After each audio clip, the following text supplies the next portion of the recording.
City Council meeting, yeah. Good evening, Paterson. On behalf of the Municipal Council, we welcome you to the regular meeting on this Municipal Council on April 23rd at 7 p.m. Good evening, Paterson. Welcome to the resident of this great city.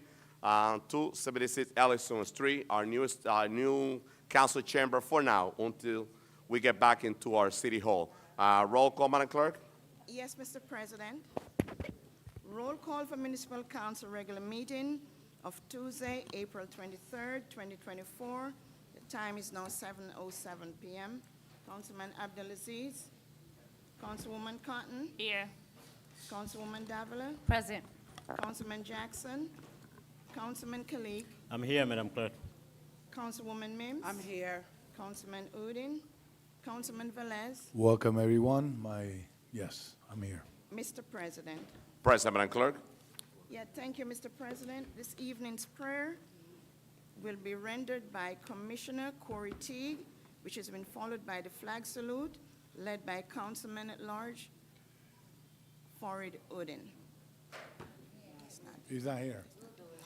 Can I have someone deputize? Sure, I do it. Councilwoman at Large, Dr. Lily Simmons will do it if Councilman Farid Udin is not here.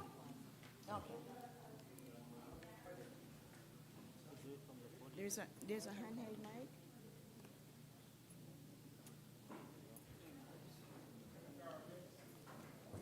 Can we bow our heads? If you all can stand with me. In the name of God, the most gracious and the most merciful, we pray tonight for direction for our city. We pray tonight over our governing body, the leaders that have been selected and elected by the people to do the work and the business of the people. We ask that peace will rest, rule, and abide in this room tonight. We ask that as the discussion goes forward about issues that are arising in the city and decisions are made that will impact the community at large, we ask that you would give them direction and that you would give them guidance and understanding about everything that is going on so that they can come to a right decision and a decision that will be a benefit to those in the room and to those throughout this city. Allow us all to be on one accord tonight and to operate in unity, no strife, but peace, tranquility, and getting to the bottom of what needs to be done for the city of Paterson so that we can one day return to being the city of righteousness. Amen.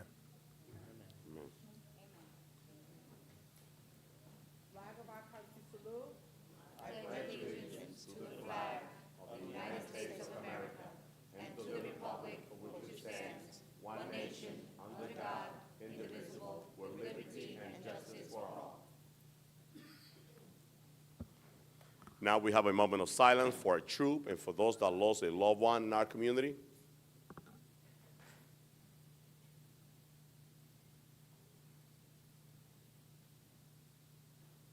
Thank you. You may be seated.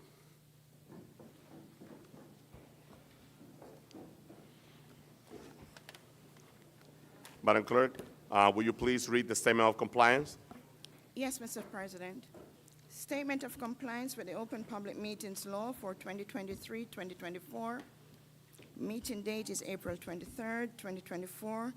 The time is now 7:11 p.m. Adequate notice of this meeting was compiled and disseminated in accordance with the Open Public Meetings Law in the following manner. 1, the annual notice of regular meetings and workshop sessions of the Municipal Council was compiled for the year 2023-2024 on or about July 1, 2023. 2, a schedule of the regular meetings and workshop sessions of the Municipal Council for the year 2023-2024 was duly transmitted on or about July 1, 2023 to the North Jersey Herald News, the Record, the Arabic Voice, the Italian Voice, the Passaic County Pulse, Dominicana News, La Quisqueya Internacional, El Especial, the Paterson Press, the City Post News, Tap into Paterson, the weekly Bangla Patrika, in addition to any other publication duly requesting such notices. 3, the schedule of the regular meetings and workshop sessions of the Municipal Council for the year 2023-2024 was prominently posted in the lobby of City Hall, first floor, in the place reserved for the announcements of this type. 4, the schedule of the regular meetings and workshop sessions of the Municipal Council for the year 2023-2024 was duly filed with the municipal clerk. And 5, a copy of the schedule of regular meetings of the Municipal Council was mailed to any person who requested and paid the fee authorized by the Open Public Records Act. Mr. President, in addition to the statement of compliance, I'd like to read the following notice that was published in the newspaper earlier, as well as on the local channels and the city's website. Correct, Madam Clerk.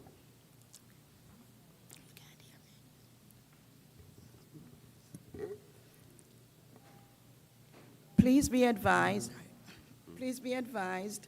that due to a structural emergency in the City Council chambers at 55 Market Street, 3rd floor, Paterson, New Jersey, the venue for the Municipal Council regular meeting of Tuesday, April 23rd, 2024, at 7 p.m. has been relocated to the Cablevision Studio, 77 Ellison Street, Paterson, New Jersey. That was dated April 19, 2024, and signed by Council President and the undersigned. Yours truly, Jacqueline Murray. Thank you, Mr. President. Thank you, Madam Clerk. Members of the public, so we're going to start with our agenda. Let me just make a quick announcement. At the end of the agenda, we're going to have a public portion. On the public portion, you will have 3 minutes to speak. You could talk, or you could speak about any topic. But just remember, you have a clock in front of you, and we have one in the back. After the 3 minutes, I will ask you to move and let the next speaker use the 3 minutes on the mic. I see that this room is at full capacity right now. The rest of the people, if we don't have enough chairs, they could stay outside. And we're going to start with payment of bill. Councilwoman Davila, payment of bill. Council President. For what? She already did roll call. We did roll call. She did roll call. Yeah, she did roll call. I did. She couldn't start Yeah. the meeting. Yeah. Oh, Oh, I you get was, you. yes. Oh, okay. Yes. Council President, Yes, Madam Clerk. Councilwoman Davila. can you hear me out there? Okay, very good. So, Council President, to all my colleagues, please be aware that what I'm going to read today is based on 2 payment of bills, okay? Last week was not, well, actually, last week was a payment of bills, but the previous wasn't. So I'm just going to give you some numbers so you understand the general government, which includes health insurance of $4.5 million. I guess I could just read it all, $4,593,916.85. If you move forward, there's also 31.5 that were for pension. We also have about approximately 3.7 million for the sewer bill to Passaic Valley Commission. Are you going to recuse yourself, Mom? Okay. About 250,000 was for PSC&G, and that was for 2 months. In addition, about 700,000 for Social Security and Medicare, making that a total of about 40.7, and the additional 5 million for payroll. So that makes it a total of 2 payment of bills of $50,102,836.95. I Second. move for payment of bills. Second. Second. Sure, thank you. Roll call, Madam Clerk, on payment of bill. It was Councilwoman- moved by Councilwoman Davila, second by Councilwoman Ruby Cotton, and Councilwoman Mims. Mims recusing herself. Councilwoman Cotton. So Councilwoman Cotton is recusing herself from this item. It was moved by Councilwoman Mims and Councilman Velez. No. It was moved by Councilwoman Davila, second by Davila. Councilman Velez and Councilwoman Mims. Councilwoman Mims Roll and call. then Velez. This new place is getting. Roll call for payment of bills. Councilwoman Cotton. Oh, she recused? She I'm recused sorry, I herself. didn't hear that. Councilwoman Davila. Yes. Thank you. Councilman Jackson? Pass. Councilman Kalik? Yes, Madam Clerk. Councilwoman Mims? So this tonight is, there are 2 payment of bills here for last week As you know, the meeting was suspended, and then this week as well. The majority of this payment of bills is to pay for our retirees. We know that when you retire, you want to get your check. So I'm going to vote to ensure that our employees get their check and our vendors get their payment. My vote is yes. Thank you, Dr. Mims. Councilman Udine? Good evening, everyone. Council President, since so many people are here in presence, I would request you to bring the public portion earlier so that everyone will have chance to make their voice heard. With that being said, my vote is yes to payment of bill. Did you say yes, Councilman? Okay. Thank you, Councilman Udine. Councilman Velez? Yes. Thank you, Councilman Velez. Councilman Jackson? Thank you, Councilman. Mr. President? My vote is yes, Madam Clerk. Thank you, Mr. President. So the votes are 7 yeses, 1 recusal, 1 absent. Payment of bills in the amount of $50,102,836.95 is hereby adopted. Thank you, Madam Clerk. Councilmember, there's an item number 35, memorializing the 40th anniversary of Radio Visión Cristiana. We need to add this item on the agenda. Madam Clerk, can we? 34 as well. You have two, 34 too. So we have 35 and number, 34. and 34 to be added on the agenda? No, 34 was already included. No, 34 is already included. There's only one item number 35, Madam Clerk, to include in the agenda. Yes, Council President. Item number 35 is a resolution commemorating the 40th anniversary of Radio Vision Cristiana. It's sponsored by Council Vice President Luis Velez, Council President Alex Mendez, and co-sponsored by Councilwoman Dr. Lilisa Mims and Councilwoman Maritza Davila. It's a City Council Resolution 24:289. So moved. Second. It was moved by Move. Councilwoman Davila and second by Councilwoman Mims and Councilman Velez to be added on the agenda. To be added. To be added on the agenda. Go ahead. Yeah. Roll call, Madam Clerk. Roll call to add item number 35 to the agenda. Councilwoman Cotton, Yes. Councilwoman Davila, Yes. Councilman Jackson, Yes. Councilman Kalik, Yes. Councilwoman Mims, Yes. Councilman Udine, Yes. Councilman Velez. Yes. Mr. President, My vote is yes, Madam Clerk. thank you. The votes are 8 yeses, 1 absent. Item number 35 is hereby added to the Municipal Council regular meeting agenda. Thank you, Madam Clerk. Let's take care of item 35 immediately, Madam Clerk. Okay. Item number 35 for approval. It's a resolution, again, commemorating the 40th anniversary of Radio Vision Cristiana.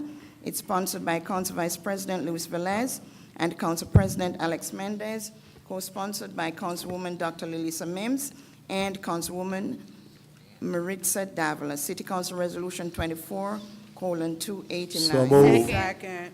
It was moved by Councilman Velez and Council President Mendez, second by Councilwoman Mims and Councilwoman Davila. Roll call, Madam Clerk, on item number 35. Roll call on item number 35 for approval. Councilwoman Cotton. Thank you, Madam Clerk. I just want to say for the radio station, it's 40th anniversary for the Radio Vision Christiania, and they're located in the 4th Ward on Broadway, and they've been there for 40 years. And I want to say congratulations to them for being there. I've gone visited them many, many times. So congratulations on 40 years for being in the city of Paterson Radio Vision. Madam Clerk, my vote is yes. Thank you, Councilwoman Cotton. Councilwoman Davila. So, this right here, how could I not support such resolution when out of my 53 years, 40, all right, my mom used to preach in Radio Visión Cristiana. And so, this is very special to all the pastors that have been present, past. I wish you another 40 years, okay, to Radio Visión Cristiana on your anniversary.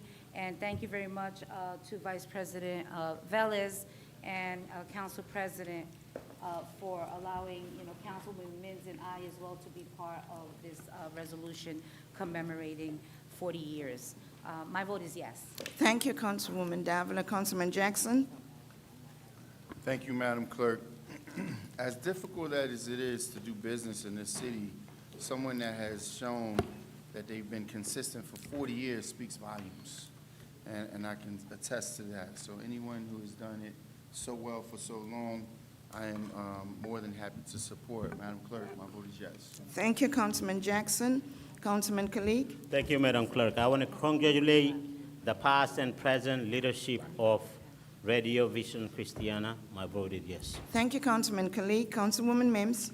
And so, since I was a little girl, we used to go visit the studio, and there's many times I've preached at this location. Councilman Velez and I, Councilwoman Davila, Councilwoman Cotton, and Councilman Mendez, and so many others have been to their events. They do an amazing tent celebration.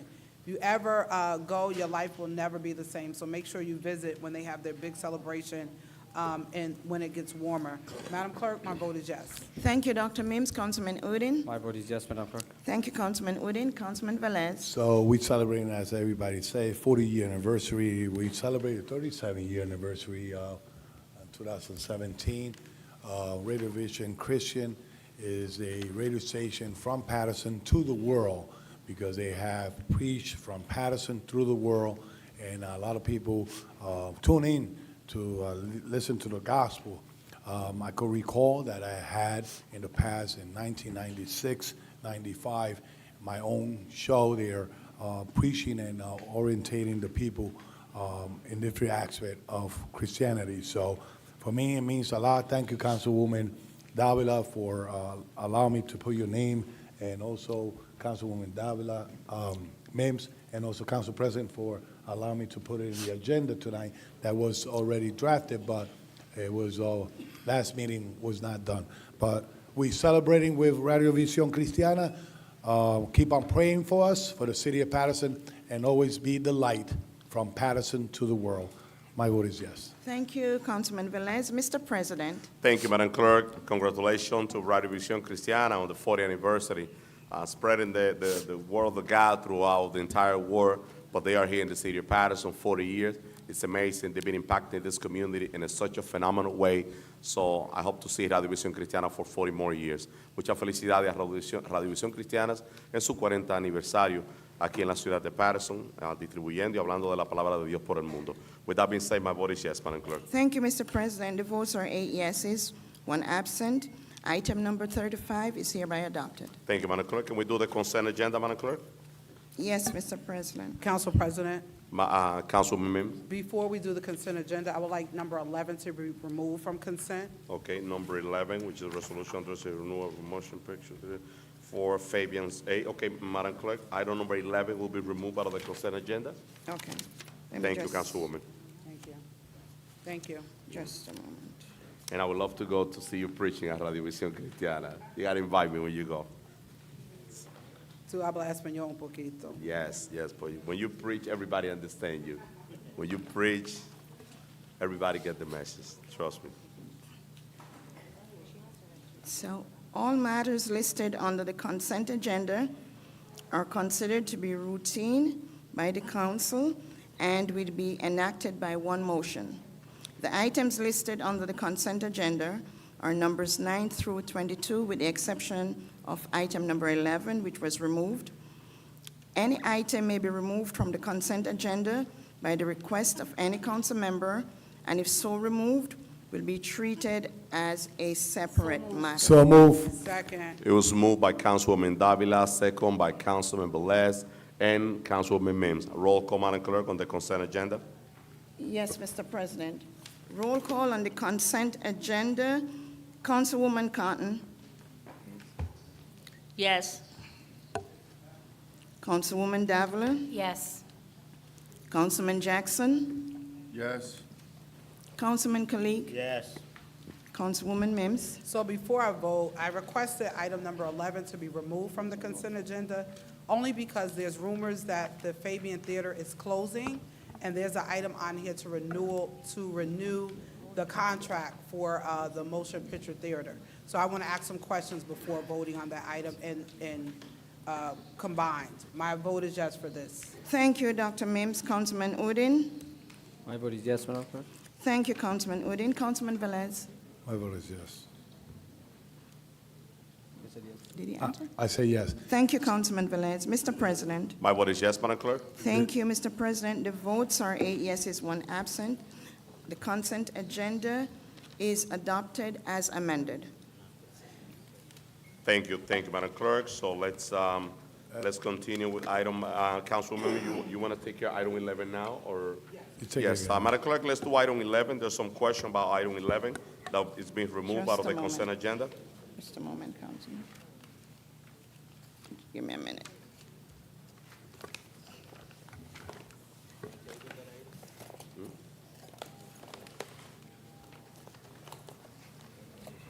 Item number 11 is a resolution addressing renewal of a motion picture theater license for Community Theaters LLC, trading as Fabian 8 Cinema at 301 Main Street, First Ward. It's resolution number 24, I'm sorry. What's the resolution number? 11, Just a moment, Mr. President. sure.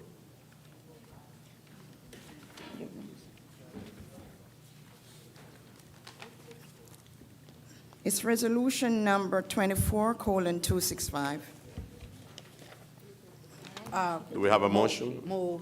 It was moved by, Second. moved by Councilwoman Mims, second by Discussion. Councilman Velez. Let's discussion, Councilwoman Mims. So, to Madam BA, because this possibly should be moved to table unless we get clarity.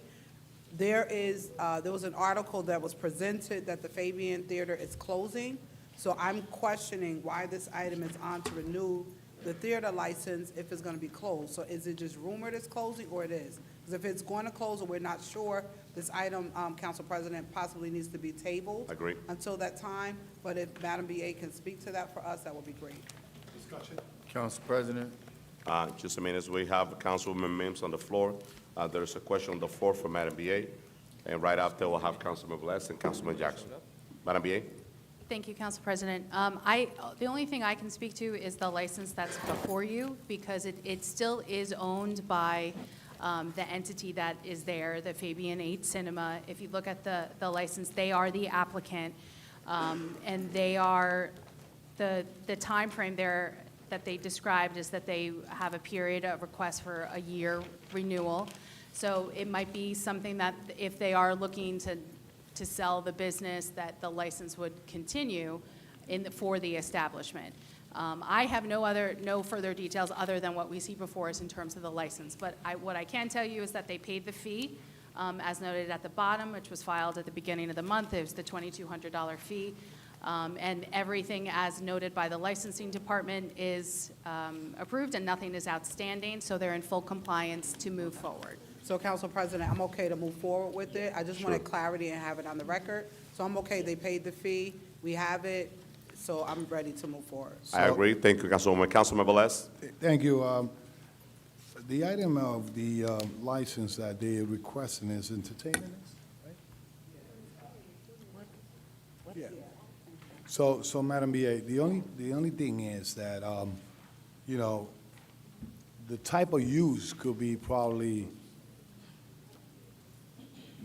not there, right? Because they're talking about the treater is closing, but probably is the use as a treater.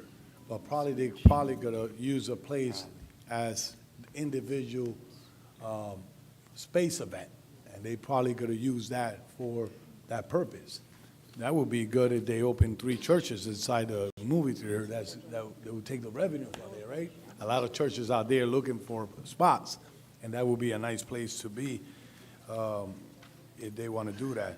But it created a concern because they say that the movie no longer is going to be there operating as a movie theater, but they're going to be doing it as probably, and we need clarification. Even that's a private entity, it's a mall. You know, we don't rule on a private thing, but if that's the case, I'm good to move forward with the approval of it. Okay. Thank you, Councilman Velez. Councilman Jackson? I'll be brief, Council President, just to clear up a few things. One, it's not an entertainment license submittal. It is a motion picture theater license for for the community theaters at the Fabian 8. So, I mean, will not be able to be utilized for just normal day-to-day use for entertainment. But they're paying the fee, even if they happen to close their doors prior to, the city doesn't suffer anything. And more importantly, I think that the city, we should be putting together a plan how to keep the only theater that we have active in the city alive. I mean, to do business in the city has been very challenging, very difficult. And, you know, we're cutting ribbons for businesses, but we're not talking about longevity and the issues and the problems that they have just to do business in the city. So I think this is an opportunity for a much broader discussion. You know, they've made a sizable investment in our community, and it's proven that even them, who are, you know, extraordinarily solvent, if they're having challenges, then these challenges could possibly be mirrored, you know, around the city. So I think that we need to move forward with this, but we also need to have some type of conversation on how do we maintain this entity. Thank you, Council President. Thank you, Councilman Jackson. So roll call, Madam Clerk, on item number 11. I'm sorry? We move it already, so we're ready It has to been vote removed. on item 11. Yes, Mr. President. Roll call on item number 11 for approval. Councilman Abdulaziz.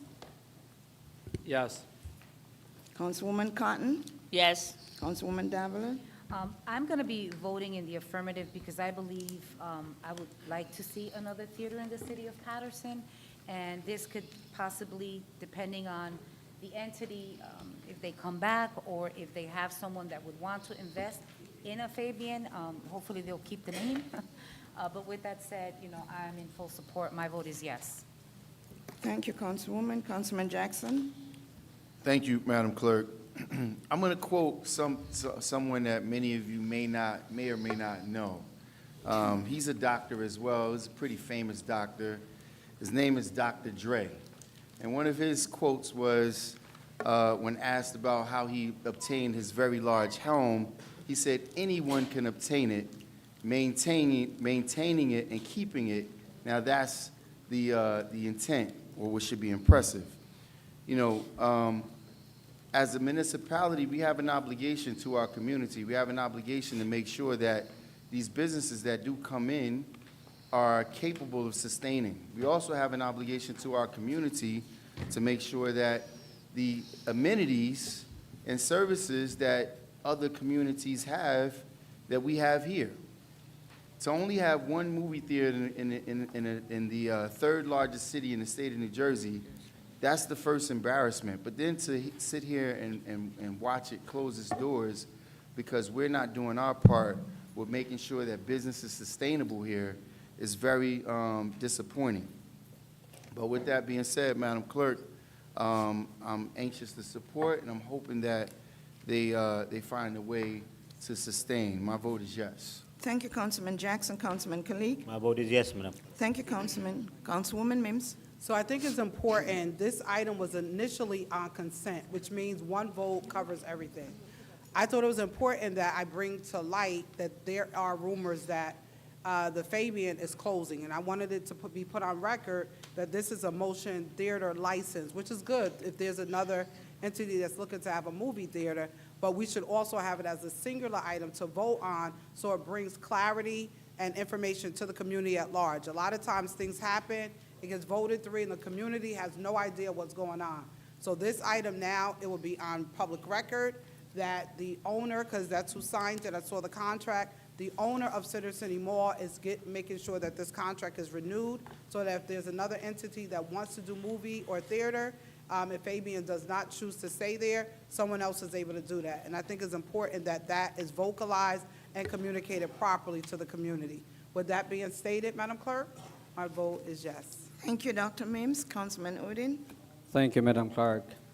So when it came to the newspaper that the Fabian is leaving the city, closing the business, the social media was flooded with saying, sorry, we need to support this. Since they renewed this, I urge to our community members, instead of going out of town movie theaters, support our own movie theater, only one. Instead of just showing them sympathy, but just go and support them, and I believe that with our support, Fabian can last longer time in the city of Paterson. With that being said, my vote is yes, Madam. Thank you, Councilman Udine. Councilman Velez? Hopefully, when they open it again, and I don't see people from Patterson going to Willowbrook Mall and sit down in the movie theater over there and support the one that we have here, or go to Garden State and support that the one that we have here.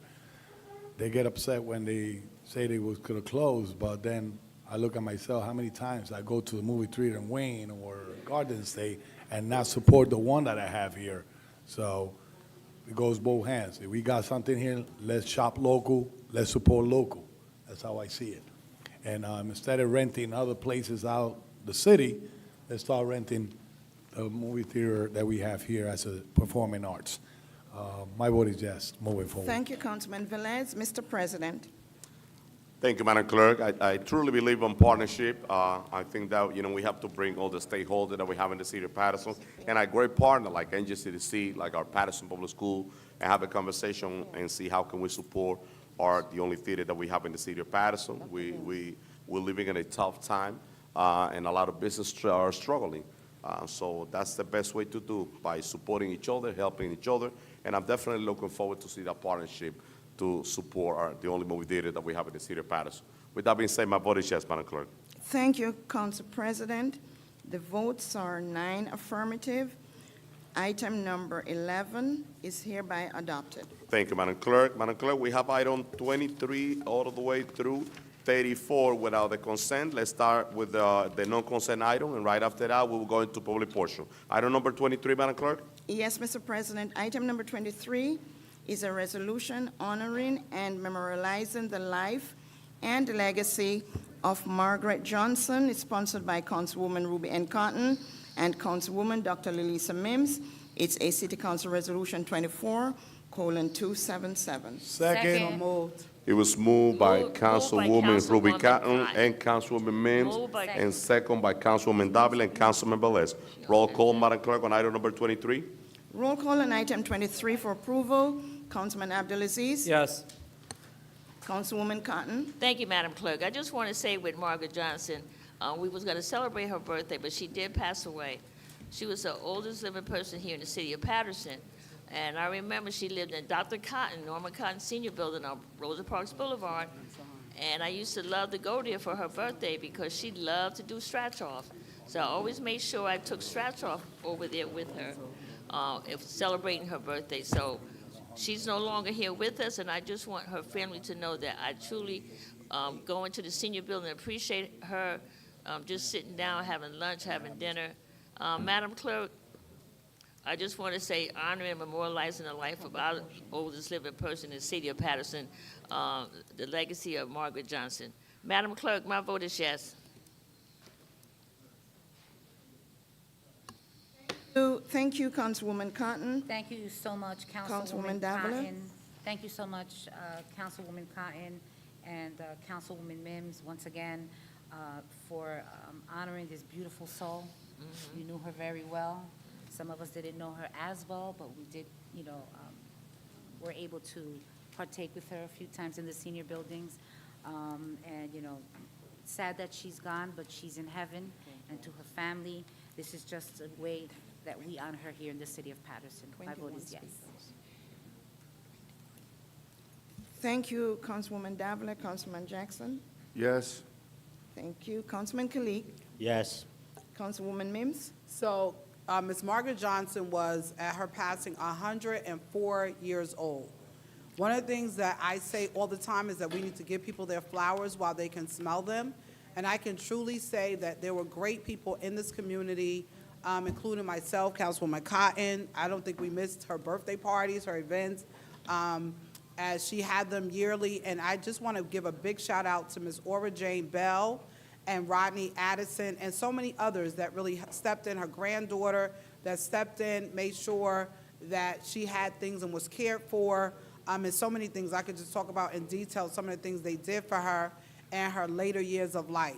It would be grateful if we can all remember, and I say this to everyone, if you have a mother that's still living or a father still living, give them their flowers while they can smell them, because once they're gone, they could not come back. Madam Clerk, my vote is yes. Thank you, Dr. Mims. Councilman Udine? My vote is yes, Madam Clerk. Thank you, Councilman Udine. Councilman Velez? I could recall that she never misses the Brownstone celebration and I danced with her there, too. She was happy, always happy. So rest in peace, and thank you for the legacy that she left behind. So my vote is yes. Thank you, Councilman Velez. Mr. President? Thank you, Madam Clerk. Thank you, Councilwoman Rubicon and Councilwoman Mins, for memorializing the life and legacy of Margaret Johnson. Phenomenal human being. I remember those events at the Brownstone. You know, she's one of the icons in our community. With that being said, my vote is yes, Madam Clerk. Thank you, Mr. President. The votes are 9 affirmative votes. Item number 23 is hereby adopted. Item number 24, Madam Clerk. Item number 24 is a resolution designating East 22nd Street between 17th and 18th Avenues to be also known as Ora Bell Way, is sponsored by Councilman Luis Velez, Councilwoman Ruby N. Cotton, and Councilwoman Dr. Lilisa Mims. It's Resolution 24-278. Second. Second. It was moved by Councilwoman, Councilman Velez, Councilwoman Mims, second by Councilwoman Cotton and Councilwoman Davila. Roll call, Madam Clerk, on item 24. A roll call on item number 24 for approval. Councilwoman Cotton. Thank you, Madam Clerk. We're honoring, we're renaming and designating the street Ora Bell Way. Ora Bell took care of Margaret Johnson. Yes. When Margaret Johnson got sick and she didn't want to go to the nursing home, Ora Bell, who's not even related to Margaret Johnson, took Margaret Johnson into her house and took care of her in her last days. And let me just say about Ora Bell. Ora Bell has a food pantry, Seventh-day Adventist Church on Madison and 11th Avenue, that they do, I think, 2 times a week. And she is truly, truly, truly a community person. Ora Bell has been around for many, many, many, many years, and it's just an honor that I've seen all the work that she has done. We want to recognize her for everything. Not only has she taken in Margaret Johnson, she has taken in many people who have children here who don't take care of their mothers and fathers. And Mary and Ora Bell is the lady in the community that's taking care of other people, mothers and fathers, but that's the love that she has for her community. That's the love that she has for everyone. And I want to say it's an honor. And I thank you, Councilman Velez and Councilwoman Mims, for I've known her for many, many years, going to New Amy Zion Church, her brother Darrell Bell. So with this being said, Ora Bell, I'm glad that we're able to do this for you. You are still here. You are still here. And I want to say I congratulate you because you have done so much for this city, so much that a lot of people don't even know because they're not out there to see what you do. I'm out there to see what you do all the time. With that being said, Madam Clerk, my vote is yes. Thank you, Councilwoman Cotton. Councilwoman Davila. So something key that Councilwoman Cotton said about Miss Ora Bell, community. If there was one thing, and that she continues to do, that she embraces all. And I know Velez and I remember going to her house. You know, we even went to the hospital to check up on Margaret when she was in the hospital. And, you know, this was a few years ago. And she has always, if I show you the messages, she's always sending me WhatsApp messages, prayers, all right, because she loves all. And you know what? That is so beautiful, and I'm happy that I'm able to also honor her today and make sure that there is now a designation that will be called Ora Bell Way. My vote is yes. Thank you, Councilwoman Davila. Councilman Jackson. Thank you, Madam Clerk. This is an acknowledgement very well deserved. I went over there to volunteer one day, and she ran circles around me. She was taking care of hundreds of people, making sure that everyone was served at the pantry. And with that being said, Madam Clerk, my vote is yes. Thank you, Councilman Jackson. Councilman Kalik. My vote is yes, Madam Clerk. Thank you, Councilman. Councilwoman Mims. So I've known Ora Bell all of my life. She's always been a servant of God and a gift to the community. This is great, Councilman Velez, that you would think to do this, and I have to continue to say it, it's no good after people are gone and we want to buy flowers and put them at the casket or near the coffin. You have to show people that you love them while they are alive. Ora Bell, if you go by Seventh-day Adventist Church, at any given day, I think it's 2 or 3 times a week, you will see the line wrapped around the corner. It's not that other people are doing it. She's up in age. I call her one of our seasoned warriors in the community. She's out there herself, packing bags, doing all these things, and I think it's so important. And we should always look at people like Ora Bell, like people in our family that sometimes people may not ever recognize, but when you go through these streets where these names are, sometimes it's good to identify the history and the person behind the name that was designated in the city of Paterson. Madam Clerk, my vote is yes. Thank you, Dr. Mims. Councilman Udine? This is a very well-fitting honor, I believe, and with that being said, my vote is yes, Madam Clerk. Thank you, Councilman Udine. Councilman Velez? Thank you, colleagues, for those beautiful words. In one aspect or the other, everybody had an experience with her. Thinking of everything that we have said today, or you guys have said today, and it brings me something in my mind. When you start serving your home, I know that you start serving with perfect serving to the people in the community. Okay. And everybody in the block on East 22nd and 18th Avenue and 17th Avenue knows who she is. Whoever don't know her or her house don't live in Paterson. But she have sent that message from in out, serving home first and then the public and serving the Lord with it. So congratulations. My vote is yes. Thank you, Councilman Velez. Councilman Abdelaziz? Yes. Okay, thank you, Councilman. Mr. President? Thank you, Madam Clerk. Council Colley, thank you so very much for bringing this resolution into this council, because she definitely deserves it. Ora Bell, thank you so very much for all what you have done for this community and the way you impact the life of the residents of this great city with your great work and your contribution. My vote is yes, Madam Clerk. Thank you, Mr. President. The votes are 9 affirmative. Item number 24 is hereby adopted. Thank you, Madam Clerk. Item number 25. Item number 25 is a resolution honoring and memorializing the life and the legacy of Rachel Martinez McNeil. It's sponsored by Councilwoman Dr. Lilisa Mims and co-sponsored by Councilwoman Ruby N. Cotton. Second. City Council Resolution 24:279. So moved. Move it, Council Second. President. It was Second. moved by Councilwoman Lilisa Mims and Councilwoman Ruby Cotton, second by Councilman Udine and Councilwoman Marisa Davila. And Roll Velez. call, and Councilman Velez as well. Roll call, Madam Clerk, on item 25. Roll call on item 25 for approval.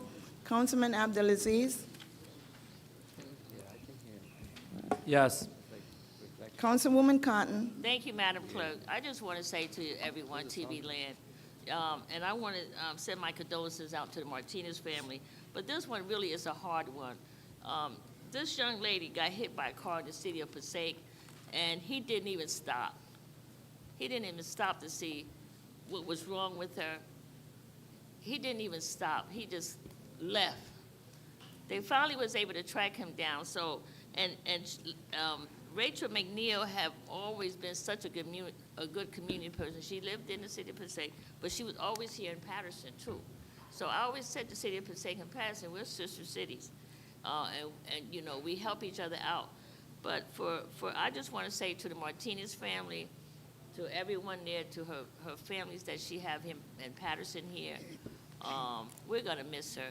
And I just want to give you my condolences, but I thank you, Councilwoman Mims, that we were able to put this together, because it was such a sad way to get hit and don't even stop, don't even see if you're okay, don't just left her there.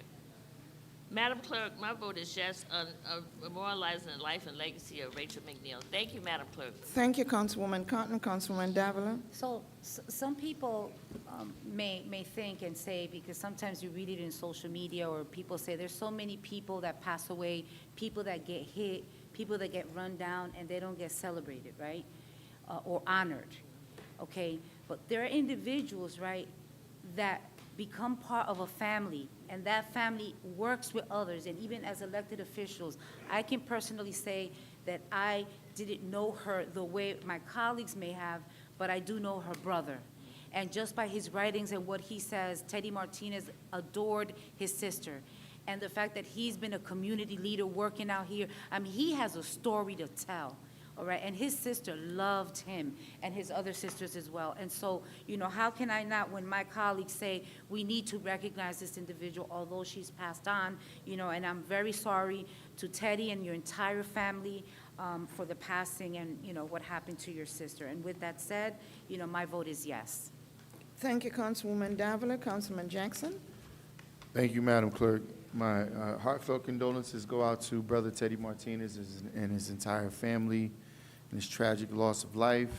Madam Clerk, my vote is yes. Thank you, Councilman Jackson. Councilman Kalik? Yes. Thank you, Councilman. Councilwoman Mims? So I want to give condolences to Teddy, Denise, her sons, and the entire family.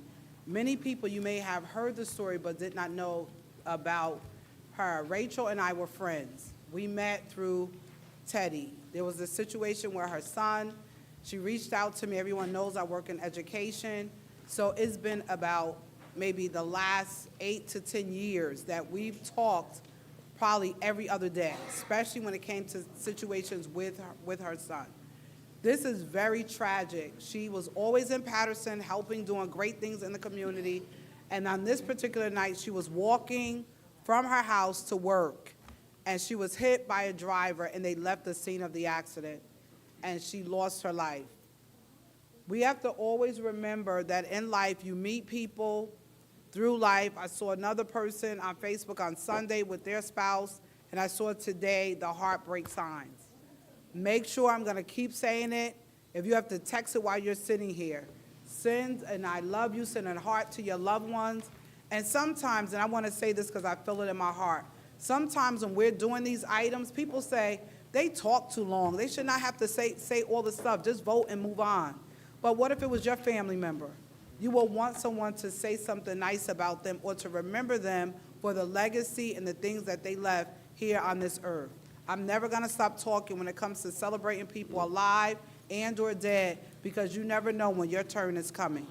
Madam Clerk, this is for Rachel and her family. My vote is yes. Thank you, Dr. Mims. Councilman Udine? Thank you, Madam Clerk. So, again, first of all, may she rest in peace. Brother Teddy, I met him last Saturday as well. I express my condolences. But one thing should express right here, that the way she was killed, you say, by the careless driver. And I like to address this. Almost every day there is an accident happening. One of the recent accidents that I saw, I sent the videos to the police department on the Totowa Avenue. One driver was speeding like a highway and hit 8 or 9 cars. One of the security guard was supposed to always stand in front of the mosque, Masjid Adam, on Totowa Avenue. Luckily, he was sitting inside his car. If he would be standing, he would be dead by now.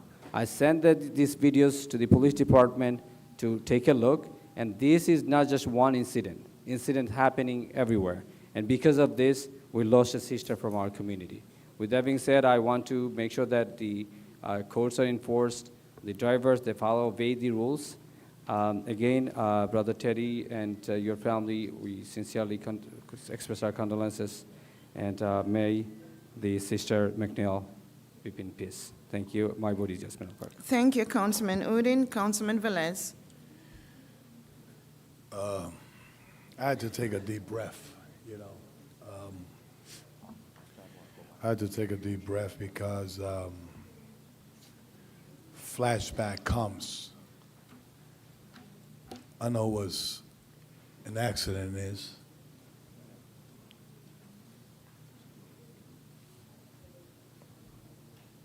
Rest in peace. My vote is yes. Thank you, Councilman My vote Velez. is yes. Mr. President? Thank you, Madam Clerk. Let me just express my deepest condolences to Teddy and his entire family. And well said, Councilwoman Mims. In this difficult time, when family go through a difficult time like this support is extremely important for them. And that's what we're doing. This governing body is in support of people and leaders in this community that lose their loved one in this way. So with that being said, my vote is yes, Madam Clerk. Thank you, Mr. President. The votes are 9 in the affirmative. Item number 25 is hereby adopted. Councilwoman Mims? Yes, it was stated that it was Rachel Martinez McNeil. It should be Rachel McNeil, no Martinez. No Martinez. Yes. Ca- Yeah, Council- it's on here, but in the, just Council for the President. resol, so we'll just make sure that when we print it. Council Should be President. Rachel McNeil Thank only. you, yes. Thank you, Councilman. Councilwoman. Councilman Velez? Yeah, I just want to take this opportunity. Madam BA, you know, we memorializing the life and legacy of this young girl. That's, you know, I call it young everybody, right? But we know that, please, when all those grants comes in, especially when it's pedestrian safety, please, let's try to expedite, you know, I know, let's try to expedite, because as Councilman Uden stated, you know, we need to make sure that all corners are clear. We have to make sure crosswalks are painted. We need to make sure all the signs, even that does not happen in Paterson, but, you know, that we are making sure that pedestrian safety is met in the city of Paterson, and raise the voice out there for others that needs to be careful out there. I just want to make sure of that. Sure. Thank you, Councilman Velez. Madam Clerk, item number 26. Yes, Mr. President. Item number 26 is a resolution renaming Clinton Street Park as Jeanette Thompson Park. It's sponsored by Councilman Michael Jackson. It's a City Council Resolution 24:280. May I have a motion, please? Councilman So moved. Jackson, second. Discussion? Yeah. Discussion? Moved by Councilman Jackson, second by Councilwoman Ruby Cotton. Discussion. I moved it. It was Mims and Jackson. It was moved by Councilman Jackson and Councilwoman Mims, second by Councilwoman Ruby Cotton. We have discussion. Councilman 26. Abdelaziz. Council President, I'm just looking for the item here.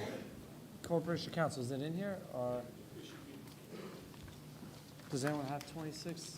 Here, yeah, here. Was take this going to be on the original workshop last week, Council President? No, the workshop was canceled, I but know it it was was, canceled, but was it on the original agenda for the workworkshop? No. No. that's No. not, that's council members. It's my understanding, with So actually, Councilmember this could go Les. to Madam Just Clerk. a minute, just a minute. Go ahead, Councilman Abdelaziz, go ahead. Madam Clerk, this item right here, so I know there was a workshop. We Yes. had, that agenda I received, I reviewed, right? And then this was put on the council agenda for this meeting. It wasn't on the workshop, correct? It was not on the original workshop, but because the meeting was canceled and the request came in, I reached out to Council President, and he agreed to add it to the meeting agenda. So I don't have an issue with this. So usually we have a workshop, we get Right. that agenda, I review it, and I see if I have any questions or whatnot. Then I received a new agenda with this item on. So this was not on, Council President, this was not on the original workshop, and you added it on here. Like I said, I don't know this person, I would, if they're here, they're great. I don't have an issue with this. I know that, is this the park that they just did the groundbreaking today? Yes. Clinton Street Park. All right. Thank you, Council President. Councilman Jackson. Thank you, Council President. Rather entertaining. First of all, those of us who are in our community, I don't care where you come from, if you don't know Ms. Jeanette Thompson, and you don't know the city of Paterson, Ms. Jeanette Thompson symbolizes what Paterson is, and she has worked tirelessly, not just for this park, but for the entire community. She's been a partner with Councilwoman Ames for many, many years. In fact, she's dedicated herself now and committing to take care of Councilwoman Ames in her moments of need as well. But more importantly, Council President and Council colleagues and members of the public, which is extremely disappointing that there's an issue raised about an item for a council person adding an item prior to the workshop meeting, which we are all entitled. But tonight, we voted an item on the agenda that did not reach the workshop, no one had an issue with it, but this item, someone seems to find a matter or an issue with this item that actually would have been discussed had the councilman made it to the meeting, the workshop last week. But with that being said, I don't want to stain this item. This is very, very well deserved, and it should not have even been questioned. The person in which we're honoring is well worth it. And Madam Clerk, I'm hopeful and excited to move forward. Thank you.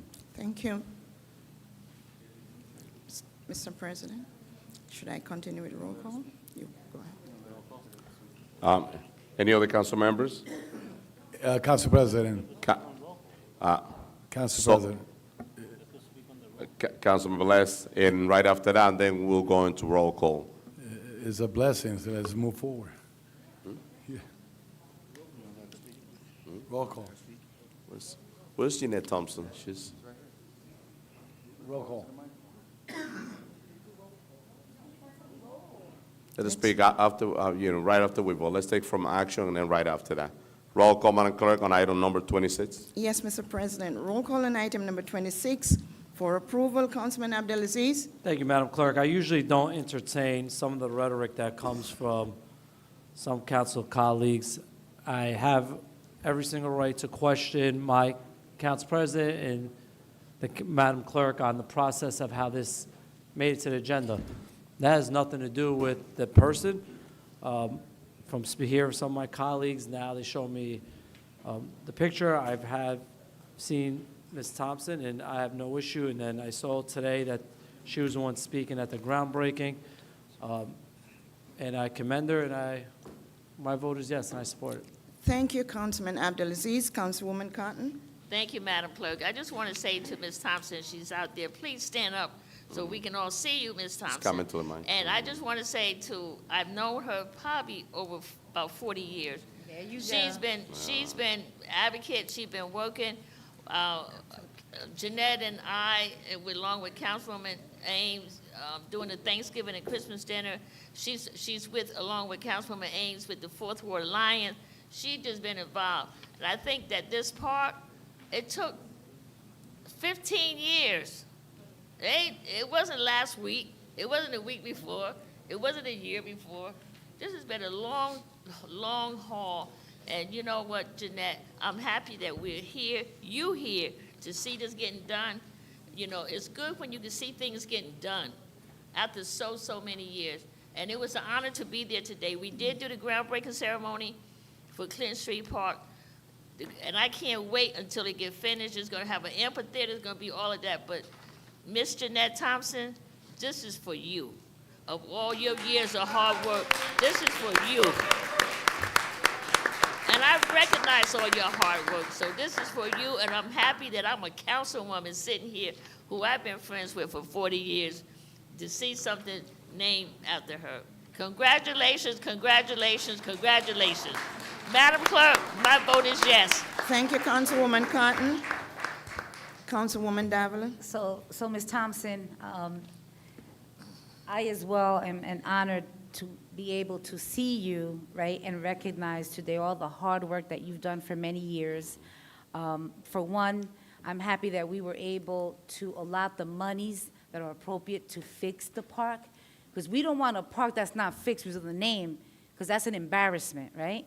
And, you know, I've been one of those individuals, along with other of my colleagues, who we fought to make sure, and we created the Friends of Paterson Parks, and through that entity, with the guide of the BA, we've been able to obtain additional monies that do not have to come from the city budget, all right? So I'm happy, honored, and as Councilwoman says, giving your flowers while you're alive feels really good. So congratulations, Jeanette. My vote is yes.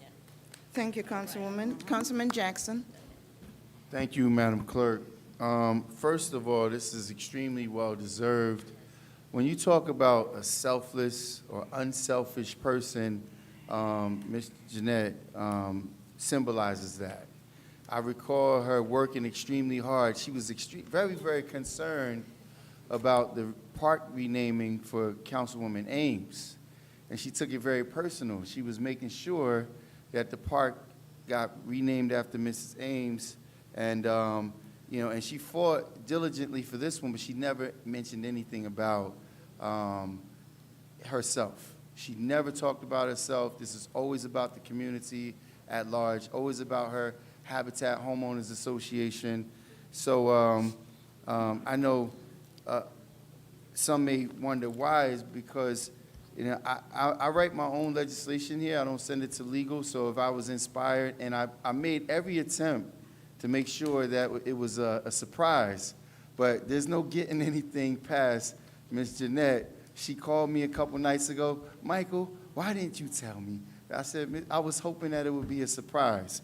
But needless to say, this is very, very well deserved, and I can't wait to drive past this park every day and see your name, your name on that park, not just for the next year, but forever, to be memorialized with your name on it and symbolize all the hard work that you did in the First Ward. And I'm very appreciative of the work that you've done. Thank you very much. Very well deserved, Madam Clerk. My vote is yes. Thank you, Councilman Jackson. Councilman Kalik. Thank you, Madam Clerk. Thank you for all you do for the community.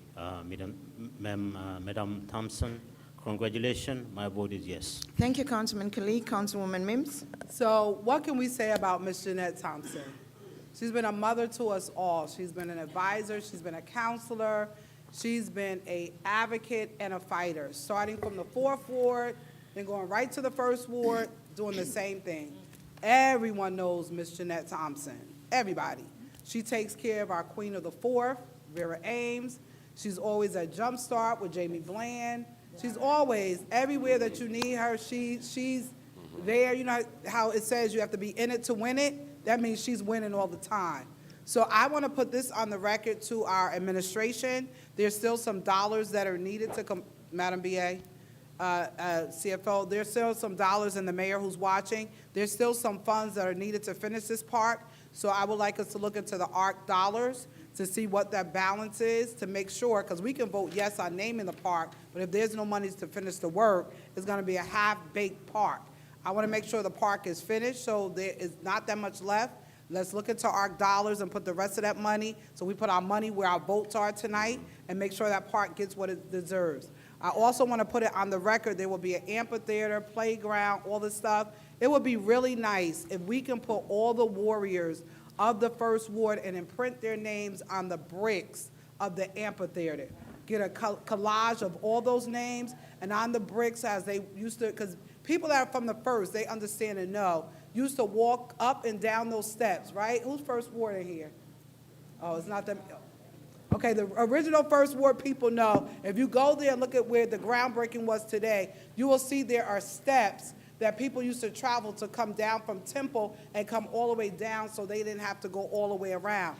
So I lived in the First for a while, so I kind of know the history. But just go to the park. If you don't know it, go and look at where they're working, and you will see the steps that are still there and still solid. But that, I think that's a great idea. It also will be some way to bring some history to the park. But if we put all the First World Warriors' names engraved on that amphitheater, that will take it to another place. Madam Clerk, for Ms. Jeanette Thompson, she already knows how I feel about her. Here's a part of your flowers, because this is not a full bouquet, but it's a part of it. I'm giving it to you while you can smell them. My vote is yes. Thank you, Dr. Mims. Councilman Udine. Thank you, Madam Clerk. Ms. Jeanette Thompson, I had opportunity to meet her multiple times in different occasions. I didn't know her name before I became the council member, but I saw her everywhere in community activities, not only in First Ward, in different parts of the city of Paterson. And she's a selfless, dedicated community members, and I think this is a very well-deserved recognition, acknowledgement, and I think this is going to not just encouraging you, but many other community members to give back to the community. With that being said, Ms. Jeanette, this is very well-deserved. We'd love to spend our time at the Jeanette Thompson Park. With that being said, my vote is yes to this item. Thank you, Councilman Udine. You need Councilman, to vote. Oh, you vote? Councilman Velez. All right. Jeanette Thompson, soft-spoken person, strong voice, okay? I recall when we went to the inauguration of the field next to it, you came up to me and say, "Don't forget about that park." And I was looking at it and say, you know, it's true. We're going to get to it, and we're getting to it. I want to thank the administration because I believe this is the 10-plus park that we have to renovate. Yes, correct. And this is what it's all about. You know, it's not politics. It's making sure that all our parks get fixed and making sure that we put the names. A lot of parks got names, and those people are not alive. They don't have even grandchildren here or whatever. But our kids could say and pass through there, in your case, that's under my grandmother's name. That is under my mother's name. You know, the name is there because the legacy is there. The work that you have done with the community, not only with one particular community, because you're colorblind, you work for everyone in the city. And that's a good message to send today, that we want to move our city forward. We need to be colorblind and serve no matter where you come from, what flag you have, and make sure that the community surrounding the area gets benefit out of it. So congratulations, God bless you, and give you health so you could continue serving us, the community. My vote is yes. Thank you, Councilman Velez. Mr. President. Thank you, Madam Clerk. You know, so Council Cali, I'm a very fair person. We're supposed to have this discussion last week. We couldn't have the meeting. There was no quorum, but this is on the agenda for taking formal action today, and I'm excited. I'm very excited because maybe Ms. Jeanette Thompson doesn't remember this, but when I started getting involved in the community, you was the first person that I met. You was the first person that I started getting involved, and may God continue blessing you. You are a remarkable leader in our community. You don't stop giving back to the community. You're always working. You're always ready to serve the resident of this great city, and that's what we need. We have to continue acknowledging that type of leadership, and you have it. God bless you. God bless your family. Hopefully you will be able to sit at the park with your name on, and I'm excited to say yes about this. So with that being said, Madam Clerk, my vote is yes. Let's celebrate life. Thank you. Thank you, Mr. President. And I would like to call you to the podium, Ms. Jeanette. If you could come to the podium to address, you know, the resident of the great city of Paterson. Read May the I vote. announce the votes Yes, first, right please? after the vote. So the votes are 9 in the affirmative. Item number 26, renaming Clinton Street Park as Jeanette Thompson Park, is hereby adopted. Thank you. Council President. Let's hear for a minute from Ms. Jeanette Thompson, if she could come to the podium.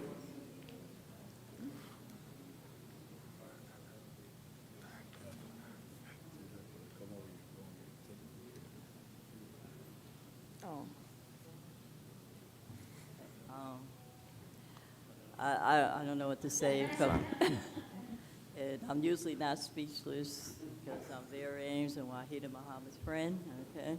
But 2 days ago, when I found out about this, I was just so up and down. And this morning, at the groundbreaking of the Clinton Street Park, now Jeanette Thompson Park, this is so great.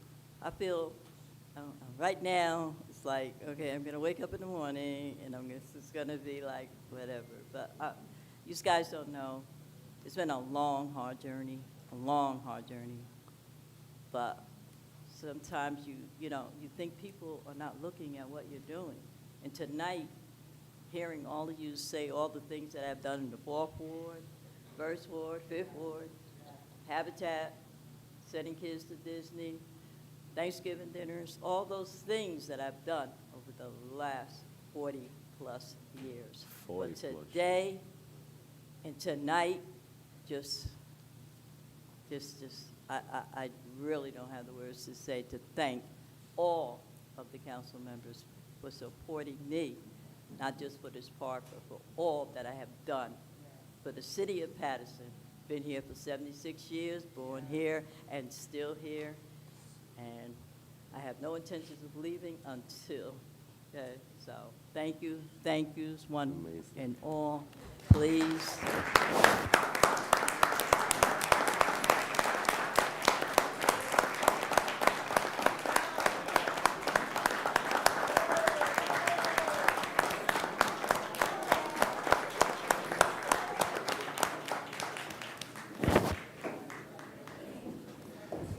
Council President.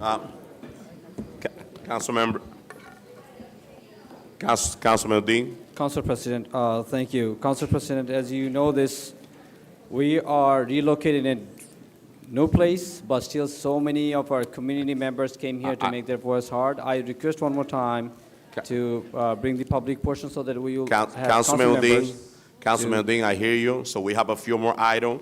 Just we're going by item 27. We're gonna be brief on the rest of the item.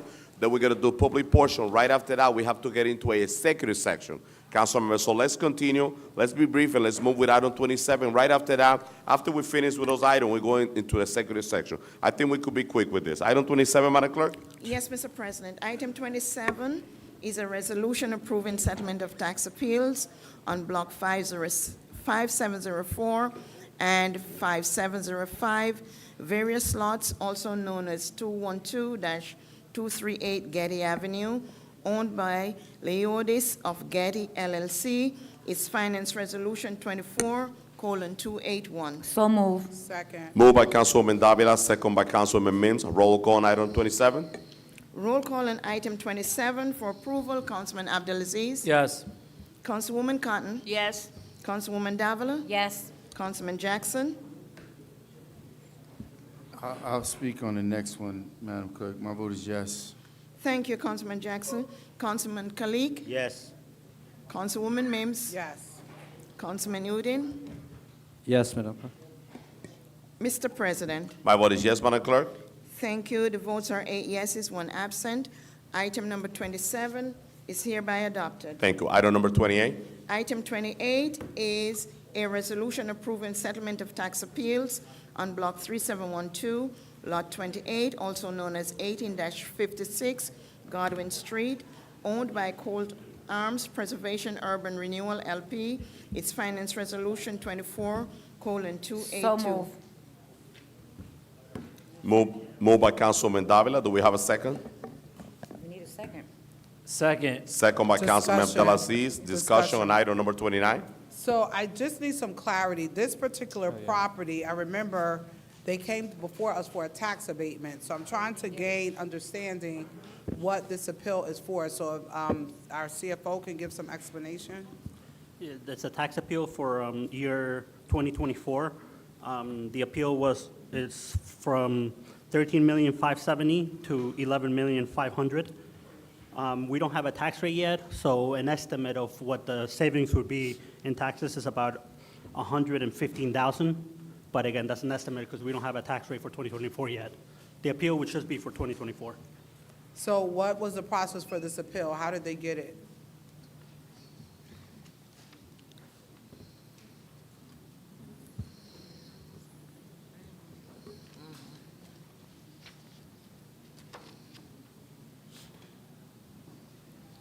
And the reason why I'm asking, because when you go into, Council President. Yes.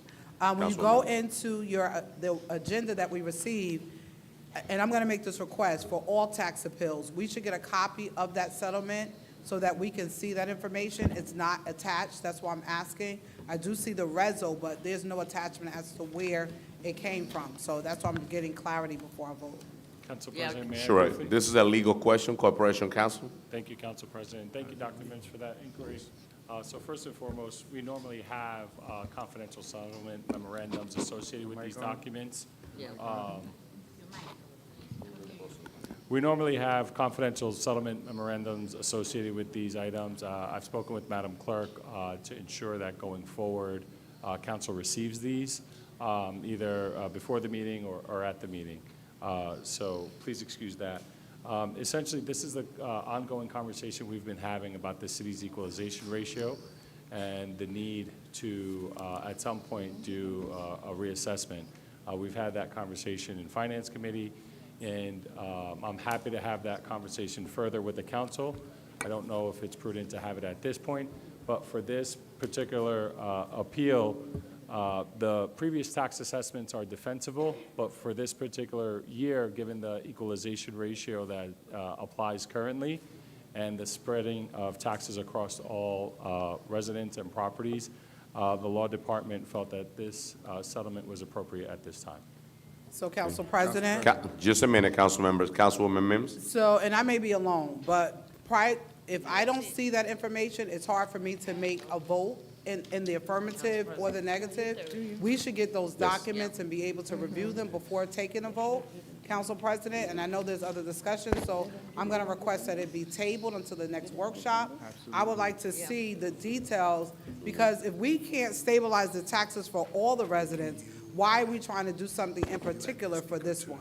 So, Council President, I know others want to speak, but I'm going to put a motion on the floor to table this item until the next workshop.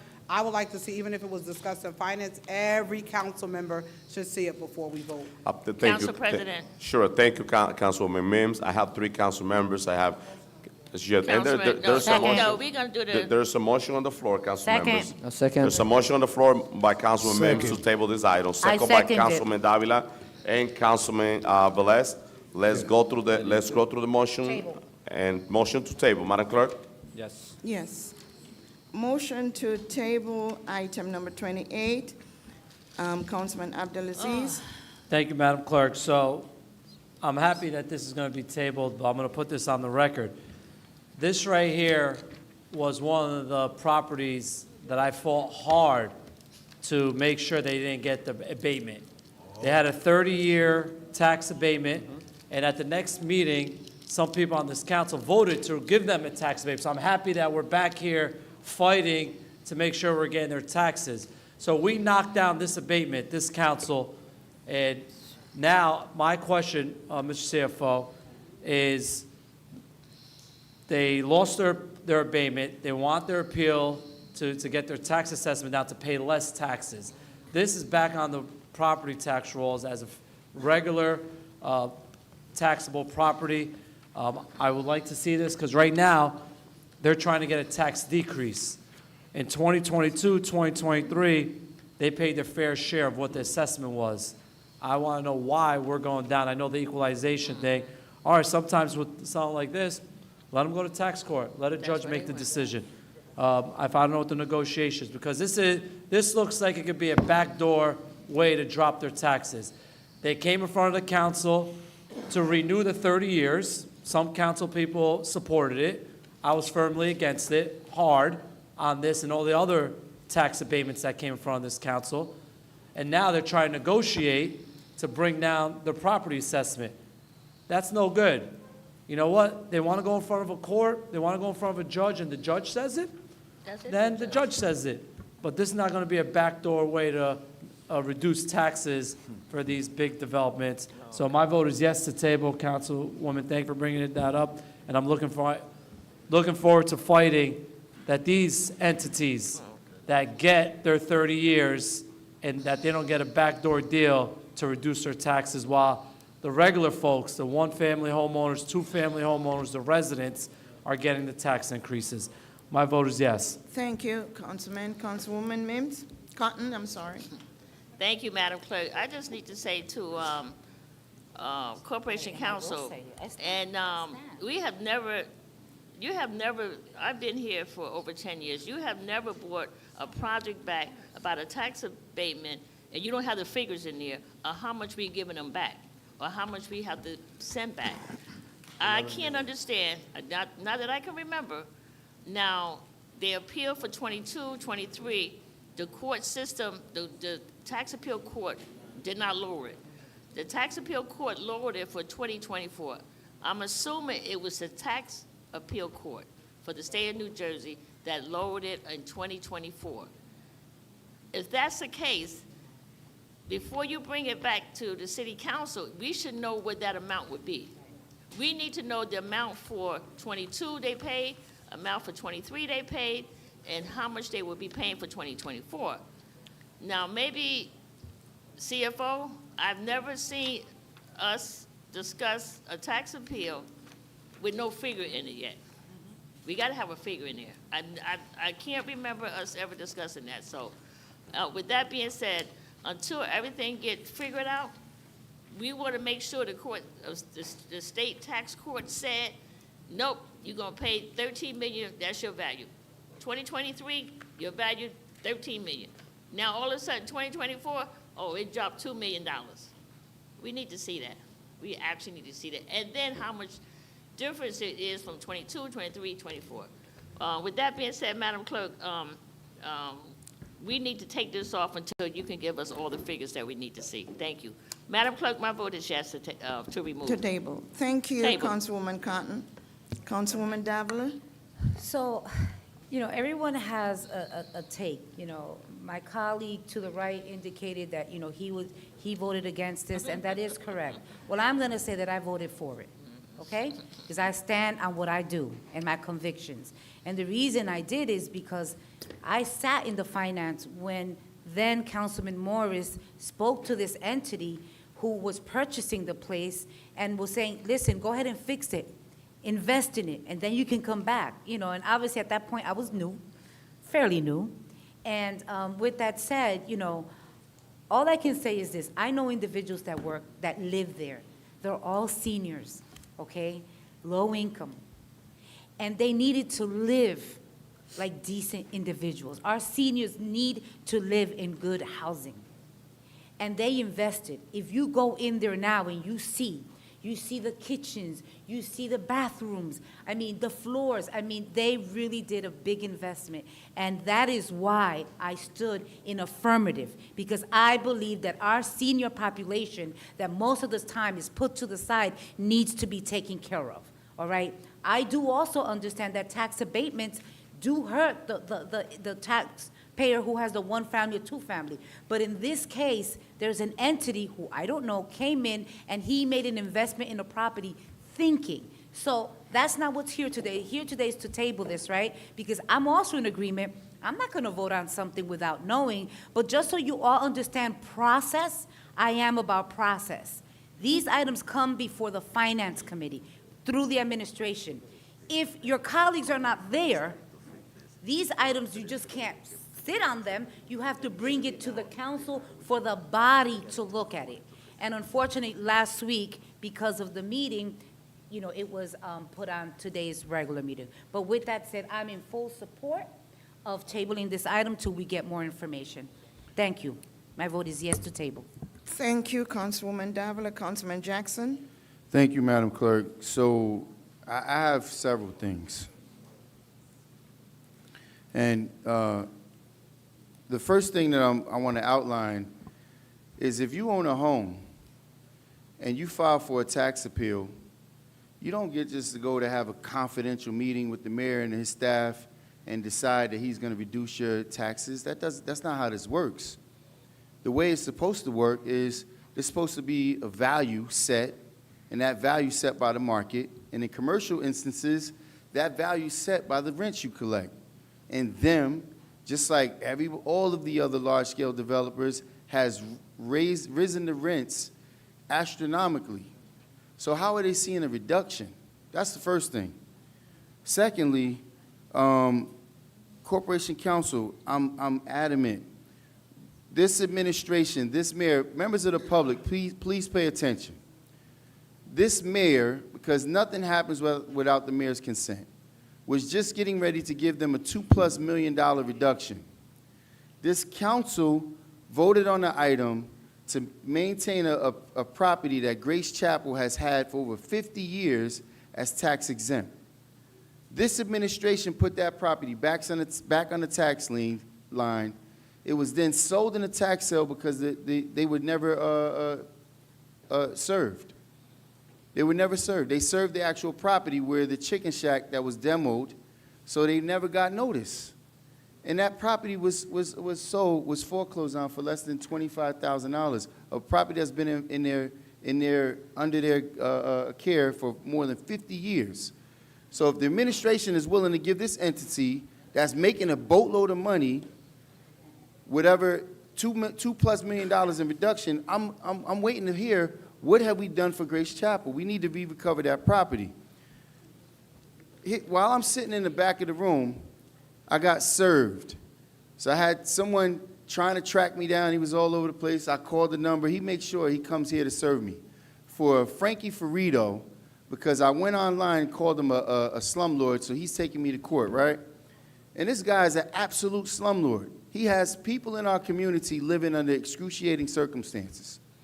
And I'm in agreement with Councilwoman Davila to an extent if there's an entity that's going to come here and provide fair, affordable, and comfortable housing.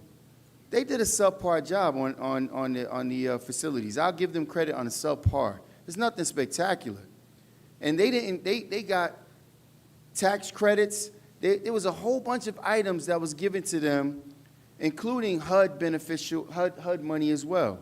And now the entire building is subsidized. They got the RAD program where they're getting 70% of every single apartment in there is subsidized at a fair market rate, which is well over $2,500 per unit. Just 2 days ago, as a matter of fact, yesterday, I had seniors calling me crying in tears because they were so uncomfortable. I went to court and sat in court for 3 hours, and the management from this facility didn't want me to be inside the room with the arbitrator. And I had to tell the owners, you came before this council and you received my support, my vote, but yet the treatment that you give to the tenants, there was over 16 tenants in there being faced with eviction because they were improperly managing the office. The office wasn't being managed properly. They don't have 24-hour security as promised in their agreement with the city. There's people sleeping in the stairwells, people doing drugs in the stairwells. This is a place where seniors are supposed to spend the later years of their lives in comfort, and it's not that. So the fact that the administration doesn't have their finger on the pulse, yet the mayor walked through the entire building with his candidate against me, and these seniors are living in subpar conditions. And then they're being drugged to court facing eviction, landlord-tenant court facing eviction, when the agreements that was made could have easily have been made in the office. There was absolutely no way I could see that. In Corporation Council, I don't understand how this could have been a confidential. If we're discussing, if we're voting on reducing someone's taxes, how does it become a confidential meeting and it not be disclosed the factors on how the value in this property is being reduced? All the values of properties have been, ballooning. And I'm gonna say this last thing. I want to congratulate the city of Paterson for finally having a use for this building. We bought this building back for $7+ million. That, if you look at it, it was never appraised. We bought this building back from another political ally for $7+ million. And just recently, last year, a building across the street, almost the same size, sold for $500,000. As properties have continued to increase, this property here, we bought for $7 million, and is being assessed at 3.5, and we're still not collecting fair taxes on it. It's the decisions that's being made right here at this dais that's costing the community well, and I'm glad this item is being pulled. They do not, my biggest concern is the services that they're rendering to the members of our public. Until they find a way to render a more suitable services to our residents, they don't deserve to be before this council for a reduction. Madam Clerk, my vote is yes. Thank you, Councilman Jackson. Councilman Kalik? Thank you, Madam Clerk. This entity came in front of us twice for abatement. Personally, I voted against it. Since then, they did some renovation. They got some money from the state. I'm a little confused. How did the value of this property went down after doing renovation? That's a very, very big question. The value should go up instead of going down. Anyway, we're just voting on tabling this item. We'll have more discussion near future. My vote is yes to table this item. Thank you, Councilman Kalik. Councilwoman Mims? So, sometimes as council members, we get the bad rap where people say we do absolutely nothing. But tonight is clear indication of doing something. I noticed this item was on the agenda. I waited until tonight, and I put it on the floor because I remember when they came, the entity came with their financial people before this council twice. Let me say, I voted no twice. I didn't vote no because I didn't think the seniors deserved it, because I go and frequent the building. I have people that I know that live in that building. This is why I said no. One, they didn't have a pro forma, so it didn't show us what the financials would look like. I questioned them. And then when I asked them, what upgrades are you going to give to our seniors, right? They pulled up a sheet of paper, looked like they scribbled on it, and drew, you know, if you're like me, I can't draw, so they did some stick figures of a living room, stick figures of, so you know what I said to them, and I'm sure it's on tape? Don't insult my intelligence for our senior citizens. Yeah. They deserve better, and we're not going to allow you to come before this council or the city and give them subpar conditions. I said that. If you go back on tape, it is there. I challenged them. They were pissed with me. I didn't care, because I said, you're not going to come before the council and just put anything before us and act like you're going to do the work. Because what happens here, when they come to the mic, they make promises, they don't deliver, because if we support it, they're not going to fully do it. If you notice, they did some work, but it's still not what our residents deserve. So that's why twice I voted no. When I saw it on the agenda tonight, looking for a reduction, no way, no how. I'm a taxpayer, and I know a lot of you out there are taxpayers. If we vote on this and we voted to keep it here and vote it through, your taxes will go up and they will go down. Absolutely not. They need to pay their fair share. They need to take care of our residents, and the upgrades, we should demand them to do more upgrades to make sure our seniors and their last days of living have a great living condition. This item should have never been on the agenda at all. We shouldn't even be tabling it. It should have never been here. They need to pay their taxes. And there should be a letter in addition to my council colleagues. There should be a letter drawn up to this entity to let them know they will not get a reduction. That should be, even though we're tabling it, they're not going to get a reduction. Madam Clerk, to table this off the agenda, and I hope it never comes back, my vote is yes. Thank you, Dr. Mims. Councilman Udine. Thank you, Madam Clerk. I remember that in my first year of council, this item came for tax abatement. Majority votes went against and failed. Now they are playing different techniques to not paying or paying lower than what they're supposed to pay. And I think before you come to the agenda, it's in this clarification, why are they looking for lower their taxes when the entire city of Paterson is paying high taxes? Again, I voted against, I'm still voting against. I think we need to table it back, and if we have further discussion, we need to go for it. Any appeal comes, I think we need details to it, whether what the process is, you know, they come with CMA, you know, comparative market analysis compared to other similar or same properties, that the other properties are paying less than they are paying. And if it comes, that's a different story, but there is no paperwork related to this. So I thank Councilwoman to come up with, you know, bringing and requesting the table back, and I do support it, and my vote is yes, Madam Clerk. Thank you, Councilman Udine. Councilman Velez. See, when we denied the pilot of the abatement, and that in this case was the pilot, we were strong with them, and we confronted them when they came to the council, and that's why they didn't got the pilot that they mentioned. But this is the way people go around the law. For example, and I'm not going to say that the administration is giving them, because there's a statute here that allowed them to give this type of tax cut in their fair market value or market value, both, whatever you want to say, fair market or market value. What this is sending a message right now is that if we allow this individual was going to sell it to another person saying your market value is this. I'm going to sell it for millions and millions and $1 million, but your taxes is so low because I put it low for you. So That's what's gonna happen. If this passed today, the next thing you're gonna see is a different owner in this place to say, listen, I sell it to you with a low taxes, but I'm gonna sell it for you for the market value, and it's gonna be a lot of money. And last but not least, let them go to the same process of everyone in the city goes when they're gonna appeal their taxes. Go to Hamburg Tank, go to the county, pay the fee, go in front of the judge.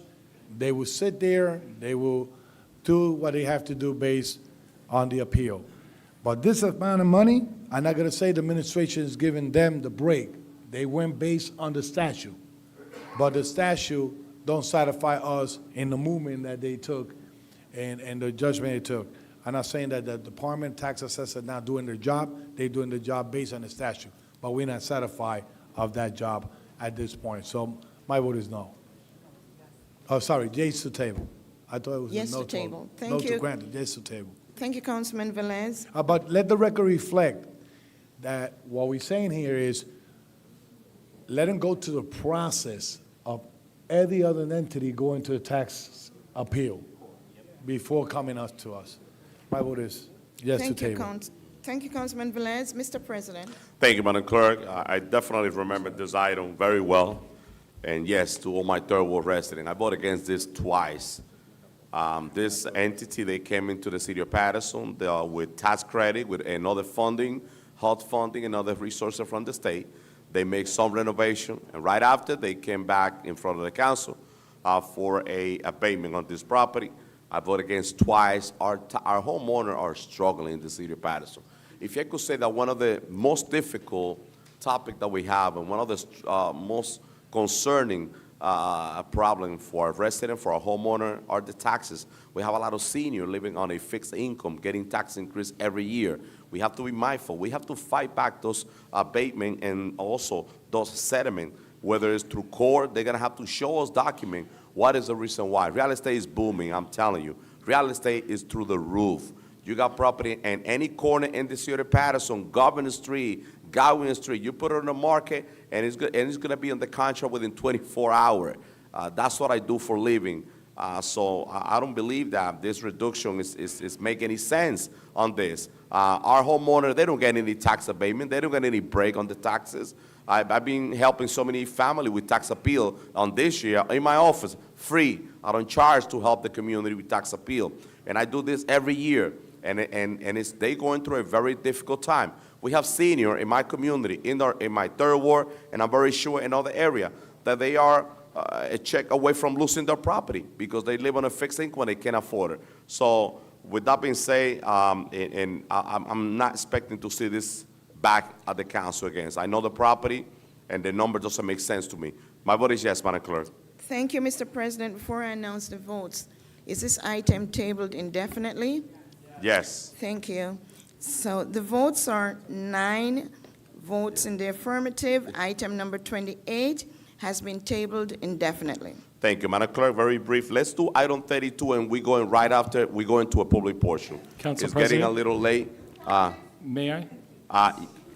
Oh yes, I promise you. I don't want the resident Item to be number late here. I know it's 42. you got to go back home to take care of the family, put the kids into bed. I want to make sure that all the residents go home. Let's do quick item 32.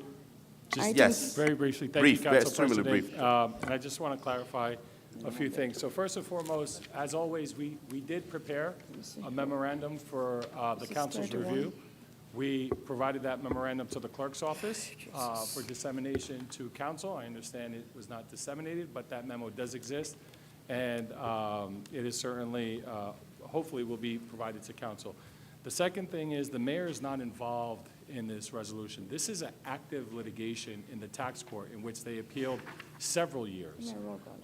Before a decision is made, as with all tax appeals, there's negotiations based off the merits of the appeal, the strengths and the weaknesses of the city's position, of the taxpayer's position. All of that is memorialized in the memorandum, which again was provided to the clerk's office for council. And then council has the ultimate say as to whether or not they agree to resolve it in this way or not. So this is an active litigation. And then finally, Council President, the Law Department in particular has been very vocal about the issue with the equalization ratio. This is not about the value of the property. We understand that values may fluctuate, they may go up, they may go down. This has to do with the city's equalization ratio. And the Law Department is more than happy to have either a closed session, an executive session, one-on-one session, whatever the council wants, to further delve into this, to make sure that the council appreciates and understands the issue with the equalization ratio and its fairness for our residents. Thank you, Council President, for Thank giving me you, an thank you, opportunity. Corporation Council. Let me just, for the record, let me just clarify this. I definitely, I will agree with Corporation Council.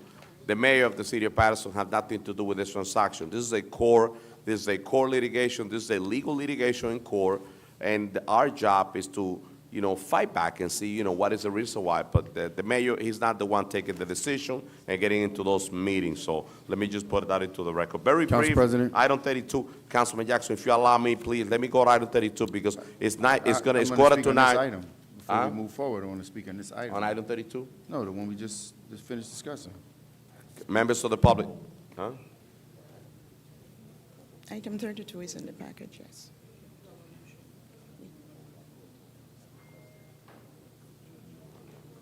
So, Council, I'm sorry. Go ahead, Councilman Jackson. Madam Clerk Council President, Madam Clerk is asking for. So later this afternoon, I received an email from Corporation Council. That's what we're that discussing it right was now. So before let Mr. Councilman Stampone. Jackson Yes. speak about this number, the last item, and I will get back. Okay. So I'm only going to comment based on Council President's response. Every single employee in the city, every single employee works for the mayor. Corporation Council doesn't just take it upon himself to go into a settlement agreement and make an agreement that he finds is adequate. Those decisions come from the mayor's office. So to make an accusation to say that the mayor has nothing to do with it, that's incorrect. If there's an inappropriate settlement that's made, the mayor does not have the ability to say, oh, well, I didn't authorize that. The mayor authorizes the BA to sign off on every single action that takes place. The BA, being the signing authority, who works directly for the mayor, any decisions that are made comes from the mayor's office. So not to give the mayor onus on this thing is inappropriate. And when taxpayers are being burdened with overwhelming taxes, that's not responsible at all. So I just wanted to make sure we're not just going to scathe past that and make it seem as if this is something that just had to have been done. Because if that's the case, we'll do it for everyone. But they'll do it for all of the developers, but won't do it for the residents that's struggling to pay their tax bills. Council President, Just a minute, Madam Clerk. Yes, brief, Madam Clerk, can you just? thank you. I would just Madam like BA, to- I'm sorry, Thank extremely you. brief. I would just like to reiterate what Corporation Counsel said before. What Councilman Jackson just said is not correct. This is something that happens, and the whole process takes place in the Law Department, in the Tax Assessor's Office. It is not something that involves the Mayor's office, and it is not something that involves my office. It is brought by Corporation Counsel to Finance Committees, and I don't have any authority to kind of approve anything about this. It is presented directly to the council from the legal department. So that needs to be very clear. Council President, Okay, council members. very quickly, I'll wrap it very quickly. Yeah, I here. mean, extremely, council members, because the room is full, over 80 people. That's fine. This is very important. It's very important. Very brief, Councilman No, Jackson. we can't just keep going back and forth and letting the council. Well, Mr. I Jackson mean, she needs to stop. say Council lies. members, That is council a members, lie, You gave me Madam the floor. BA, You gave me Madam the floor. BA, You're Madam gonna BA, let her just step out extremely of brief, context, Councilman right? Jackson. Go ahead. Right after that, we go into the last item and public portion. So, once again, there is no employee in this city that works without the authorization of the mayor. And language is very important. She'll say she doesn't approve it. She's absolutely right. The council approves it. As we just witnessed, the council disapprove it. But this item being presented on the agenda is presented by the administration. The city attorney, corporation counsel doesn't just have the authority to put up there arbitrarily whatever they decide. That's a collective decision. And they go into negotiations the same as they go into negotiations with other contracts and other agreements. And if it's not overseen by the BA, then there's an irresponsible activity right there.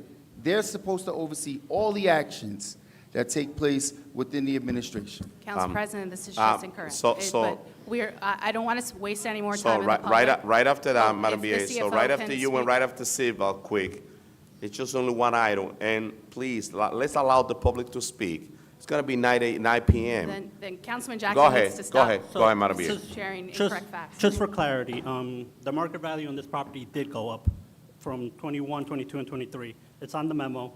The market value of this property in 23 is 22,908,400.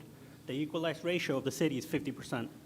50% of 22 million is 11,500,000. That's based on our equalized ratio. That's just the numbers. It makes sense. That's why there's a settlement in place. That- If the council chooses not to agree to the settlement, that's fine, but they are foregoing 22 and 23 and agreeing for an assessment based on our equalized ratio that makes sense for 2024. That is correct. And Mr. Silva, I agree with you, and I'm the type of person that I don't bring politics, to this chamber.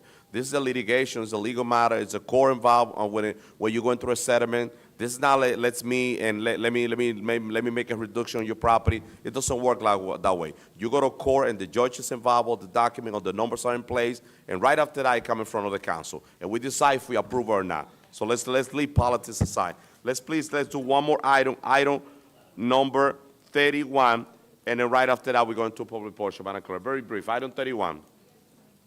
Yes, Mr. President. Item number 31 is a resolution authorizing the award of contract to Smith Sunday Asphalt Construction Company, Inc., for the Overlook Drive and Cricket House resurfacing, bid number 24.08. So moved. For So the moved. Engineering Division of Department of Public Works, resolution number 24:2. So moved. Second. Second. Moved by Council President Mendez, second by Councilwoman Davila, Councilwoman Mims, and Councilman Udine. Roll call, Madam Clerk, on this item. Roll call on item number 31 for approval. Councilman Abdelaziz. Yes.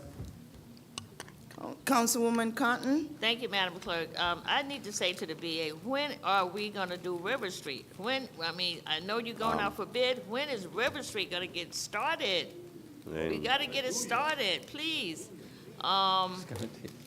You see these other streets come in after that, like, okay, we won the contract, now this Overlook Drive, I know it's bad over there too, Cricket House Road, all of that, but somebody, after the roll call, please, just tell everybody when River Street gonna get started.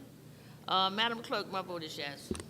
What did you, I'm sorry, Councilwoman? Yes. Yeah, thank you. Councilwoman Davila? Yes. Councilman Jackson? So, Director, I'm gonna send you a picture. Last week, instant flat tire on a pothole on Jefferson and North Third. Tire cost close to $325. Today, on my way here, pothole, same pothole, different tire. The Cricket House and the Overlook, we have roads that people need to drive down every day, and we're supporting, I'm all in favor of all the roads being resurfaced, but we have regular roads that need the attention. Madam Clerk, my vote is no. Thank you, Councilman Jackson. Councilman Councilwoman Cotton? Mims, what's wrong with me tonight? So let me just say, I'm because sorry. I've requested many times an assessment of all the roads, and I'm sure everybody in the audience and on the dais and in the administration and on the entire building could talk about a story where there's a pothole. We face them every day. However, on the item that we're voting on, Overlook has, many times, Overlook doesn't have potholes, they have craters. Similar to River Street. If you ever been on Overlook, if you haven't been there, it's by Eastside Park. I'm telling you, you should just pack up your car and just carry your car up the hill. Because that time, I mean, the potholes, they are so deep. I'm telling you, you can plant a whole tree in there. You can put a new island over there. And, you know, I'm grateful. I know Councilman Mendez is the councilman of the 3rd Ward, but I'm grateful to see this on there. I bust my tire on Overlook. Many other streets, we know we have issues, but I'm glad to see that this is on the agenda and others are coming. But we got to make sure, to our director, to our administration, please fill the potholes. Please, we need to do, and I'm going to put it on the record, we need to do a shared service agreement with the county. Let's put that on the next workshop agenda so that they can assist us with the potholes and the filling. And I also want to get clarity, because I'm hearing it's only one filler truck. So if that is true, we need to put that on the agenda as well and add a couple more trucks to do the potholes and hire someone to do the filling. If it's only the one truck, they said it's like a Sanford and Son truck. I don't know if that's true. It may not be. But if we only have 1 or 2, we still need more. We have 6 wards in the community, and I would like to us to review the capital improvement budget to see if we could get some more trucks to fill these potholes in the city. Matt? 3rd Ward strong. Madam Clerk, my vote is yes. Thank you, Dr. Mims. Councilman Udine? My vote is yes, Madam Clerk. Thank you, Councilman Udine. Councilman Velez? So everyone knows that we're in election season, so everybody's campaigning based on the potholes. That no, not you, but they're gonna put a plant on it, that this and that, and we in the moon or whatever. But one thing is, I gotta say is that those that knows me, and probably Director Billy Rodriguez could attest this, that I sent a lot of pictures about it, about all the potholes, and sometimes some of them are not in my ward. So, you know, I traveled through the roads here, and we have noticed this. I want to commend the DPW worker. With the amount of resource they have, they still try to get into those potholes that we have. But I would recommend to the administration to sit down with our director of DPW and to see if they could assign an emergency contract to a company that could assist them to cover those potholes. And also thinking about that, you know, the weather having really break, you know, it make it difficult. You could go out and try to cover some potholes, and the next day is raining, you know, for 2-3 days. So the weather is not helping us. Saying this, an emergency contract with an individual company, you know, could come in and get the critical potholes out there. The other day I was traveling River Street, and there was a big line of cars behind me, and the funny part is that I had my campaign sign in my car. If I had to run based on potholes, they probably not gonna vote for me because I have my sign out there thinking I'm the councilman in that area. But you know, this is needed. Overlook Drive was in a plan to do it. The residents of the 3rd Ward and the people that visit Eastside Park was always requesting to pave, resurface this area.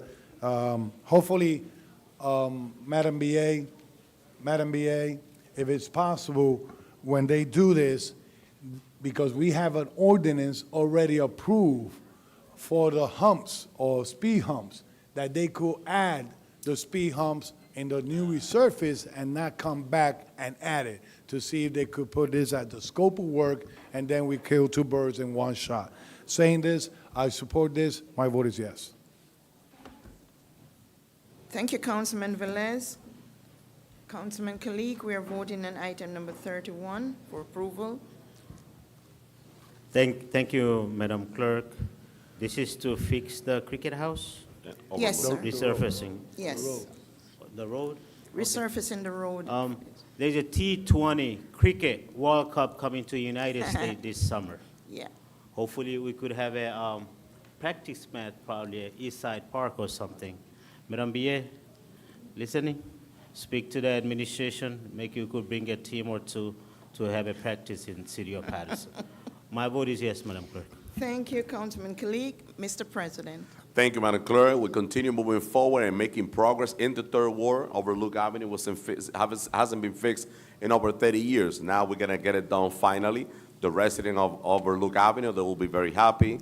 They pay a lot of taxes on that section of the historical area of the park, of Eastside Park, and also the cricket field, also the Cricket House Road is gonna be fixed to all the team that play cricket in the Eastside Park, and also the residents that visit Eastside Park. Now that we have a state-of-the-art Eastside Park totally redone, all the road, the tennis court. I'm very excited to support this resolution, and that's the way we're making progress. That's the way we're moving the city forward. Last but not least, only the director and I know the conversation that we're having about potholes. For the record, to all my residents of the Third Ward, 20th Avenue from Brilliant all the way to Route 20, the director knows about it, he's aware. 4th Avenue, all the potholes there, the director has the information. East 33rd, East 32nd, every single day he knows, director, I'm addressing that with you. We have a conversation. You told me that this week you're gonna have a patching truck in the Third Ward. I'm looking forward to see that. And if you need additional resource, come in front of the council, because we know that we need to provide service to our community. And we have to find a way to get this done as soon as possible, whether it's getting into partnership with the county or getting an outside company that help the public work to fix those potholes and fix the road. But we got to get it done, and we got to get it done before the summer starts, and that's what I'm looking forward. So for the record, all my residents in the Third Ward, I'm advocating for all those potholes, and finally we got to get Overlook and the Cricket House Road done. With that being said, Madam Clerk, my vote is yes. Thank you, Mr. President. The votes are 8 yeses, 1 no.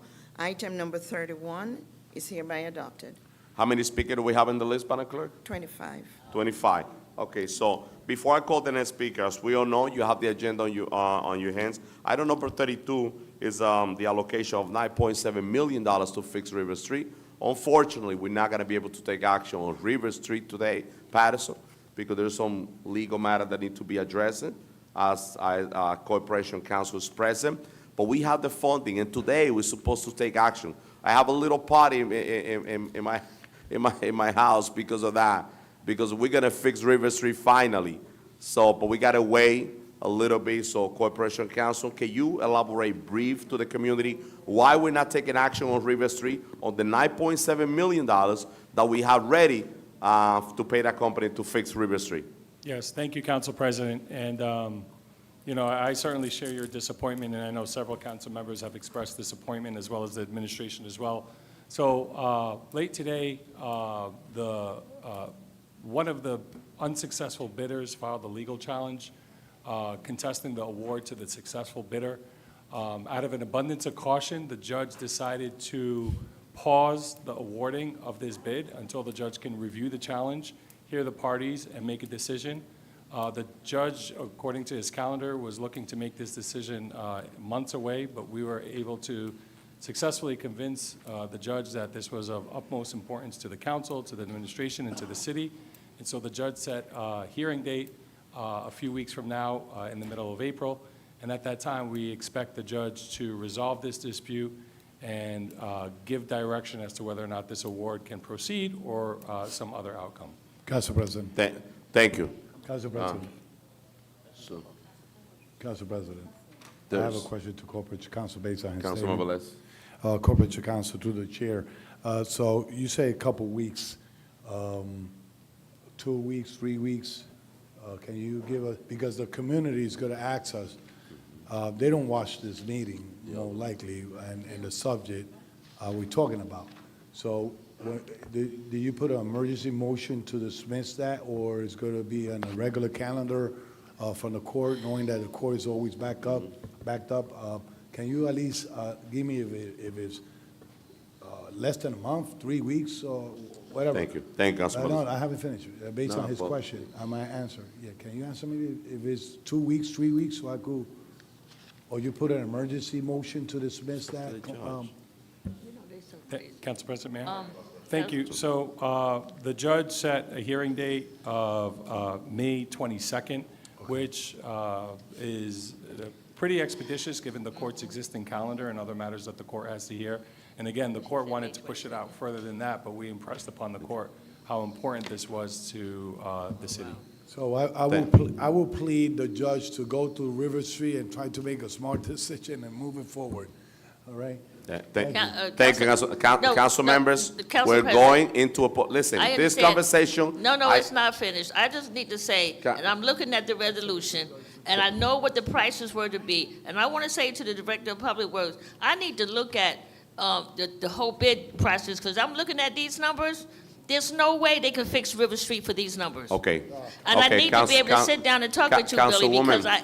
because I be around enough Councilwoman. engineers and contracts to understand what stuff costs. Thank And you. I'm looking at this, and there's no way for originally what they said it I- was gonna cost for River Street. I understood, Councilwoman, This but is not we're gonna right. have, Billy, we're gonna I have need to enough see time you. to have a conversation No. before we get into court. Let's call the cannot- first speaker, Madam Clerk. We cannot get involved in the bid Yes. process. No. Yes, Mr. President, the first speaker is Virginia Velasco. Velasco.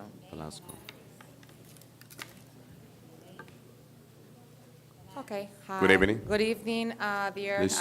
council members. My name is Virginia Velasco, so I Name don't and know ad- when you want to start my time. Name and address, you got 3 minutes in front of you, so. What's your name and address? I have a house here in Paterson, 161 Sussex Street, Paterson, but I reside in the city of Clifton, 52 Jefferson Street. Thank you. Go ahead. Okay, I'm here to talk about the Peruvian Parade, Inc., which is an organization that have been representing the Peruvian community for about 38 years, that have been doing the parade together with the festival, and it's the only organization that has representing us, the Peruvian, in the Peruvian community in the city of Paterson. So since I arrived here 30 years ago in this great, beautiful country, it has been a source of pride for me to see this beautiful parade year after year, thanks to the Peruvian Parade, Inc. This Peruvian Parade, Inc. was first originated by Mr. Guillermo Calegari, who just passed away. So we hope that because he's dead, the parade and the festival doesn't die with him, meaning the organization that I represent as part of the Peruvian Parade Incorporation. So I will ask you, council members, to put this into vote, because there's another organization that has opened a new path for Peruvians, which I'm happy for them, but just because of the legacy that the Peruvian Parade, Inc. has, I believe that it will be unjust for us as Peruvians, and I believe that we should remember and be grateful to an organization that have represented us for 38 years. With this says, I will say that it is and will continue to live on in our hearts and memories of all Peruvians.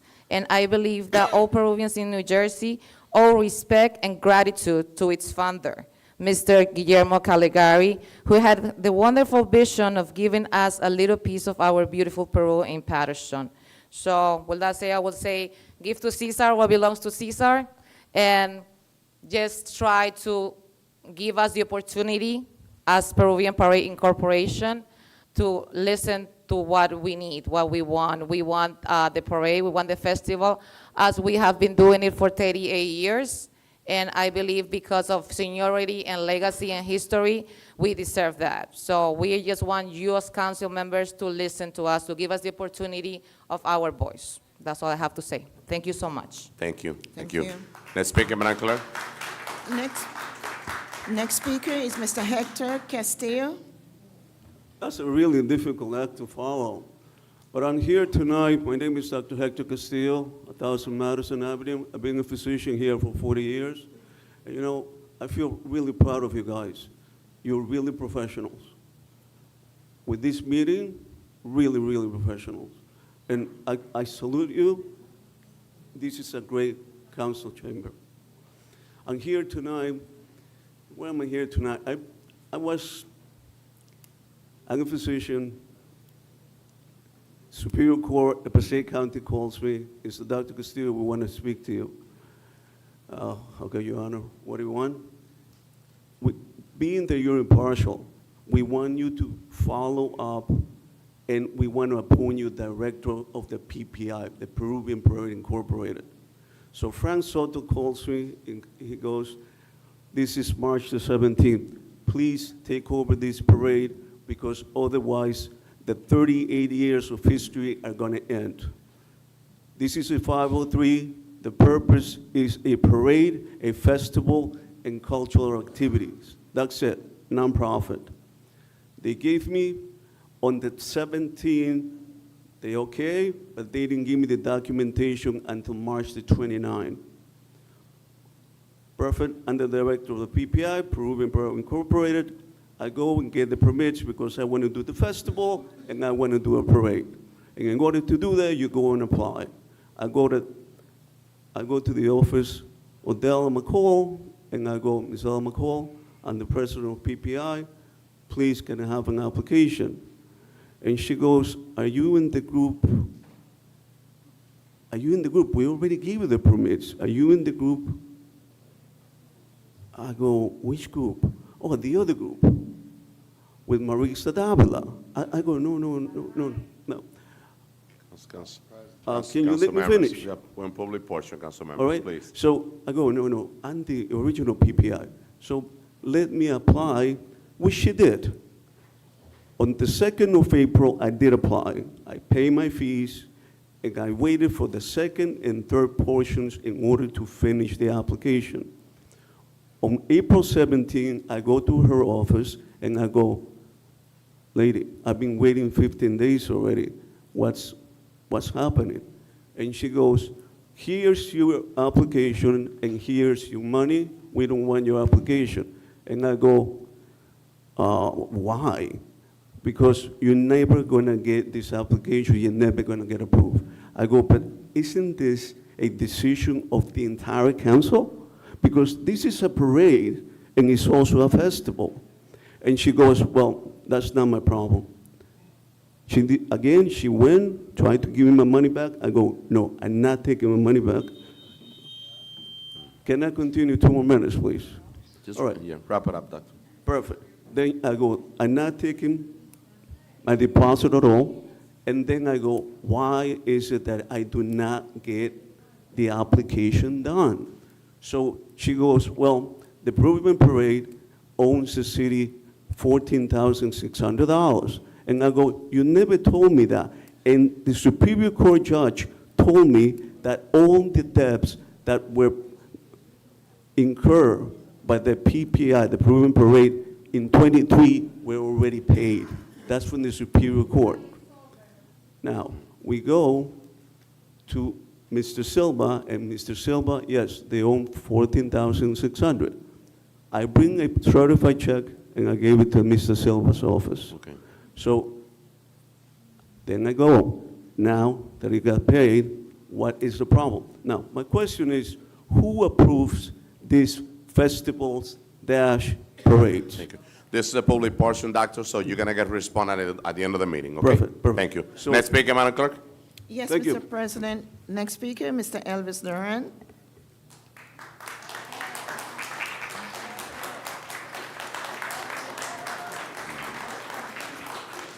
Mr. Elvis. Mr. Elvis Dorm, 4th Ward, born and raised. Before I get started with my announcements, just want to say I support all the entertainment in the city of Paterson, New Jersey. I'm behind the Peruvian Festival and Parade 150%. You need my help, I'm here. Entertainment. Just want to say thanks to Councilwoman at Law Lisa Mims for a notice that the city of Paterson, New Jersey need a hotel. We got a lot of entertainment coming back to the city of Paterson this year, a lot of African-American entertainment. R&B concert is going to be at Hiscop Stadium, gospel concert, Hiscop Stadium, and at other places in the city of Paterson, New Jersey. Also want to notice Councilwoman Marissa Dario always supporting my production and my brother, Chef David Bannister. Councilwoman Ruby Cotton, thank you for all your support for my music production. Council Alice Mendez, thank you for all your support. Both of y'all came to the Black History Celebration and y'all supported 150%. Thank you, and I appreciate it. My production, we going somewhere, y'all, and we're about to do some big things. Elvis Dorm Outreach Music Productions presents Y'all listen? Elvis Duran birthday celebration. And 28 years as a promoter, a gospel promoter in the tri-state area. Sunday, May 19, 2024, the concert will start at 4 o'clock p.m. and it's going to be at New Generation, Kingdom of Power Ministry, 170 North Main Street, Paterson, New Jersey, where the pastor of that building is Pastor Thomas Perry. Special guest singer, one of the best singers in the world, Ashley Motley of Paterson, New Jersey, will be live in concert at my celebration. Also, special guest singer, Dominique Tisdale of Trenton, New Jersey. So I want everyone from Paterson, New Jersey, all over Passaic County, councilwoman, councilman, the mayor office, I want y'all to be there because it's my celebration. I do a lot for this city. I love my city. I'm going to say the address again. It's Sunday, May 19, 2024. It's my celebration. My birthday celebration and my anniversary celebration. Sunday, May 19 at 4 o'clock p.m. It's free at 170 North Main Street. 170 North Main Street, Paterson, New Jersey. God bless you and peace. Thank you, Elvis. Next speaker, Madam Clerk. Next speaker, Ms. Laverne Williams. Laverne Williams, she's coming. She's here. She's here. Hello. She's right here. Good evening. Laverne Williams again, praise break. I am going to McDonald Gospel Fest.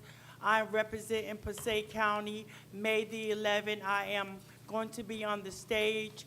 I am so excited. I need your support, the city behind me. I am under Laverne Williams, $ Cash App. You can reach me at lavernelwinchrist@yahoo.com. I am part of Passaic County. I love my city. There is some good stuff coming out of the city. And let's concentrate and support on the good things that is coming out of the city of Paterson and this county of Passaic. So please, please, please, I need your support. May the 11th, I have tickets for the Gospel Fest. This is my second year. I'm super excited. Again, I am representing Passaic County. Thank you. Thank you so very much. Next speaker, Madam Clerk. Next speaker is Jimmy Smith.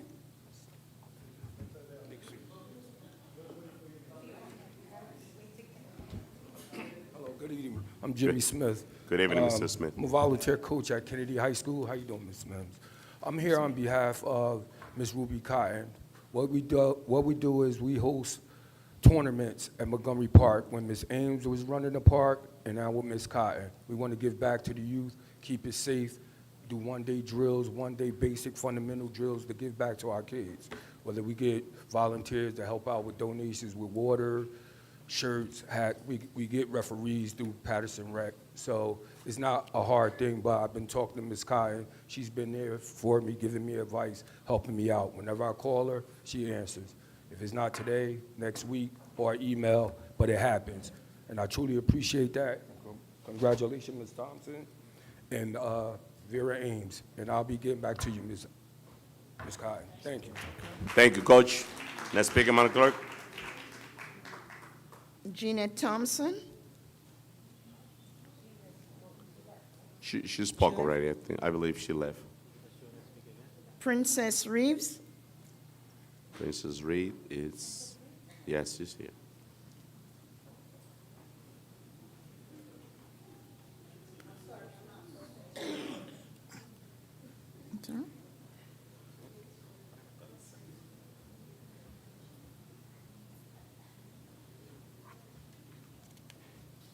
Good evening. As Good evening. always, I always ask that my council members and the audience, please pardon me. I've been hurt, and I'm just waiting for my surgery. I, too, was hit by an unauthorized, he should never be given a license to drive, and I was hit terribly by a truck. And we're not talking about the little trucks. We're talking about those big old commercial trucks. So I'm lucky to be alive. So when I hear the comments of the young lady. Rachel, I tell you, this is a young lady that her heart spoke before she spoke, and she would be dearly missed. She's very loving. She had a spirit just like her mother. So I do, when hearing the comments from our Councilwoman Ruby Cotton, matter of fact, all the comments that came before this evening, it was very, very worthy. You have to excuse me, like I said, I'm going through a lot of things right now. But I'm also here on behalf of Mrs. Jeanette Thomas. It is time duly that as women, we need to start receiving our flowers in our living. I remember Mrs. Thompson, she has gave so much back to this community. 45 years working at the post office. And that doesn't even count the other various areas that she has been the glue to keep that particular organization as well as her co-workers together. So as we give an homage to her, yes, well overdue. And I'm very thankful that you guys noticed and took it and began to pay that homage to a hard-working woman. I mean, sometimes, and please pardon me, you guys, but if it wasn't for us, you wouldn't be here. So I say thank you for recognizing Mrs. Jeanette Thomas. Miss Jeanette Thomas, let's give you another applause. Jamie, come on. Okay, I don't know if I should wait until you call my name, because I definitely am next. Okay, so I'll wait. Thank you. Next speaker, Madam Clerk. Next speaker is C. Mills I have here, but since you're there, I guess you can go. Yes. Oh, okay. Go ahead. Okay, so good evening, ladies and gentlemen, on tonight. My name is Jamie Bland, and in my humble voice, I really I pray that God keeps his hands on the Teddy Martinez family. On behalf of the Jumpstart program, I just wanted to make sure that we thank you. On behalf of the National Action Network, I wanted to make sure that we thank you. And Michael Jackson, it was one time we had words, and I said, oh, you know what, I ain't even gonna never say nothing to him again.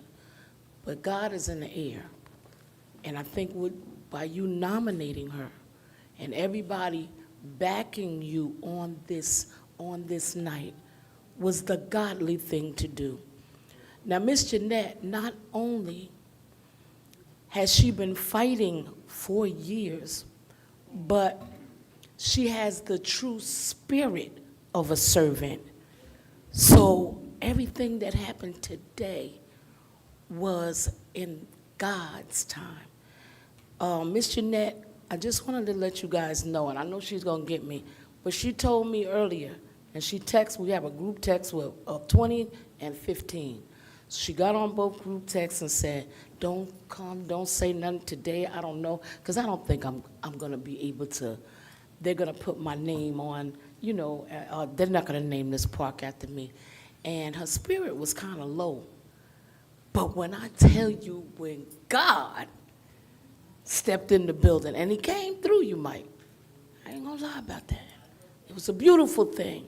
And I know that everybody knows her, and I commend you all for stepping up to a historian of the city of Paterson that stays out the way. She's only in the way when she needs to be. And so people like that, I just want to tell you a secret really quickly. Miss Jeanette has been the director of the Jumpstart program since 2015 and never, ever, ever would take a dime of pay. Is that a servant? And she does payroll, but never So you did the right thing for the right person. And I just wanted to say thank you, and may God continue to come through you guys with the humanity in you. Because if you work with the humanity in you, there won't be any arguing. If you work together in conjunction with the godly spirit in you, because we all have it, we were born with it. Once we get older, that's when we decide to stray other ways, okay? But there is a humanity in everyone, and I suggest to continue to use it because it looks good on you. Thank you, and God bless. Thank you. Next speaker, Madam Clerk. C. Mills. I did not complete my 3 minutes, so I'm going to, yes, I let her go because she needed to say that. But no, You it's share not the even 3 minutes. Go ahead. half of a minute. Go ahead. I just want to say, as we are all here together tonight, as we sit back and we watch these programs, let us take time out to listen to ourselves. Go into that bathroom and begin to have that discussion with self. So that way you can understand, if we don't come together, we cannot make improvement. We cannot set aside. So we need to look in that mirror and see exactly what we are saying from our vocal part of us. Because yes, we are all in this together. I don't care what direction we're coming from, but we have to fix this township together. Thank you. Thank you so very much. Next speaker, Madam Clerk. Next speaker is Joseph Hart.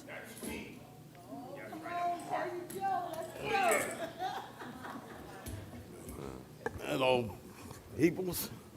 I'm here for a few things. Number one, Ora Bell, she's like family to my family.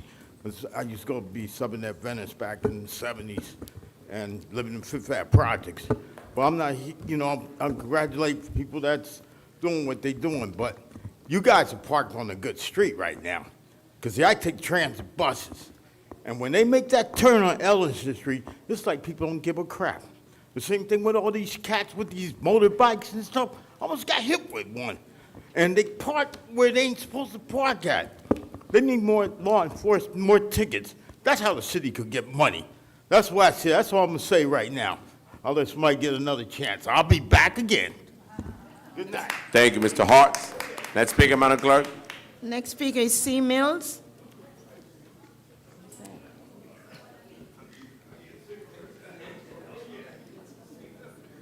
Good evening, Council. Good evening. My name's Charles Mills, lived in Paterson my whole life. This is my father, Charles Mills, not a joke. We're here with a friend of ours, Chris, in the back. First, I just want to say thank you because I've been finding my footing in my community the past 5 years, and the way I found that those past 5 years is as a coach serving the children. I coach for the Wildcats, and we use Westside Park Total Oval. It's been a long time coming. It's being redone. Thank you. I love that. I've learned that for the most part, people in this city mean well. I got a small sample size in the last 5 years, but I'm going to go ahead and give them the credit. I find that the issue is we all have different visions for how we want the city to be ran or how we want it to look. I think the challenge is in connecting those visions into one plan that we can execute together. The bridge between those two things is communication. So I'm up here, like I said, first to thank you guys, and secondly, just to give a shout out to Councilwoman Cotton. I mean, you're talking about somebody who answers their phone every time. You're talking about somebody who gets back to you every time. You're talking about somebody who, whether it's yes or whether it's no, you're gonna get an answer. I'd love for all of us to take from that example. I hope to be spending more time with the council in coming years that I'm dealing with the community and the children and hopefully growing that into something else. But I really, if she is any indication of what you guys stand for, thank you. I appreciate you. Okay? Thanks. Thank you, Coach. Let's I'm just going to take a little bit of his time. Sure, you still have 1 minute left. All right, 1 minute left. All right, I'm gonna fire this at you. I never come to these meetings before. I applaud the professionalism you have. I can see the emotion that you guys share, even when it comes to bantering back and forth, because you want to stand for something that you stand on. So I appreciate that. And I've been in this city for 60 years, so it's a little longer than him. Yes. But you're a little younger. Yeah, a little bit. But, and I also coach with him, so I've been coaching for about 25, 30 years. And it's about giving back to the city. And for me, that's my best way to give back as a coach. I mean, I know what I know about that, and that's safe base for me. So thank you again. Everyone have a good night. Thank you. Thank you. Next speaker, Madam Clerk. Kendall Holt. Ahaya Khan.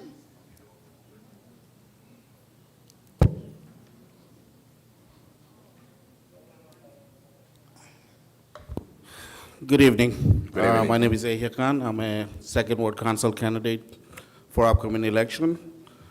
Tonight I'm here on a previous debate. We had some dialogue, and our councilman said that he operated a nonprofit organization from this called Help Center in Union Avenue.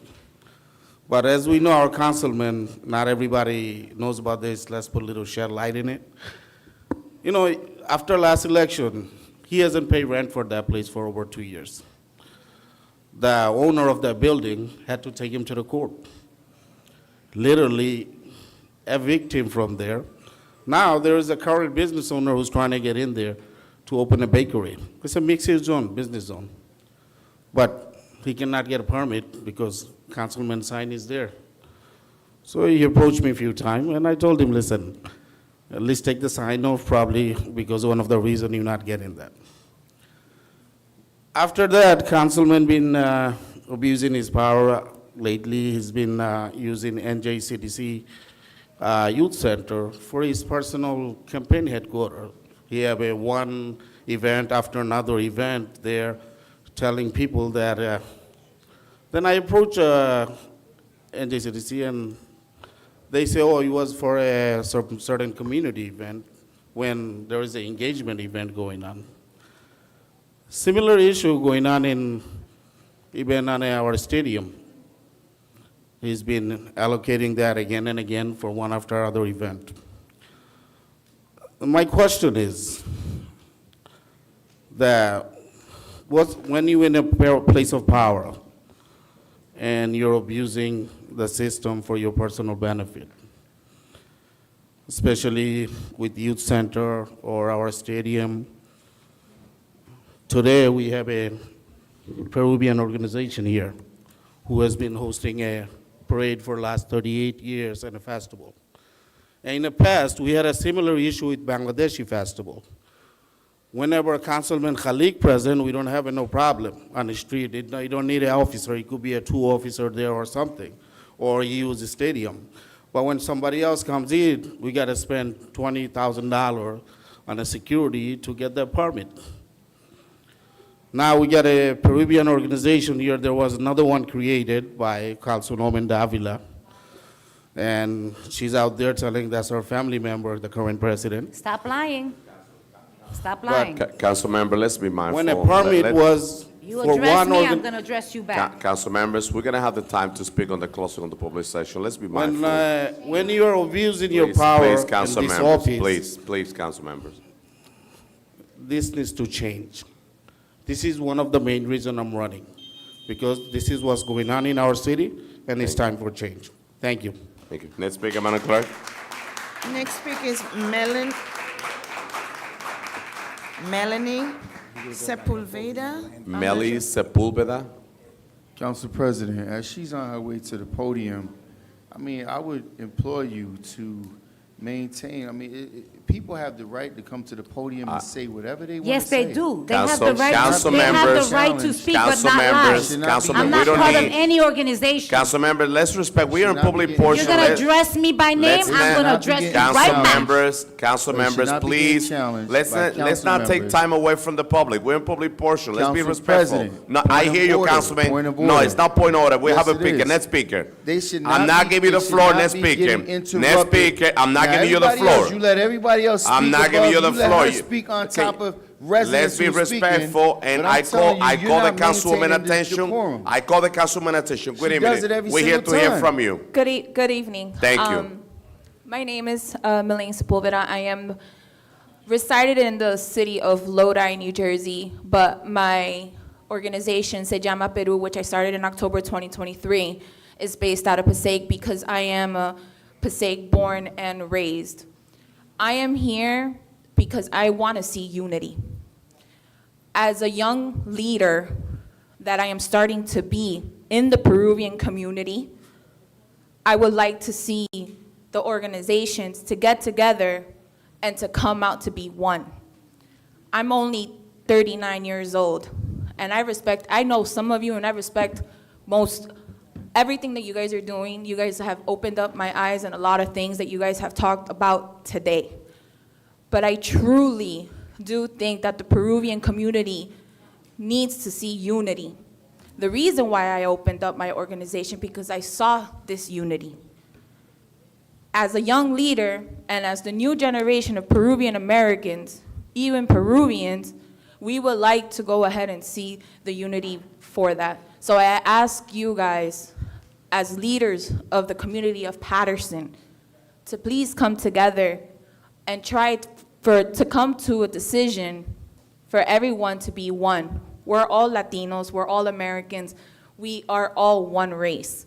So again, like I said before, I'm a little nervous, but this is a tradition that has been going on for so many years. I am still an active member of the Peruvian Parade. I respect the organization. I respect New Jersey Peruvians. I respect any other organization that decides to come to do a difference, because that's what we're trying to do, is we're trying to do a difference. So I ask you guys to please listen to both organizations, see what they have to say, and let's get together. I know my organization, we are starting a tradition in the city of Passaic, which I am very proud of, and I want to continue to do that. But at the end, the city of Paterson is where the Peruvian community has started. So again, thank you for your time. May you guys have a blessed night. Y que viva el Perú. Thank you, thank you. I think we should stand Madam up for this Speaker. young lady. Just a point of privilege. Council President, we need to stand Councilwoman. up for this 39-year-old woman that's coming to bring peace to a situation that could be chaotic. I agree with her that both entities should come together outside of the council, meet together, and then bring it back where it's a unified parade that you do it as one. Because when it comes to doing parades, we all participate. It should be something that we all celebrate. We want to learn your history and embrace the different culture. I say to you, young lady, just stand. Thank you for coming, and the leaders of both organizations, take heed to that message. Both come together privately. Forget the council. Come back to us later. Come together as both entities, combine it, and do it as a whole. We're better together. All the infighting, all that stuff, it'll stop. If you come together and show that you can do it in solidarity and one, it'll be bigger, it'll be better, and guess what? It won't cost you as much individually. Come together and take that advice. I'm gonna stand up for myself. Thank you, Councilwoman. So next speaker, Madam Clerk. Next speaker is Ms. Camille Black. Good evening, everyone. Good evening. Well, Dad, everybody is only one person here, but okay.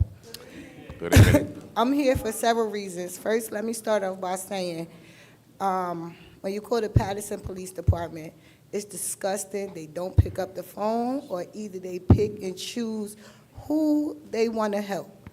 I've been coming here for over a year talking about Mr. Velez breaking and abusing his power. People is ready to stand up. They sick of him. Got Sebastian running against him. He's paying people to take his signs down. He had somebody run up on him last week, some gangbanger drug dealer. It's at a church. It's out of hand. As the tapes are rolling, it's to the point the Attorney General is here. If you're here, do your job. Velez has to go. Uden, I'm surprised at you. You endorsing him, sending money to Susanna Realty for him? I'm surprised at you. Don't say you didn't. The proof is in the pudding, baby. I got the endorsements. It's disgusting. Like the other lady said, it's time for us to start sticking together. This city is in distress. It's bigger than potholes. It's kids out here buying weed, dying off of fentanyl. People getting shot, but we're not talking about that. It's sad the kids that go to school, they coming home. We gotta help our kids because there's so many kids out here that's dying. Then a person like me take money out of my pocket, don't ask the city never for nothing. Try to feed the homeless, try to help the kids. Every time I go out of my way, only thing I get is the Paterson police, Velez called the cops. I'm gonna put this on the record. I'm Cameo Black, as y'all know. I'm not scared of the cops. I'm not scared of nobody. I don't have warrants. As long as I live by God and I walk by God, I don't have no reason to be scared. Al, I'm proud of you tonight with the tie, because I told you the next time I catch you with a T-shirt, I'm coming for you. So kudos to you. But y'all need to get it together. All of y'all up here on the phone texting, people talking. It's real out here. It's serious. The first war, the potholes, everywhere got goddamn potholes. I'm sick of seeing on Facebook, potholes, potholes, potholes. What about the crackheads? What about the kids? What about the fentanyl? How many funerals we going to? How many going in the dirt? All these GoFundMe pages, I'm sick of it. I've been here for 43 years. Blood, sweat, and tears. Every time I come and do something, what I get? Harassment. Why? By the same councilman. I'm ready to go to jail. He harassed me so much. It's either jail or mental health counseling. Which one do I do? I know who backing him. Everybody's backing him. But at the same time, the corruption is out of control. We tired. So y'all going to rock with us? Rock with us. If y'all going to be on the corruption, stay away from me. I'm sick of it. And Mims and Cotton, Jackson, thank y'all for always supporting me. Maritza, you starting to come around too. Mendez, I've been told you. Get it together, brother. Get it together. Khalid and Al, I don't know. Uden, I'm done with you too. Let's bring him, Madam Clerk. Luis Uno.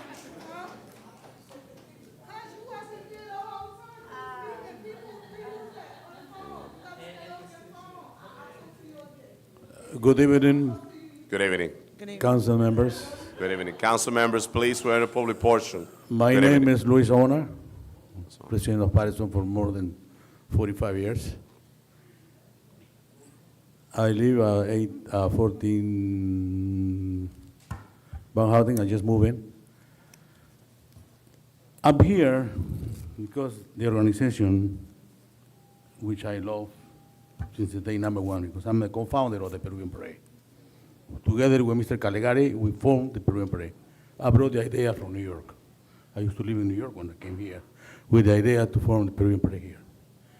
Today, we have serious problems.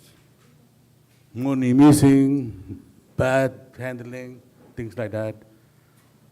But always the same people around. Always the same corrupted people around. We try to get rid of these people, but only the community of the Peruvians have the power to do that. And I'm here because there are two organizations now. What is that? Ambition? What is that? Destruction? No. We have one ex-president here, which is the only one who left Superávit and the Peruvian Parade. He is seeing the situation is going bad. He decided to come in and say, I want to be the president again. But then we have a problem with the judge. In the beginning was Ernie Caposella. Then we have Judge Filco. They intervene with the master. Master is taking the orders Master is giving the orders to everybody, no matter who. A master who is not Peruvian. Then now we have what? We have two people, two professionals running each other. Why? We don't need that. We have someone who already present papers and got the permits. According to what I know, the permits are already in progress. I have another professional here, which is also trying to run. He says he's not a Peruvian because he doesn't have a DNI on the identification that Peruvians have. What we want to do is unify the Peruvians. Stop fighting, stop destroying ourselves. We were a very strong community in the past, now we are weak. We want to get back again to what we were before. I know some of the council members. I respect Ms. Davila. I respect Alex, Mr. Khalib. I can talk for the other ones as Vélez also, because I was not involved really. But I thank you very much for this opportunity, but that's the situation. Thank you. Sonia, next speaker, Madam Clerk. Next speaker is Abed Tabatha. Abed Tabatha. He's coming.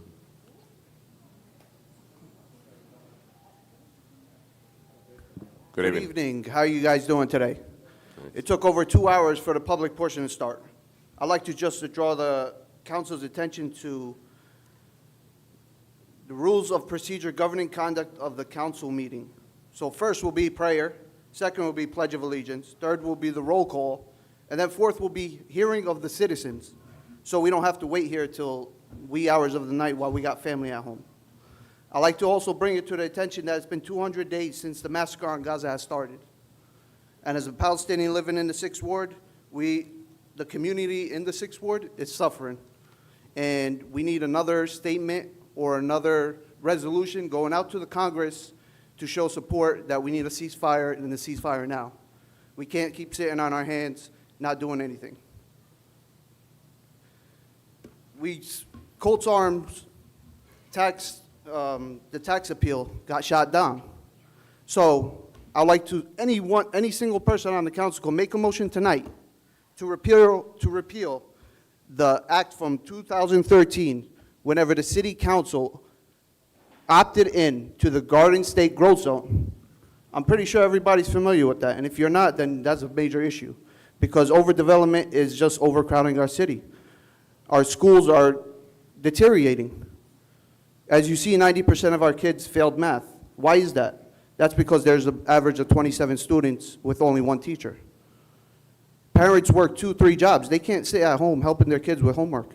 It has to start in the school, and then whenever there's need a little tutoring, they could provide a little assistance. But otherwise, by the time they get home, they're just getting the kids ready to go to bed, putting food in their mouth, and then everybody goes to sleep.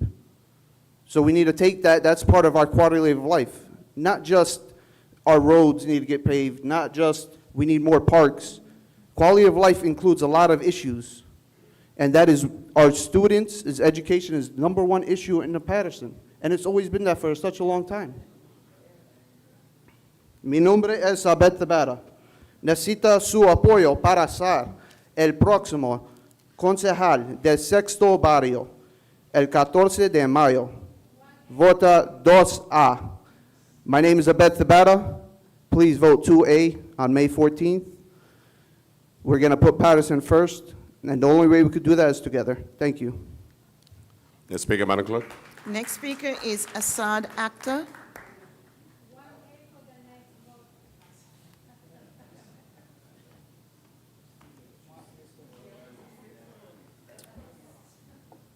Council President, council members, thank you. Glad we could have this meeting in person. Good evening. Council President, you know that you and I are both running. You're running for re-election. I'm running in the 3rd Ward along with former Councilman McCoy, and he's often brought up the charges that are against you, and I've often said that you deserve your day in court when it comes to the allegations that are against you, but that doesn't mean that those allegations don't exist, and that doesn't mean that we have to allow our full trust in you and your team, which is also under indictment for electoral charges going back 4 years. Now, I spend my time campaigning. A lot of other candidates spend their time putting up signs, and that's their right, but I spend my time knocking doors. And I knock doors, and I see your materials, I see Councilman McCoy's materials. I don't touch them. They're on the door. You don't touch them. I respect that. We're all campaigning on the same territory. We're all campaigning with the same voters, and we have to have respect. And I think we've had respect, and I've tried to be respectful to you while we debate the issues. However, I uncovered something very disturbing on my walk this weekend in the East Side Park neighborhood, knocking doors. I discovered that your people, or I don't know for you yourself, but I did witness your campaign workers, and I didn't want to confront them, I didn't want to videotape them, but I did take photos afterwards. Your campaign workers are stuffing mailboxes with your materials. So they're stuffing mailboxes with your materials. Now, the first day I ever knocked on doors, I was about 20 years old, the first rule they told you is don't touch people's mailboxes. It's not just a violation of their personal property, it is a crime. It is a federal crime related to touching people's mail, and that would be bad enough if you were any other candidate in Paterson. With all due respect, you are under indictment for possible stealing of people's vote by mails and getting into their mailboxes.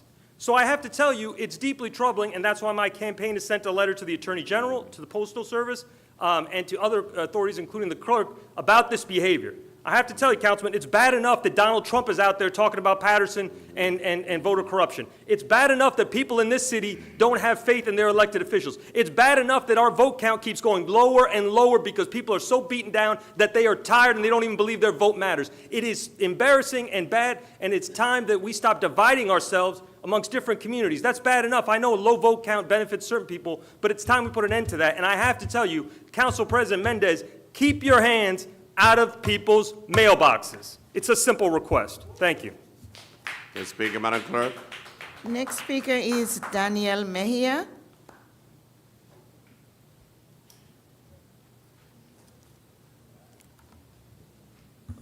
Hello. My name is Daniel Mejia, and again, I am the CEO of Silk City One. So today I just wanted to basically, first of all, I wanted to give out hand sanitizers that I've been giving out to the businesses in hopes of promoting the QR code in the city. Again, Silk City One is a website that I plan to integrate within the city of Paterson to start, which would provide the people 3 options. The first option is any city jobs that are available. Second option is city events, which would be divided events by people and events for businesses.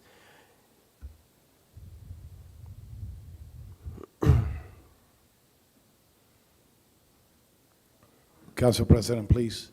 Speaker is speaking. Sorry, Sebastian. Sorry. It's okay. Just continue. So the second option, it would be events for people, by people, and events, I'm sorry, is that I lost my train of thought. So again, Silk City One is a QR code that I plan to integrate on every door with the goal of giving the people 3 options. First option is city jobs that are available, whether it's governmental or jobs provided by businesses. Second option is city events, which would be divided in 2 sections, which is events by the people and events by businesses. Every 2 weeks, I would select different types of businesses that would give a discount for a specific day, where those who look to shop would be able to try out a new company, when it comes to food or objects, material provided. And well, the third option, it would be for the city elects, where everyone who's elected by the people would present themselves, thanking the people and explaining what's their vision based on the position that they're in.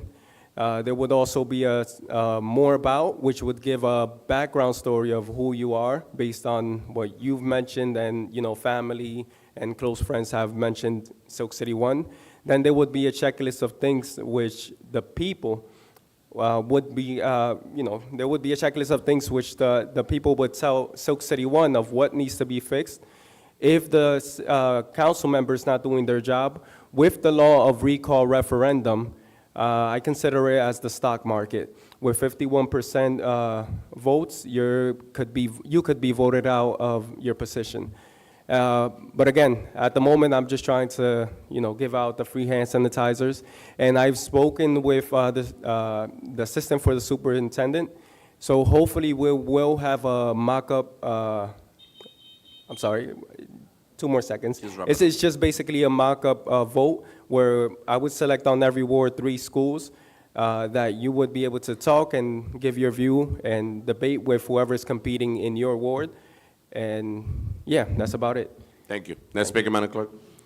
Next speaker is Ms. Chanel Fields. Ms. Chanel Fields? Okay. She's outside? Oh, she's right there. Oh.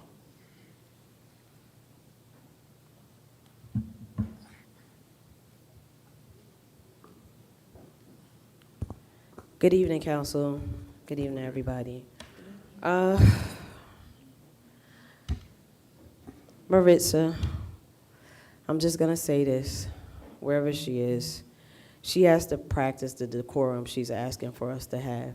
That's all I have on that. Tonight, I stand before you as a messenger of democracy and a diligent steward of our collective voices. In this upcoming election, we must make it a priority to vote. We as a community hold in our hands the power to shape the course of this city's future. We can no longer allow ourselves to just be spectators. We must become active participants in creating a positive narrative for our city. Voting is not merely a right, it is a sacred duty entrusted to us by those who came before us and sacrificed so much to ensure our freedom. Voting is the cornerstone of our political system. Voting is the foundation upon which our government stands. When we cast our ballots, we actually breathe life into the principles in liberty, equality, and justice that we believe in. It is important because our voices do matter. Each vote is a personal declaration of our hopes, our dreams, our aspirations for us and our families and our community of which we wish to see. When it comes to voting, we must refuse to be silent in the face of injustice, inequality, and oppression. Voting is our privilege to those of us who have children. Please vote and consider the unheard voices of your children who yearn for the opportunity to have a say in their governance and to have a voice in the decisions that affect their futures. We owe it to them and to ourselves to exercise this right with the utmost diligence and responsibility. In this pivotal moment in history, our city stands at a crossroads. We are facing pressing challenges that demand bold solutions and decisive actions from council members with integrity. Our issue stems from everything from economic inequality, racial injustice, overcrowded parking, all the way up to affordable housing. These issues before us are as complex as they are urgent. So let us not succumb to despair or fear that our vote doesn't matter, when in fact we are stronger together.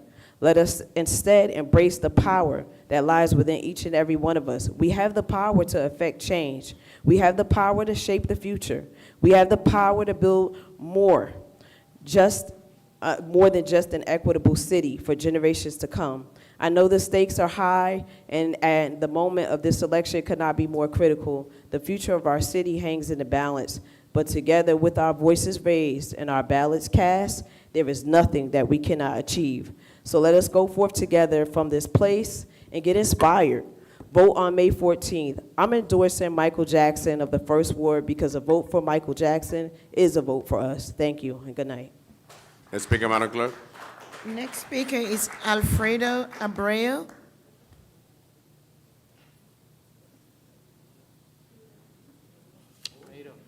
Alfredo. Is it? Oh, okay. Alfredo.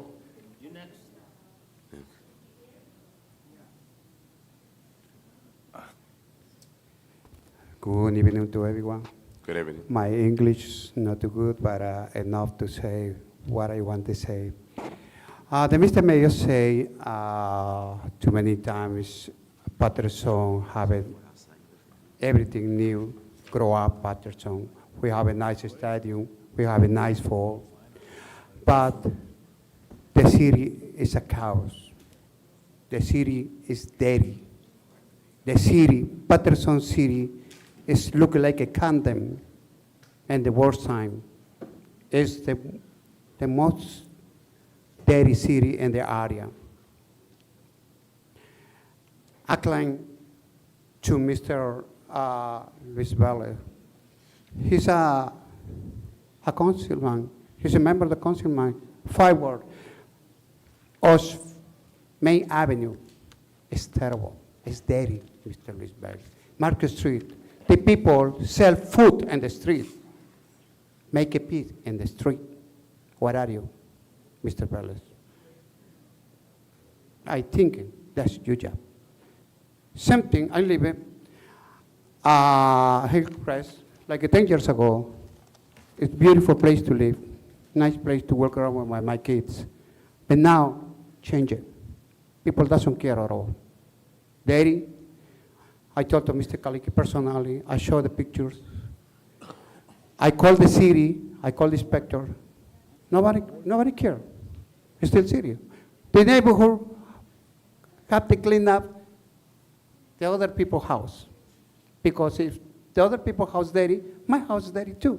So I better clean up their house, which is not fair. That's why we have a leadership. Mr. Alex Mendez, when he was a candidate, he promised us clean city. But he's still in the power. He forgot us. So we need to clean up. Doesn't work. We have a nice building if the city is dirty. I ask you, please, as a Patersonian, we need to clean up the city. The main street, no, nice store not gonna come. How are we gonna come? I have a question to Luis Velez. It's nothing personal, first of all. I don't know you, but you can work with your kids for the main street or Market Street. Market Street, you have a bar and everything. People make a pit over there. It's embarrassing. It's very close to the city. So I ask you, please, clean up the city. That's your job. Please. And the last thing I want to talk up to about the Peruvian, as a Peruvian, Mr. Dr. Tello, Dr. Castillo, please working for the Peruvian parade. The Peruvian parade have 30 years old. No matter who is take care of it. But the Peruvian people wanted to take Peruvian parade. 30 years old. We're not going to get it down, though. Please, work together. Please. Thank you. Madam BA, just take note about the cleanliness of the city. That's an administrative job. We have put all the resources to the administration to make that happen. Next speaker, Madam Clerk. Yes, Mr. President. The next speaker is Alan David Jefferson. No more. This is the last one. Good evening. I wanted to talk about some other things, but I'm going to talk about some real movers and shakers tonight. Jeanette Thompson, that's not here, okay? I grew up with her back in the Alabama Avenue projects during the 50s and the 60s. I played with her brother on a midget league team. We won 20 games and we're still undefeated. 1962.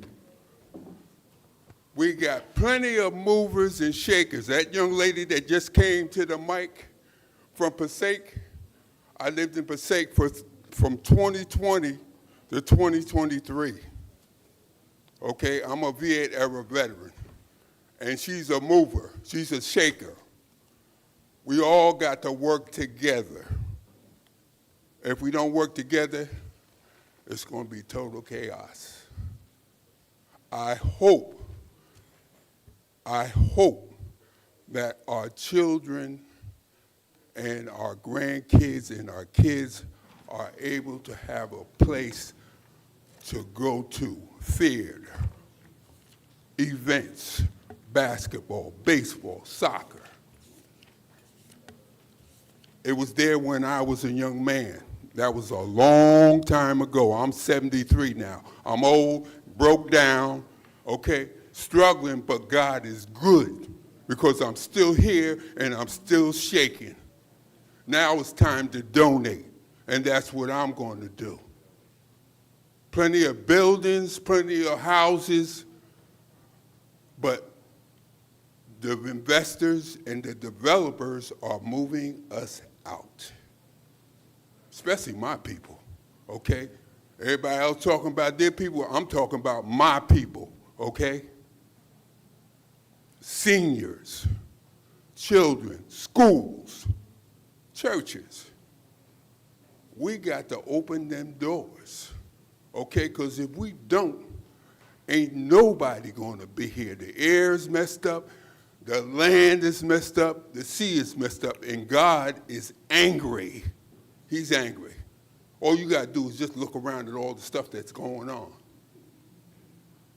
I hear some people laughing, but I'm not joking. I'm serious. I'm a God-fearing man, and I fear God.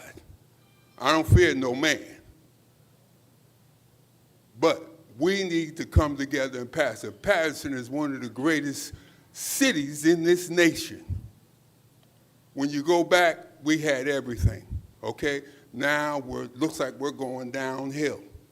Schools are dilapidated, okay? Tax, tax, tax. That's all I hear, okay? We need to change, and we need to change now before it's too late. God bless. And to the kids, you don't work, you don't eat, you don't vote, you don't count, and if you get in trouble, you're done. Have a good evening. Thank you. Next speaker, Madam Clerk. Mr. President, there are no more speakers. Motion to close. Move to close. Second. Move to close by Councilmember Les, second by Councilwoman Davila. Roll call, Madam Clerk, to close the public portion. Council President, I know I saw other speakers come to the request. They were here before public portion closed. Are we denying them the opportunity to speak? How many? Did they sign in? Ask Madam Clerk, did they sign They in? didn't. Did they sign in? So we got two No. speakers that want to speak? Okay, so I have this young lady and I have Sebastian here. Come in front of the mic, one after the other one. Council President, Yes. just a point of order here. Good evening Ju- to all of you representatives from Paterson. Council member, members of the public, just democracy. Get in front of the line, just speak. Council President, I agree that you have the lady speak because she's been waiting since way before we had the meeting. But somebody that came in just recently and walked in and want to speak, I think they should be waiting here. I'm talking the lady should speak, Council, and I agree. no, the lady was here from the beginning. Councilman Jackson is alluding to Councilman, to the other young men. Listen, I'm just opening mic, very brief. If you want to take a minute, just open the mic. I'm just gonna finish this public portion peacefully, members of the public. We done with 21 speakers, so there's one more. Let's welcome one more, and right after that, we close the public portion and we start conducting city business. So let me remove my motion to close it. Thanks to all of you representatives. Good evening, each one of you ladies too. Gentlemen, Thank you. I am Peruvian. I live in the United States 23 years. And since I arrived, the parades were beautiful. We're running for Peruvian Parade Institution. But I believe that all institutions have the right to present a parade every year. I believe 38 years of tradition are awesome, but I believe that every time you guys give us the city, we need to leave it clean. We need to respect your city. We need to respect your permits.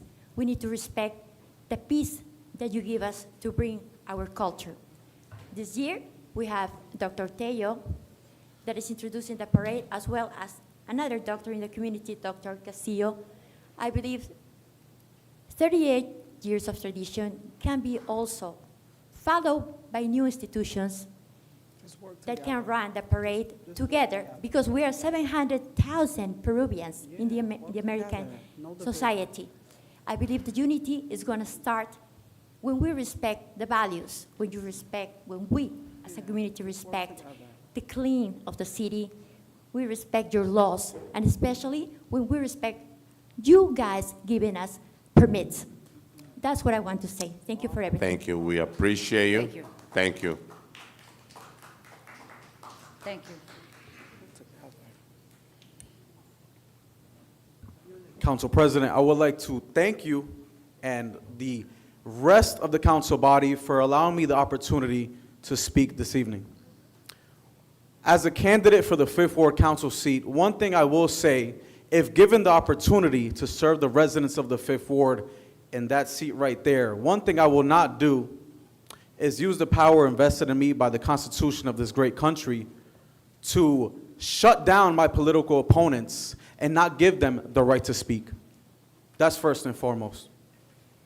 Secondly, I think it's only appropriate, being that Earth Day was yesterday, that I present to the city of Paterson and to the residents of the Fifth Ward a platform which focuses on our environment. We have great examples in the city of Paterson, like Deacon Willie Davis, who is struggling, sadly, to maintain his community garden afloat. So I suggest you all to go to greenacrecommunitygarden.org and donate. Because this man has given his blood, sweat, and tears to the city of Paterson, and he is struggling.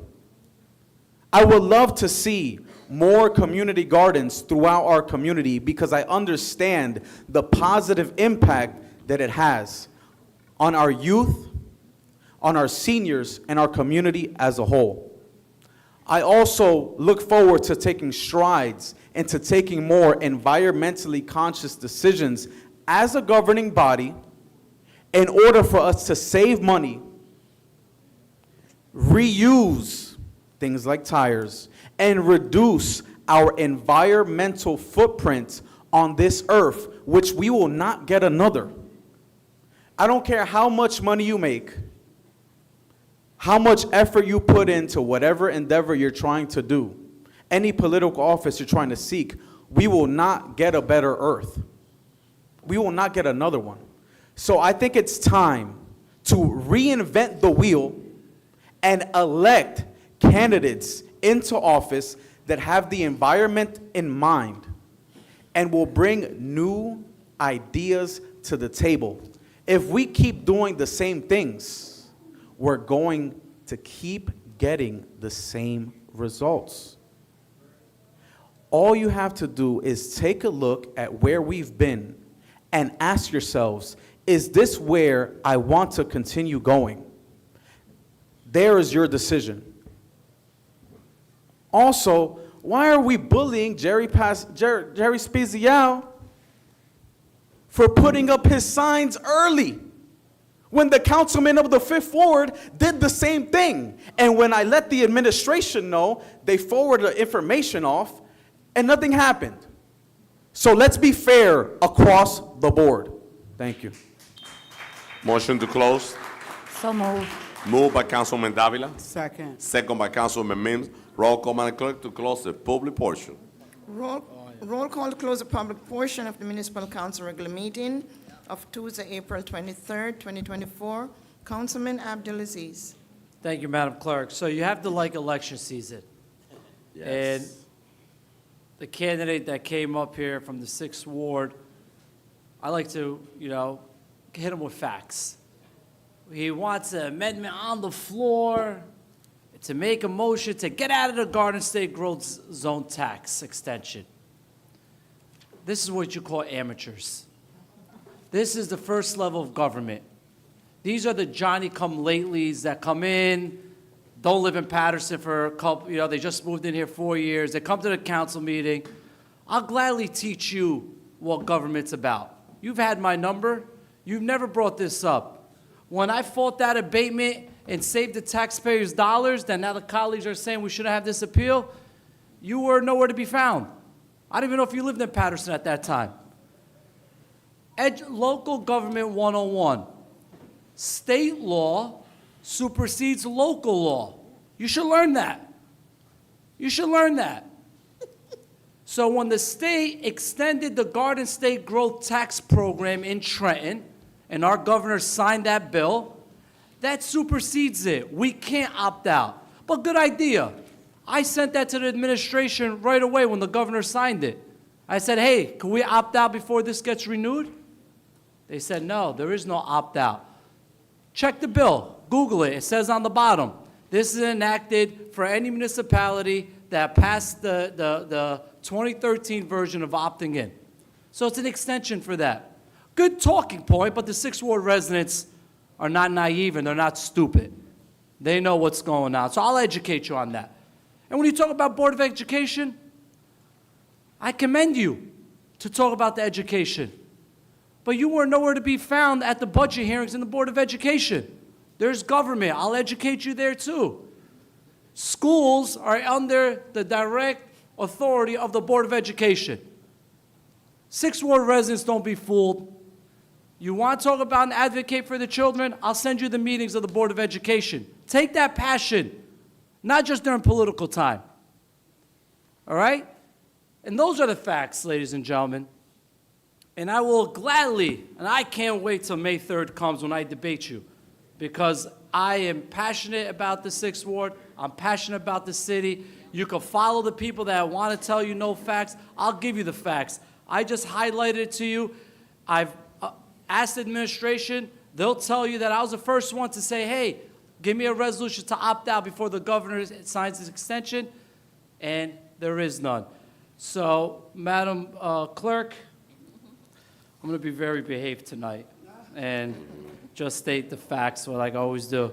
My vote is yes. Thank you, Councilman Abdulaziz. Councilwoman Cotton. Thank you, Madam Clerk. I just want to say a few pointers that was said during the public portion.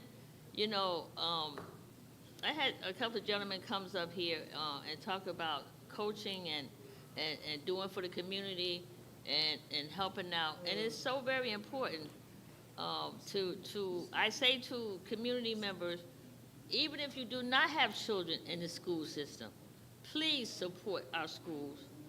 Please support our high schools, our sports. Please support Kennedy High School, Eastside High School. Those things are so important. My daughter's a softball, head softball coach for John F. Kennedy High School, and I'm gonna put it out there. She is the first female and first black female to be a head coach, and here it is, 2024 for Kennedy High School, because she played for softball, but she played in the 1990 for Kennedy High School. So it's important for us to support all of that. And I'm happy that they came out here tonight to say that. I just want to say to Elvis, too, that you were here talking, you're always here, Elvis, talking about the community and what's going on. You really kind of keep us informed of what's happening. I also want to say to Princess Reed and Jamie Bland, and thank you, Councilman Jackson, for Jeanette Thompson Park on Clinton Street.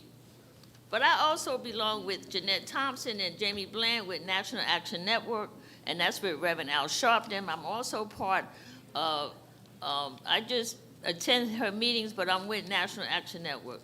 And those are, they have, Jumpstart does a community piece with the children. Back 25 years ago, when I said to Jamie Bland, I was very involved at Eastside High School with different activities.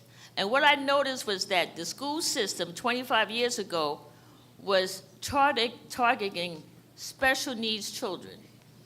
If you went into the basement, you knew that you were a special need child. And the kids in the building on the first, second, and third floor knew that if you went into the basement, that you were special. Back then, they called them special ed. I don't call it special ed. I just call it special needs. So that's when I decided that, Jamie, we have such talented young people in our community, and that's how she started the Jumpstart production and training. And I said to the school district, you can't separate children. You should not separate children, because we all have different needs and we all do things differently. You have to bring us all together, bring children all together on things that we need to get done. And it's so important. And I said, and I hear my councilman over here, Councilman Al Aziz, he's right here. You know what, sometimes people don't understand how government works. They really don't.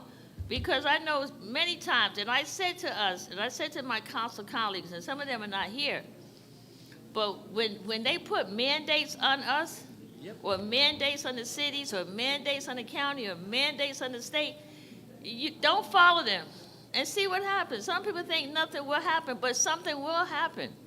You know, we look at all different items, and we have to look at everything of what's happening. And there's so many different things that we need. But what I said, that I think some of us has forgotten what has happened here in the city of Paterson.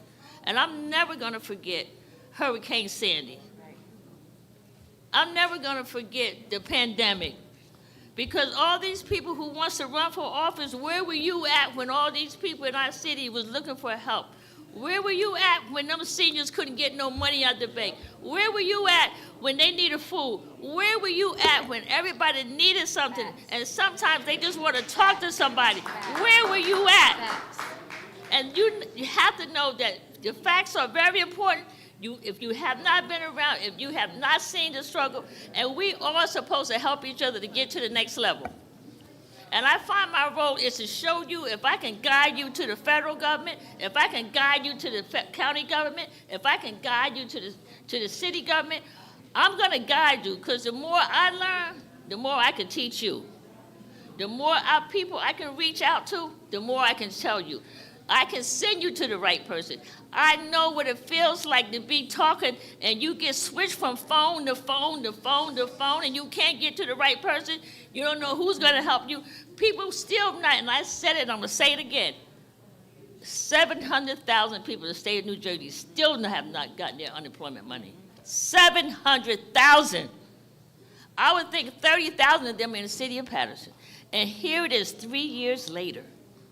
And they're still waiting because the bureaucracy sometimes is so much that they can't get, nobody's answered the phone. We got to get back into the building. We got to get back into where we need. So it's so important until you understand and until this phone, and I know my phone, it's all night. 40,000. And I want it, and I'm telling people, I done read 40,000 resolutions. Yep. I done read 10,000 ordinances.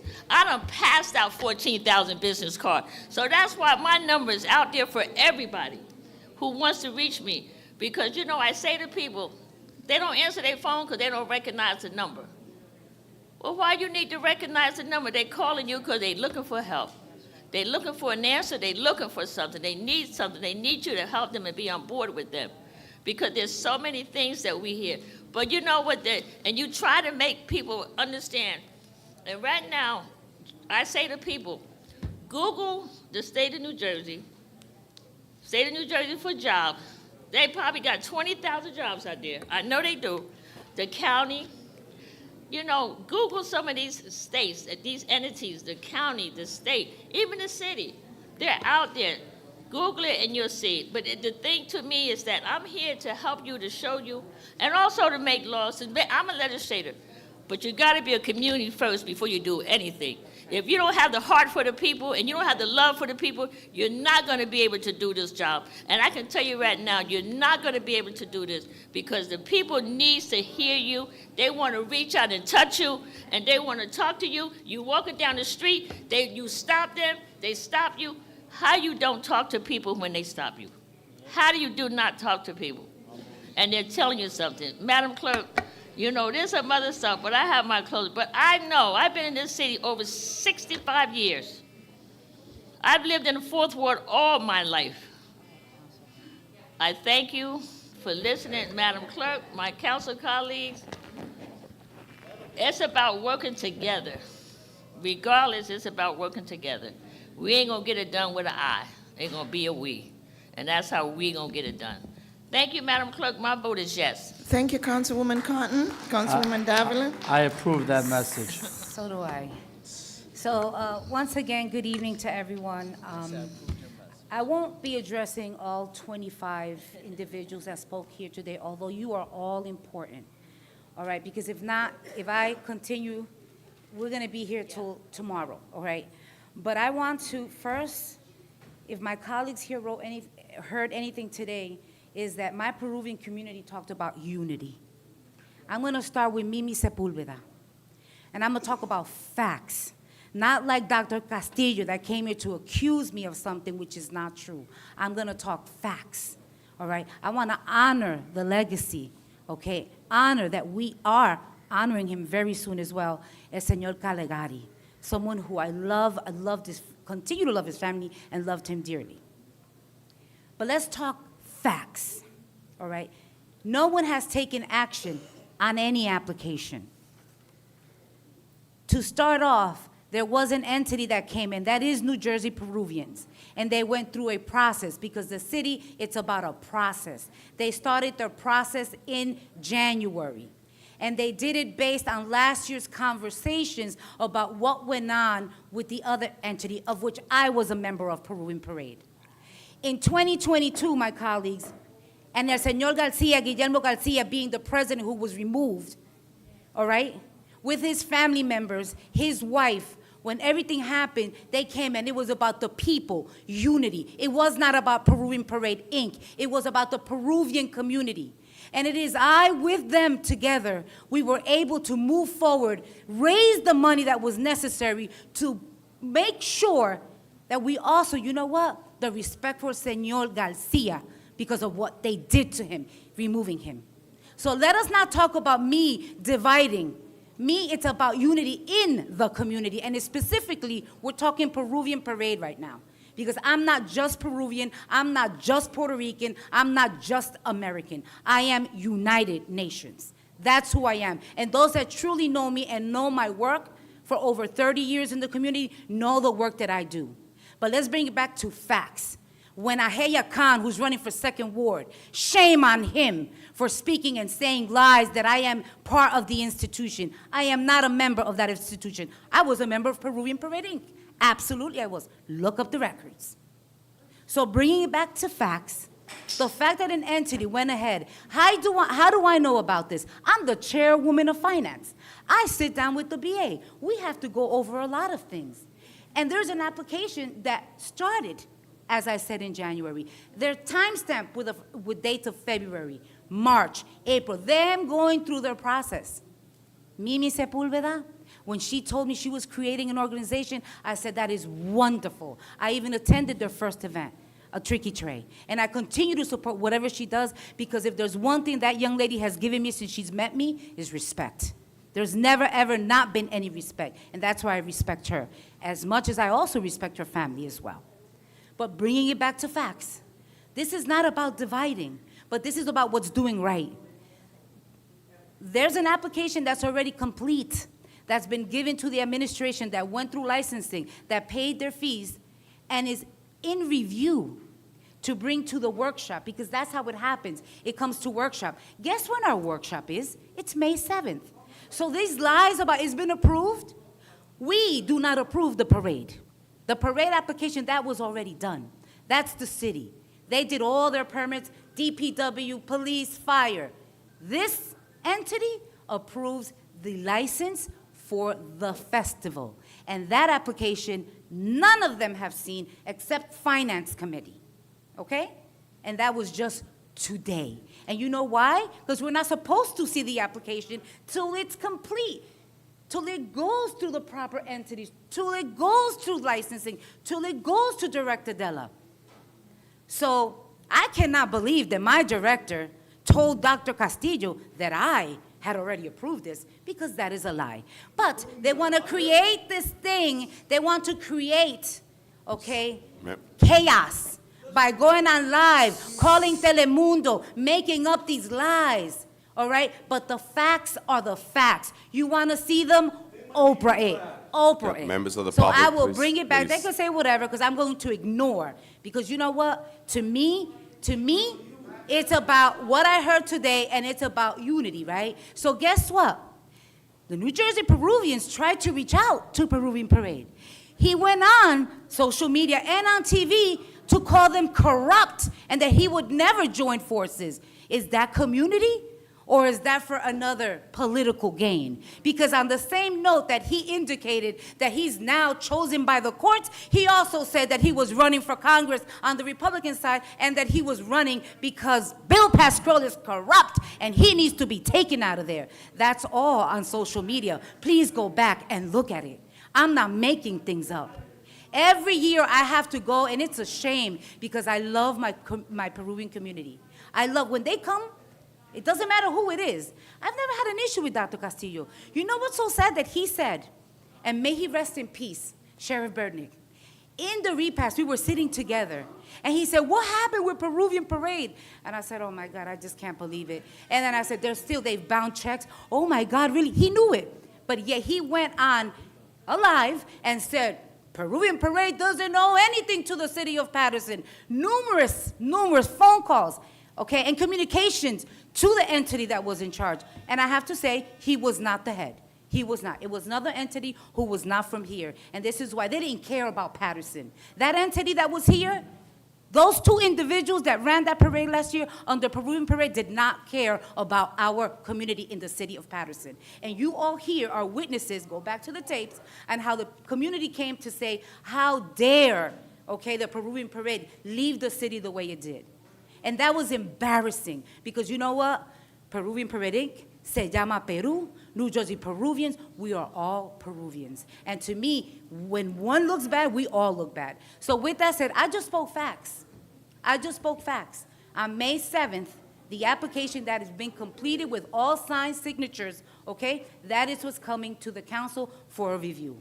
The other application on April 2nd, so when he talked about, oh, April 16th, on April 2nd, he came to pick up an application. He filled it out, he made a check, and he left it. No supporting documents whatsoever. No police, no fire, no DPW, absolutely nothing. But yet he says he's being denied. He's being denied. So let us not lie to the community. Let us be real. If you wanted to really, really join forces, you would have said, as Dr. Tello, he left Peruvian Parade with a $50,000 plus surplus. And under his direction, along with others that I much so respect, as I respect you too, Dr. Castillo, but I do not and I will not tolerate for you to have called me garbage on social media. Yes, you did. And with that said, I am going to vote now because there is no rebuttal here. There is no rebuttal. I have the floor and you do not. I have the floor. I have the floor. But I just spoke right now facts. Members of the public, please. I just spoke facts. Members of the public, please. I just spoke. With that said, Members my of the- councilwoman please wrap it up, Cotton spoke, and Councilwoman. I'm speaking as well, all right? Please. So with that said, I just want to say this, all right? I am thankful for everyone that came here today, and I'll continue to say this. Today, what I heard, it was about community, but I do have to correct people when they speak lies. You will not lie on Please. me. Absolutely not, unequivocally not. Oprah the records, and you will see the dates. Thank you very much. My vote is yes to close. Councilman Jackson?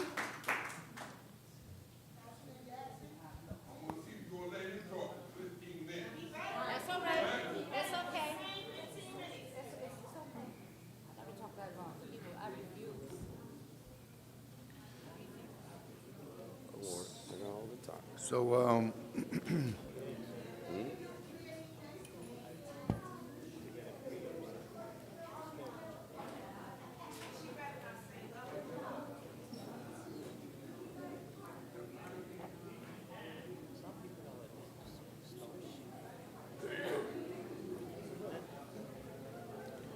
So, I don't know about,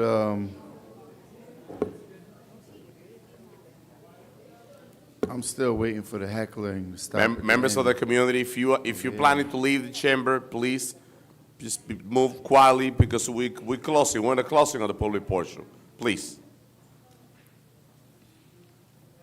So I'll touch on this subject first. One of the things that's extremely disappointing is the manner in which many people, I'm going to say the administration as well, but there's a level of dissension that's created. Shh. Members of the public, if you live in this chamber, please. There's a level of dissension that's created by the way in which they choose to work with the public, because I know I've gotten the same exact phone calls from the African American Parade Committee, on which a date in which they've been holding for a long number of years has been taken from them. It should have been an encouragement when an application came in to say, no, we're going to, encourage the various groups to work together and come to a consensus. But, certain people have different agendas that's being carried out and being supported by people that they continuously support. I can't speak on the issues or the matters that took place, but what I can speak upon is the level of respect that I have for Dr. Castillo and how much time he spent in this community, servicing this community, still servicing this community, and for him to come forward with a claim that is false, that doesn't represent the person that I know. So if he has an issue, that issue should be fairly addressed. He shouldn't be forced to come to the podium in the public portion. It should have been addressed well before this point, especially if there was a certified check that was covering any losses. But it just speaks to the level of disrespect that some people have for those in our community who have served for such a long period of time. We love you so long as you support us. We endure you so long as you're not speaking against us. But the moment you choose to have a feeling of indifference, all of a sudden now you're the enemy. And that's been the tale all along. When we talk about responsibilities and things of that nature, and I'm gonna move off that topic, because talking about the young man from the 6th, I'm going to do my research, which I haven't had an opportunity to do yet, because we have gotten poor legal advice many occasions from this on this dais. So the councilman of the 6th Ward, I've invested my own money in the 6th Ward for 191 units that's been illegally produced over there, that's now being challenged in court, that many of the residents in the 6th Ward had came forward and contributed to, for 191 units. And even if you take 1.5 young children from each apartment, that's close to 300 children, and what schools are they going to go to? So to make a claim that we don't vote on the school's budget, we definitely have an impact, because the decisions that's made citywide, the decisions that's made by this council impact the schools. When we're overwhelming, just like all of my residents in the 1st Ward is being targeted and illegally towed because they're 2 feet. I got a quick story. I have a resident on the corner of North 7th and Temple Street. She was issued a handicap sign with her license plates on it. The sign was placed in the space that it was. She came and got her car ticketed and towed from her handicap space, and the claim was it was too close to the crosswalk. The city is the one who put the sign up, but see, common practices, now we have people being targeted, and when we look at the overcrowding of our communities and all of these decisions that's being made, the same people that voted in the affirmative to extend the redevelopment zone for further development, these are the people claiming that we have no say in this. But I beg to differ. We have the right to choose which programs we want to participate in. And if we're not doing so, but yet the mayor is running around gallivanting with the same commissioner that he appointed to the planning board that has voted in the affirmative on every single one of these projects. So the overdevelopment is clear. And we saw tonight, many of you witnessed tonight, where the administration then came forward and issuing a tax reduction for a large-scale developer. But how many of you homeowners or renters are seeing reductions?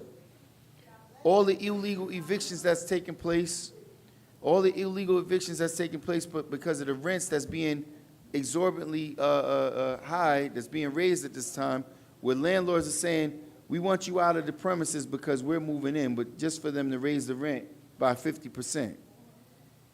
But this council has taken no action to protect its residents. None. So for an organization to put in 38 years of loyal commitment to this community, and I understand, yes, I would agree that there was a major ball that was dropped last year, but that doesn't speak to the history of how this organization has been conducting themselves, and for them not to have the respect of saying, well, there's another organization that does this. We want to make sure that you guys can equally come to the table. It's just very disappointing. It causes the dissension. We claim we want people to come together, but yet we put them in positions to battle against each other. And that's disappointing. But again, that's poor leadership. That's poor leadership. Because if you were a leader of the city, you would have said that. You would have said, listen, let's sit down and collaborate or make sure that there's no one excluded from the process. If you were a leader in that community, you would have led that charge. But we sit here and we force each other to fight against each other, just as we're doing within the African American community as well. So it's identical. A parade that's been ongoing for quite some time. And listen, I haven't been the biggest fan of that parade as well, but the fact is that those people, that group of people have committed themselves and have done it year after year when nobody else had chosen to do it. And now that it's been built to a certain status and or not, somebody else wants to jump in, and what does the administration do? It puts them against each other. But, I mean, I don't expect anything different. It's basically what's been happening all the time. And, you know, it's disappointing to see. I'll say this in closing, Dr. Castillo. I mean, you've chosen to support other candidates in different times, and we've had differences of agreement, but it never would negate the amount of respect that I have for you. So you know, because trust me, I could tell you emphatically, I don't lie, especially on this dais. They can't challenge one vote, not one. I made a commitment because I asked for a favor to step away from a vote just to not have a take in it. After hearing all the nonsense, I had to come. I couldn't hold myself. I had to come out and put all of the nonsense to shame because, oh, we don't know who it is. We don't know what's going to happen there. Everybody knows what it is. Everyone knew what's going to happen there. And these are the common practices. And I'll just say this last piece. If you out here believe that our community, that the city of Paterson is doing well, we've moved it forward, the city of Paterson is in a good condition. I have people on Facebook sending me messages of garbage dumpings on 18th Avenue, in the 6th Ward, all over the city of Paterson. It's out of control. It's out of control. But if you listen to all the people who are responsible for making the key decisions to change the community, they're celebrating the great job that we're doing. Last week, we was asked in a forum to grade our efforts. Some council members said, oh, well, I think we're doing great. I sit on the council. I said, we're failing. We're failing miserably. We're failing this community miserably. And for people like Brother Allen and many of you that have been here for years, there was another gentleman who sat from the Peruvian community saying how he's been here for so many years. If you can attest that the city is better now than it was then, I will resign. I'll resign right now because my presence is no longer needed. With that being said, Madam Clerk, my vote is yes. Thank you, Councilman Jackson. Councilman Kalik? Thank you, Madam Clerk. Some people like to entertain the nonsense, okay? Read the email from Friday, 8:54, I think 8:54 a.m. I think Councilman Mims requested. All the documents, all the details, council members, all the details, what happening with the parade, is a copy, everything is there. From bounce check to everything is there. I'm not gonna entertain that, but it is I hope the community come together And I love going to Peruvian parade, and let's enjoy, hopefully whoever does it, let's enjoy the parade this year. It's an election season. Some people need education on how local government runs, and some people will come in front of you out of jealousy and envy, and they will straight up lie in front of everybody to make themselves look better. My opponent, I'm not talking to you, Councilman Jackson. I'm not talking to you. Second ward candidate came in, he's talked about, I did not pay somebody's rent for 2 years. Oh, man. You go to court, within 3 months, you're out. So that's a lie. My help center is run remotely now. I'm holding somebody's permit. Who am I to hold somebody's permit? They have a process. You go to the department, and you get the permit done.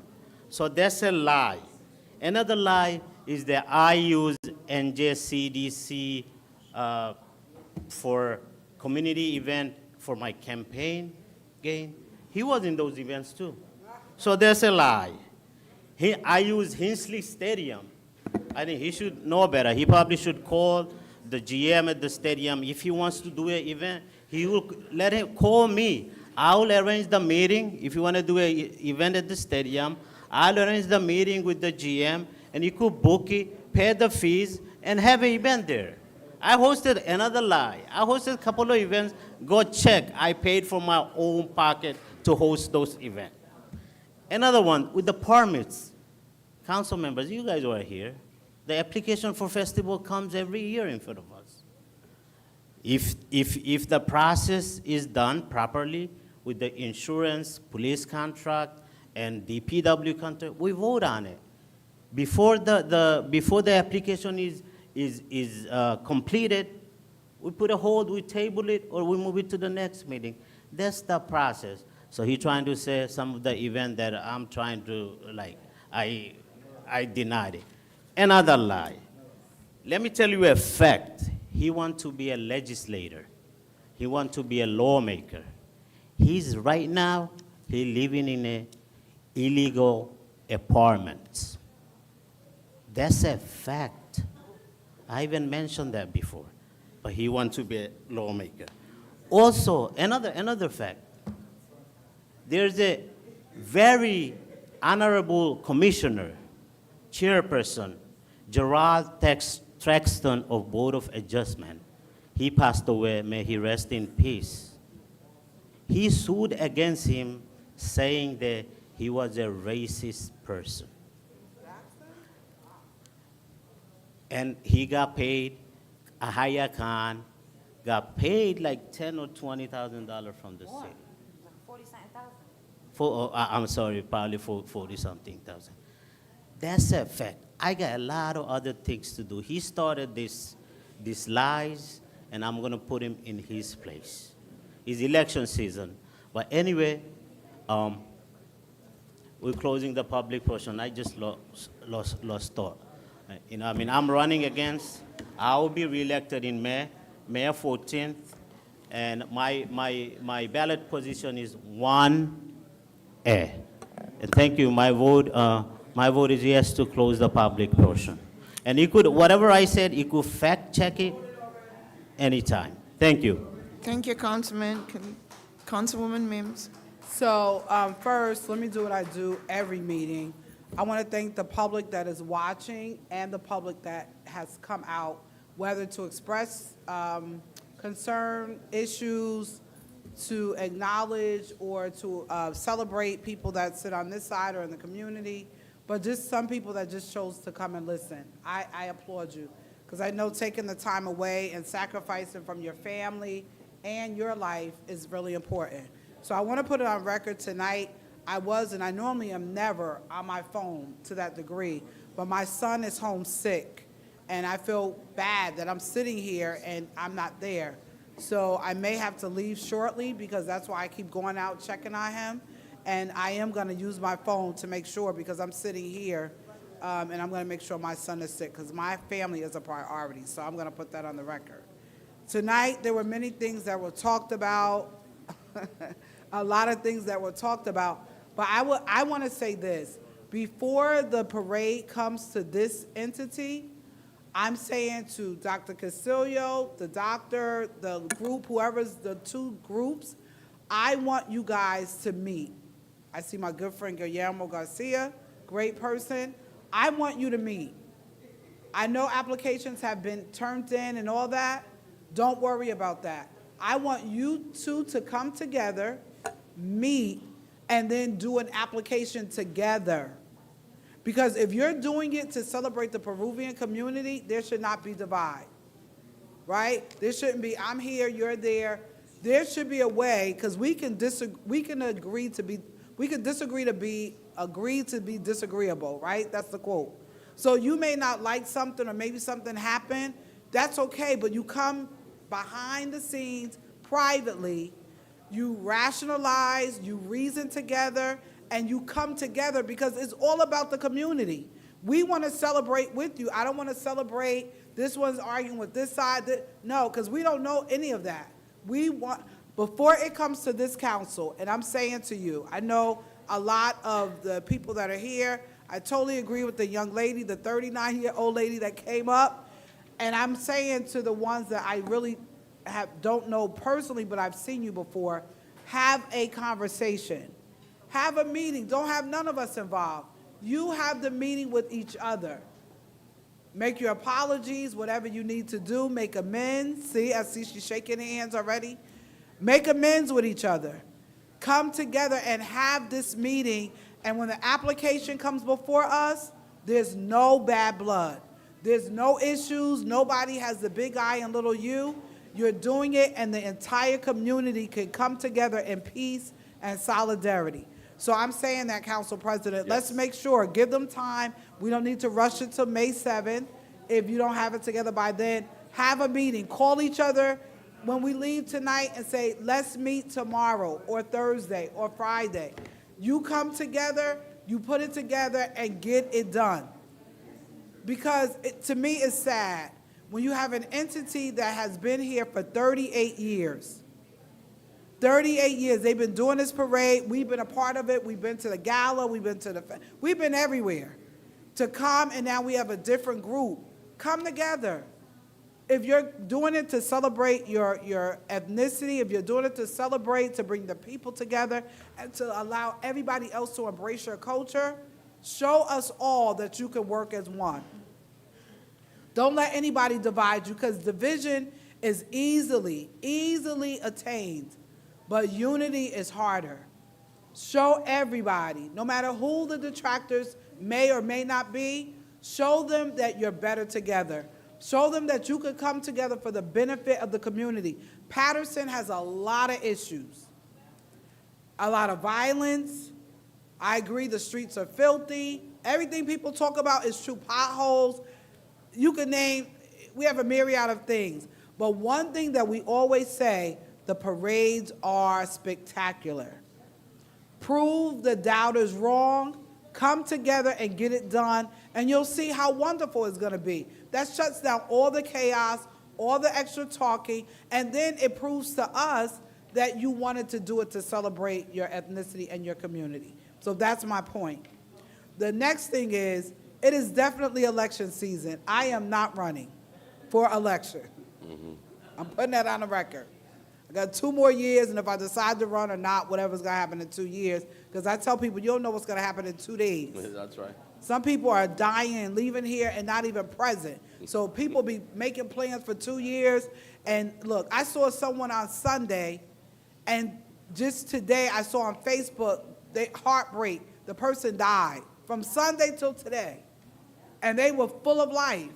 So we have to be so careful how we plan for 2 years out. I'm gonna do this in 2 years, I'm gonna do this in 5 years. You don't know what you're gonna do tomorrow. Let's make peace and unify today while we can. A lot of people come, and I'm gonna say this. Tonight is the last televised meeting before the election. Tonight was the last televised meeting before the election, because the next meeting is not till May the 7th, and it's a workshop. So I always tell people, if you're running, this is a great platform. It's free. You don't have to pay for it. You come, you speak to, as Elvis says, 25,000 people. That's right. for free. But tonight was the last opportunity for you to do it because May 7th is not televised. So for me, if you're running, and I'm going to say it again, do your homework. I don't care. Look, I don't have issues with people running. I do have issues when people don't do their homework and then they point fingers at council people. It's not our responsibility. It goes on the administration. Or the attacking. Attacking the person you're running against does not make you look better. I'm speaking from experience. When I ran for a ward seat at one time, I did that and I learned the lesson. So now I tell every candidate, stop attacking people. When you attack, that tells me you have no platform. It shows me that you have nothing to talk about. Show the community how you would be a better candidate than the person that's sitting here. Show them what you're going to do different. When Ms. Jeanette Thompson called me for Clinton Street Park, I went straight to Madam B.A., to the mayor, and advocated. Did I not, Madam B.A.? Advocated for Clinton Street Park. A lot of parks, not just in 4th, 3rd, but 1st Ward. Cobb's Park, Tyrone Cobb. I went Lester Titus. Emails will prove it. I went to them. And I tell people all the time, they may not ever come to my house for dinner, but as long as we sit here as council members, you have to work with the administration. You don't have to agree with them. You don't have to be a puppet. You don't have to yes vote. But to get stuff done, you gotta find a way, like I'm telling the Peruvian community, you gotta find a way to come together. We gotta build and not battle. Everybody don't need to know your dirty laundry. Everybody don't need to know that there's issues and I don't like you. So what? We need to get something done. So that's what I want. I may have to leave, Council President, so I'm putting it on the record because my son is not responding to my text messages and I'm concerned and I may have to leave out, but in closing, it's about 20 days out for the election. Now you have the power to vote. You don't have to keep talking. Go to the polls. Everybody in your house, take them to the polls. Take your neighbors to the poll. Do your research. Identify. Don't listen to anybody telling you, oh, my council colleagues, they do nothing. We do something every week we come here. If it's nothing but to sit here at 3 o'clock in the morning. We do something. We vote on payment of bills. We vote on items that mean a lot to the community and to residents. We cut a ribbon on Clinton Street Park that had been deprivated, and if you looked across, Lester Titus was in worse shape than Clinton Street Park, and all that. Barber Park we just did. Bear Track is getting a splash pad, and the list goes on and on. So don't believe we're not doing anything here. Can we do more? Absolutely. But to say we're not doing anything is not the truth. We got to work together. And if we're going to work together, we got to build and not battle. And we have to stop disrespecting our council colleagues and everybody, even the public. We may not always agree to it, but let's work in unity, peace, and harmony. Tomorrow is not promised. And you may look at me and be like, what is she talking about? But next week, when somebody passes away, you're going to be like, that lady was telling me. You got to send notes of love and appreciation to everybody, no matter what you think or feel about them. Madam Clerk and Secretary, our police officers that do their due diligence, CFO, BA, Corporation Counsel, all my colleagues, technology, Ermelinda, and everybody. If I go to leave early, I'm just putting on the record now, directors and all that are here. Let's keep building and not battling. Because we don't know when our turn is coming, when we will not be able to speak ever again because we're being buried. That's true. Madam Clerk, my vote is yes. Thank you, Dr. Mims. Councilman Udine. Thank you, Madam Clerk. Good evening, everyone, those who are here in the chamber and those who are watching us live on YouTube. Paterson, May 14th is Election Day. That's very true.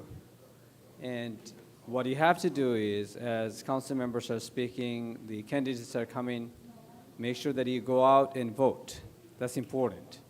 If you really want change, go vote for change. If you think you are satisfied with the services that you are getting, that's fine. If not, go and prove that by participating in election. One thing at the very beginning, Council President, I want to call for your attention. if we cannot tolerate people's criticism, then write down at the door that do not criticize the council members. Just speak in our favor. Because we cannot disrespect anyone, whether public, council members. We have to, as first, we, the leaders, have to follow the decorum. Then we have to expect from the people. Let's come to the point that when it came about one of the gentlemen named Alfredo regarding dirty streets, sidewalks, we can't ignore this. We can't. Our daily experience is not good at all. You cannot just say, oh, we are progressing. Yes, in some point. As an example, Hinchcliffe Stadium is a great addition to the city of Paterson. I do agree 100%. But you know what's the side effect? The people live around, they know the crisis of the traffic. They know the parking crisis. What's the strategic solution we have? That's what we have to speak about. How can we make our street cleaner? That's the solution we need at this point. We cannot just show we are doing this, but everyday experience of the people in the city of Paterson is going down day by day. We have to acknowledge this. And I, as a part of this council chamber, council members, I do agree that, yes, we have to do better than what we are doing today. Let's come to the community that are here regarding the Peruvian parade. First of all, we definitely want both groups to come together, work together, and we love to celebrate together, that 100%. One thing is very disturbing, which is someone picked up the application, that's why application cannot give away. Why is this? I mean, what's a lie, what's a truth, that's different story. But why someone cannot get an application to apply for? I don't see any council members' involvement to any application not be expected. And if community can prove that, I believe that whoever the council member aligned to it has direct interest involved, I think should recuse from voting on these items. I definitely want both groups to come together. Whatever the problems between you guys, I think sit down and solve this problem, and so that we all can celebrate together.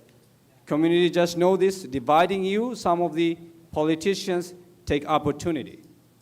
And I have seen this in my own community, which is divided by some of the leaders. You know why? Because they take benefit out of it. When community in two parts, one part will come to me anyway, whether I serve you or not. And that's how it's working. In every single community, that's a division is created by some of us. Paterson, once you come together, you will expect better leaders. You will find changes. And you will see the same people are working harder to keep their seat for the next term. And when you are divided, we take opportunity and do nothing, and still we confirm our seat right here. Paterson, we need to serve better. If we say that we are satisfied with the current services, then we are speaking lie. If we say we are moving forward, that's another lie too. We are not moving forward. We are not moving forward at all. Drive around and you see the cars are parked at the corner. Who's issuing tickets? Nobody. Every day there is an accident. Every day because of this. Think about our streets right now, cleanliness. Is it really? Think about every day. Even today I sent pictures from Redwood Avenue to DPW. That trucks were not picked up. I'm not blaming the DPW. They are working hard. They are working hard. But this is not the priority of the administration at all. We are just looking for the bigger project like Hinchcliffe Stadium that come to the news. But we have to understand the daily experience of the people in the city of Paterson. We have to think about our kids in the city of Paterson that are going to our school system, overcrowded schools, classes. Are they getting the services? Not really. I'm a classroom teacher. I know how hard it is. You can put 30 students and you expect better education in the classroom? It's impossible. It's not hard. It's impossible. So I definitely agree that we are not satisfied. We have to do better jobs. But community, you have to stand together. I'm talking about both Peruvian groups. When you are divided, one of us, some of us, taking opportunity from your division. Don't let that happen. When it's happening, the same leaders sitting here, not doing their job, but still they are permanent on the seat. And one time we feel that, this is given by, or this is we achieve forever. One, we understand that if I do not do my job, I'll lose my job tomorrow. Then you will see how hard work I'll put back. When I'm giving $47,000 salary from this city council, you know what I think? So many people out there working 40 hours per day, 40 hours per week, and not making the half of this money. And if this is the case, then I have to work 80 hours per week because of this money. That's how we have to think. And when it will come? When you guys will come together. So please don't make the division among yourselves. That's my request to every single community out there. Because making the division, people are taking opportunity in every single community. The community I belong, I know the division, and the division is keeping some people stronger. So community, if you want to make yourself stronger, come together. Whatever reason, whatever the case, solve it among yourselves. But again, I'm saying at the end, decorum should come from this side, not from the other side first, this side first. If we cannot take people's criticism, then write down at the door that don't criticize us, just speak on our favor.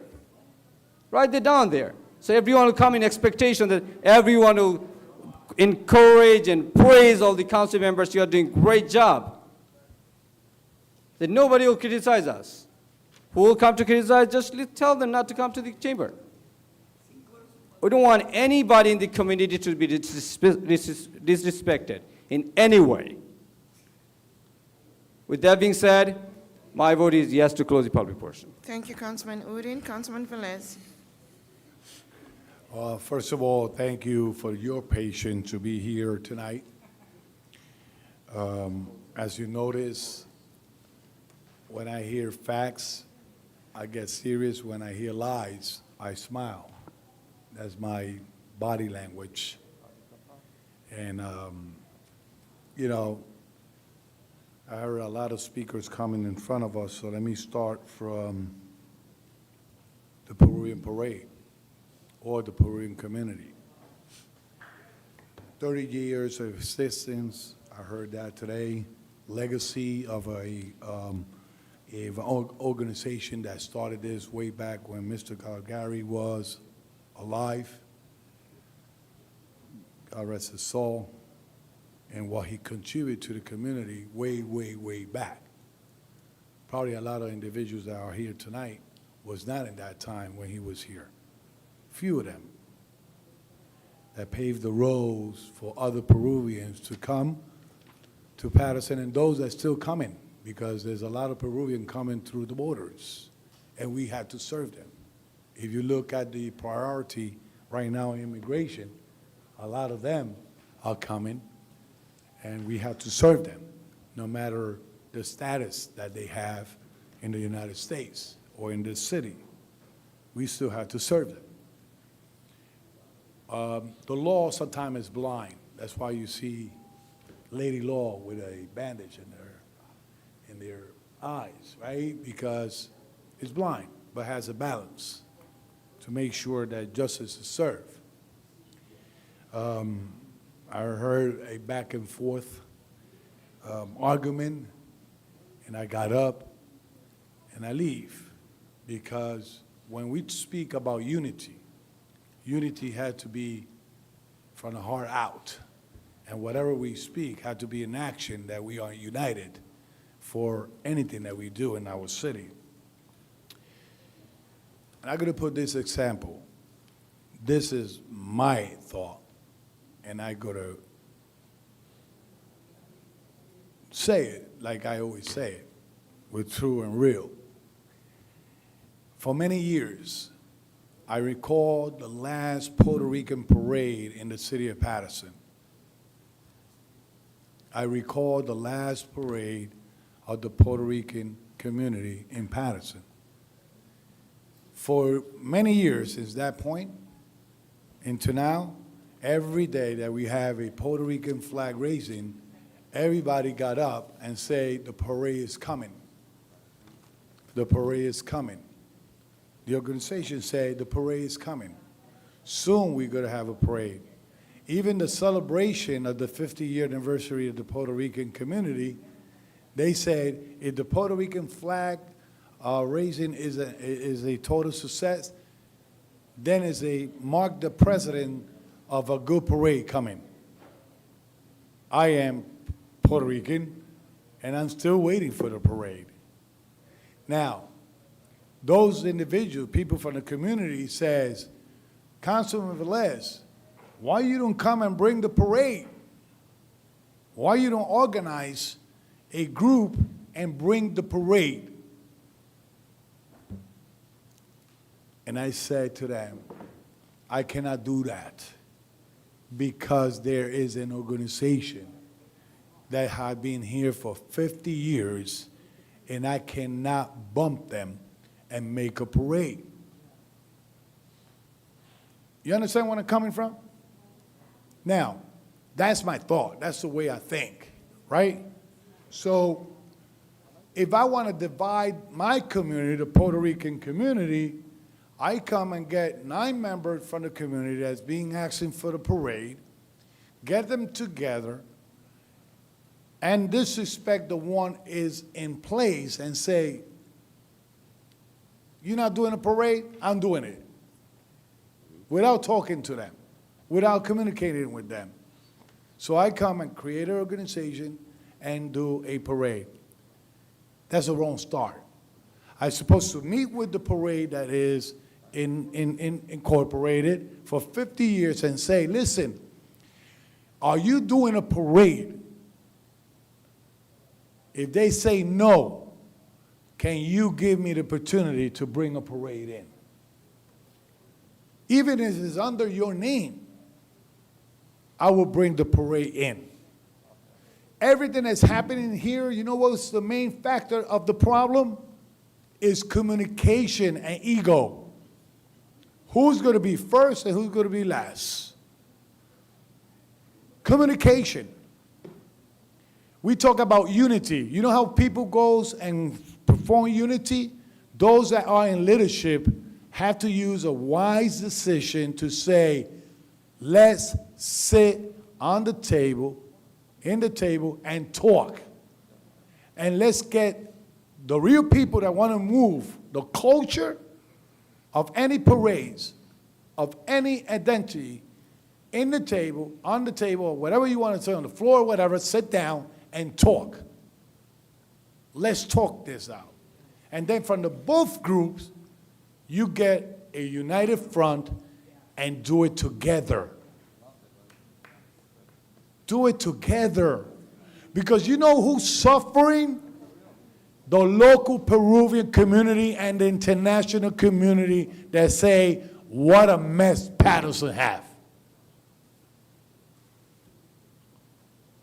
Let's set aside who was first and who was second. Let's have the two groups together. As professional you guys are, I respect you, Dr. Castillo. I respect you, Dr. Tello. You guys are professional. You guys studied forensic medicine. You guys studied inside out. This is a simple problem that could be resolved with the most kind words. And you know what I want to see, really? I don't want to see mentioning Councilwoman Davila, or who was involved, who took the application, who went downstairs with a check, who didn't went over there. I want to see that on the 28th of July, the whole community come together and raise the flag with proud. Councilwoman, please. Council members, please, we're closing the public portion, please. Now, my recommendation is the same way court put mediators, if they put a negative mediator there, they're going to kill each other. Both groups are going to kill each other. If they put a mediator that don't understand what's happening, but if they put a mediator between the two boards or the group and come with a solution, this could be avoided. Don't try to celebrate after everybody is going that way or that way, because it's not going to be a good celebration. But if you guys sit down and speak together and say, you know what? Meanwhile, this is getting order. Let's get together with one parade, with one organization, join the money for one event, and then next year, do a general election and let the people decide who's going to be the president of the original parade, and then get real people that are fiscally responsible to run this organization. Now, I'm reading and discovering. Every time they speak, I'm recovering. Dr. Castillo stated here, I don't guess he's going to lie because that's in recording in the courts, that he was called in to manage the original Peruvian Parade, Inc. My thought is, the judge could have a decision and say, Mr. Castillo, come over here, I just want to inform you that you're not going to be the administrator of this organization, and now I'm dissolving the organization. Then 100 organizations could be created. 100 applications could come in, and then the administration is the one to approve or not. And the next thing I will recommend, that if we, the council, do not approve parade, that the resolution reads festival only. Because what problem we have here is, like the Dominican parade title is Dominican Parade and Festival of New Jersey. Peruvian Parade and Festival Organization. It comes only in one title, and we only approve in one part of the application is the festival. You understand what I'm saying? So think about this. Think about this, Dr. Tello. Think about this, Dr. Castillo. Probably some people are from Lima, and some people are from the coast, and probably the language is different, and the energy probably is different, and probably the communication is different.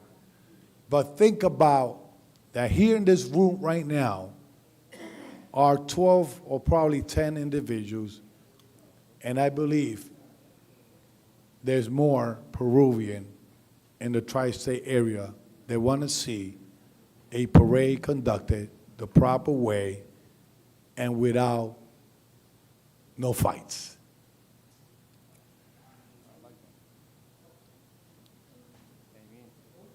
United for all Peruvians. That's how I see it. Don't call me to say, support me if you're not going to follow at least the wisdom to be united. We want to see, listen, we have a lot of situation in the city,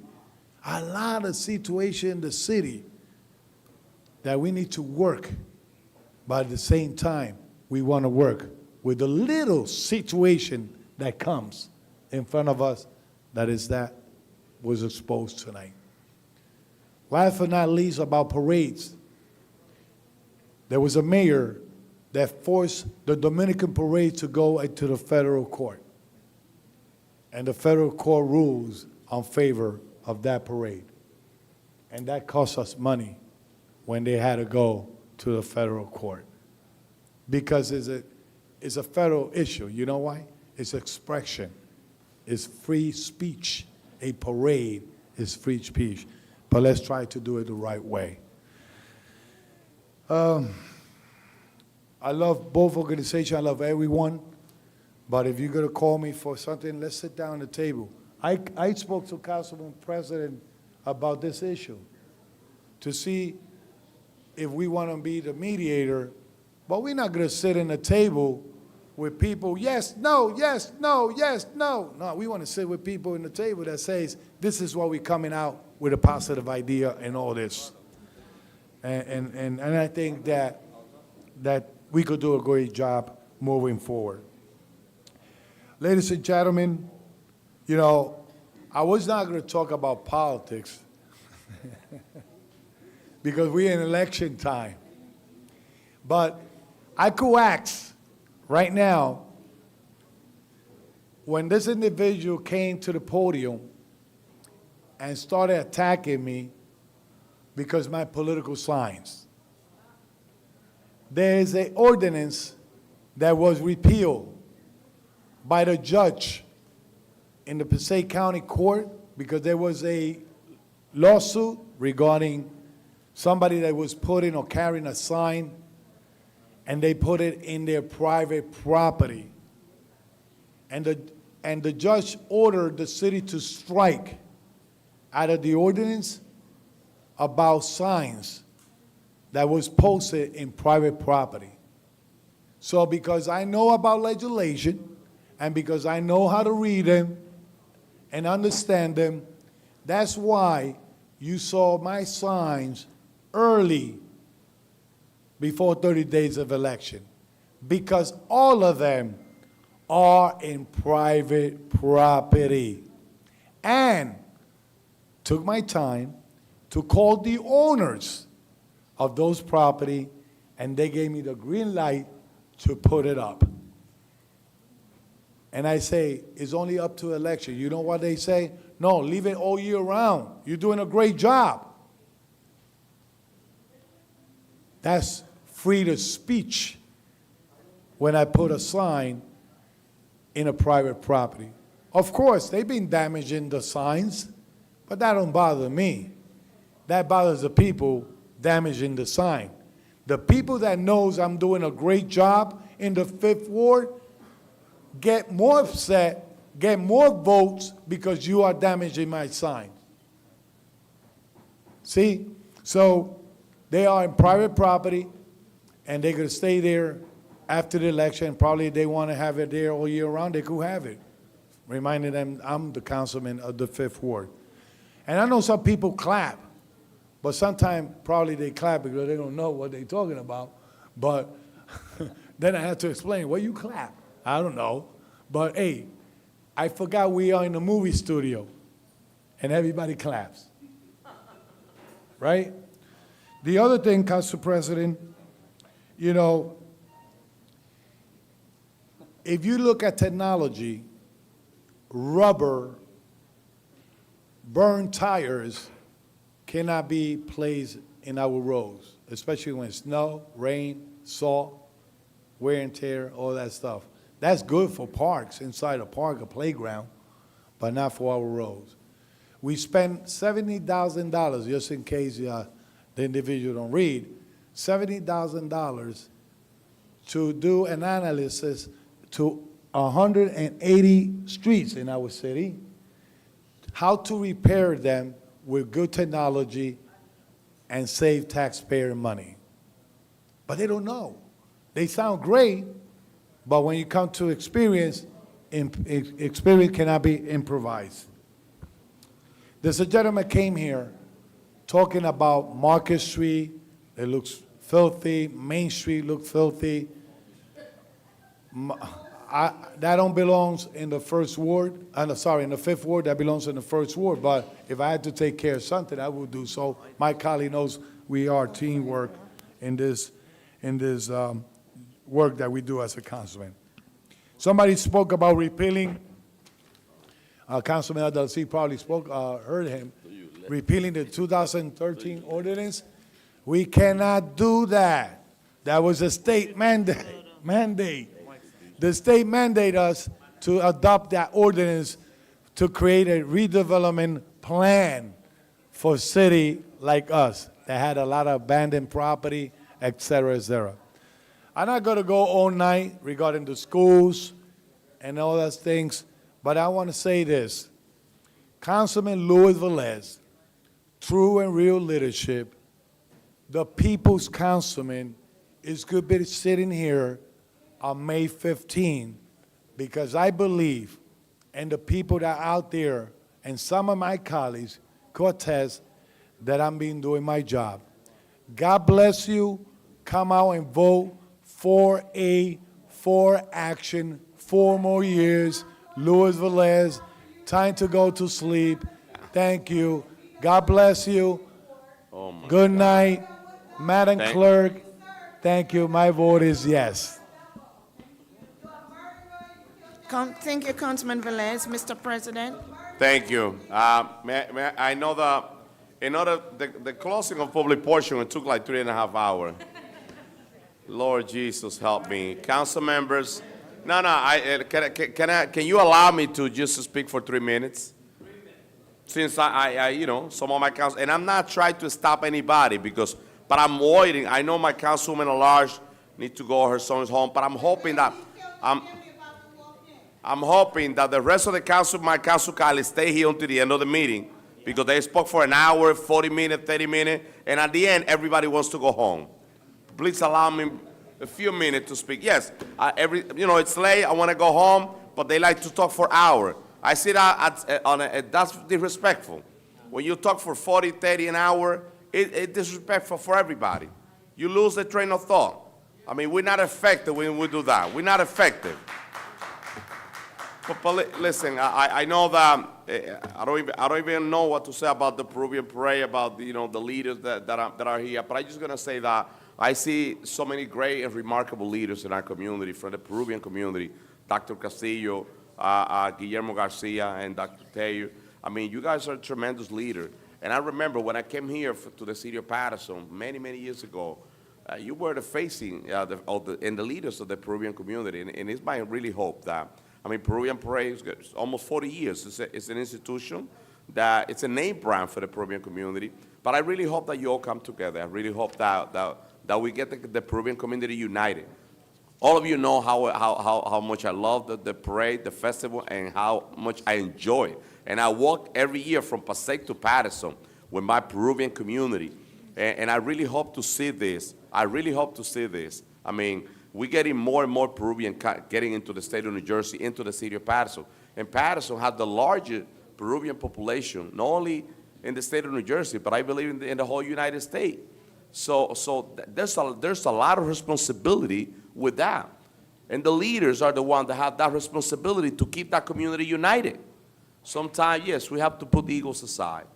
We do. Sometimes you have to work with people that you don't want to work with, but that comes with the job. That really comes with the responsibility as a leader. When you're a leader, you work, and you think that you don't want to do it with people, but you do it for the community. You do it to keep the community united, and that's what I hope to see. We haven't approved anything in this council.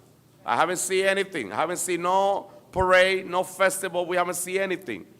But just by the fact that I see those leaders, I see you guys here at this time, is because there's a big concern in the Peruvian community. And when we decide to have the conversation about this parade and the festival, I hope that we get the whole community united, respecting that organization and respecting all of you, because you guys are a great leader in our community. That's all I'm going to say. And once again, Paterson, it's election season, yes. And we have another Johnny Kemblay into the third ward. Another Johnny Kemblay into the third ward. My opponent, I don't even want to mention his name. He came here, he moved into the third ward maybe a couple of years ago. Nobody know who he is. And he got all the solution for the problem to the third ward. He came, I don't even know why he came to, but he came to just attack and talk about the same thing that they've been talking about for over 4 years, I would say. Now, and to talk about some of my volunteers, I want to take this time to thank all the volunteers and all the community for the great support. And also, people that don't live in the third ward, I'm sorry, I'm getting called from everywhere because I've been running a large for a very long time. And some people that live in different wards, they believe that they could vote for me, but no, I'm only running for the third ward. And we continue making progress in the third ward. My opponent, he going around putting signs in people without permission. I see supporters calling me, telling me, Alice, who is this person? I don't even know who is this guy. I've been in Paterson all my life, and I don't know who is the guy. Go around Brilliant Avenue. Brilliant Avenue is 33rd. You see my sign, and you see his sign in front of my sign in the street. Not in private property, in the street. So look around. He put him also sign in the yard with people without permission. I'm getting called. That's what he's doing. What a shame. Shame of you. Listen. You know my sign, they look great, they're beautiful. They are on private property. They're the nicest sign, I gotta say that. But they are all in private property. And I run out of sign, and I have to make more because I have a list of people that live in the third ward, and even people that they're not living in the third ward requesting sign from Alex Mendez. You know why is that? It's because I'm done the job. I've been in the third ward for over 20 years. I'm real in the third ward. I'm not walking around. I'm just doing the work every single day. And the third ward is a better ward because Alex Mendez is the councilman of the third ward. For the last 20 years, you have a council member that was sleeping in this chair. And I still remember the picture and the video.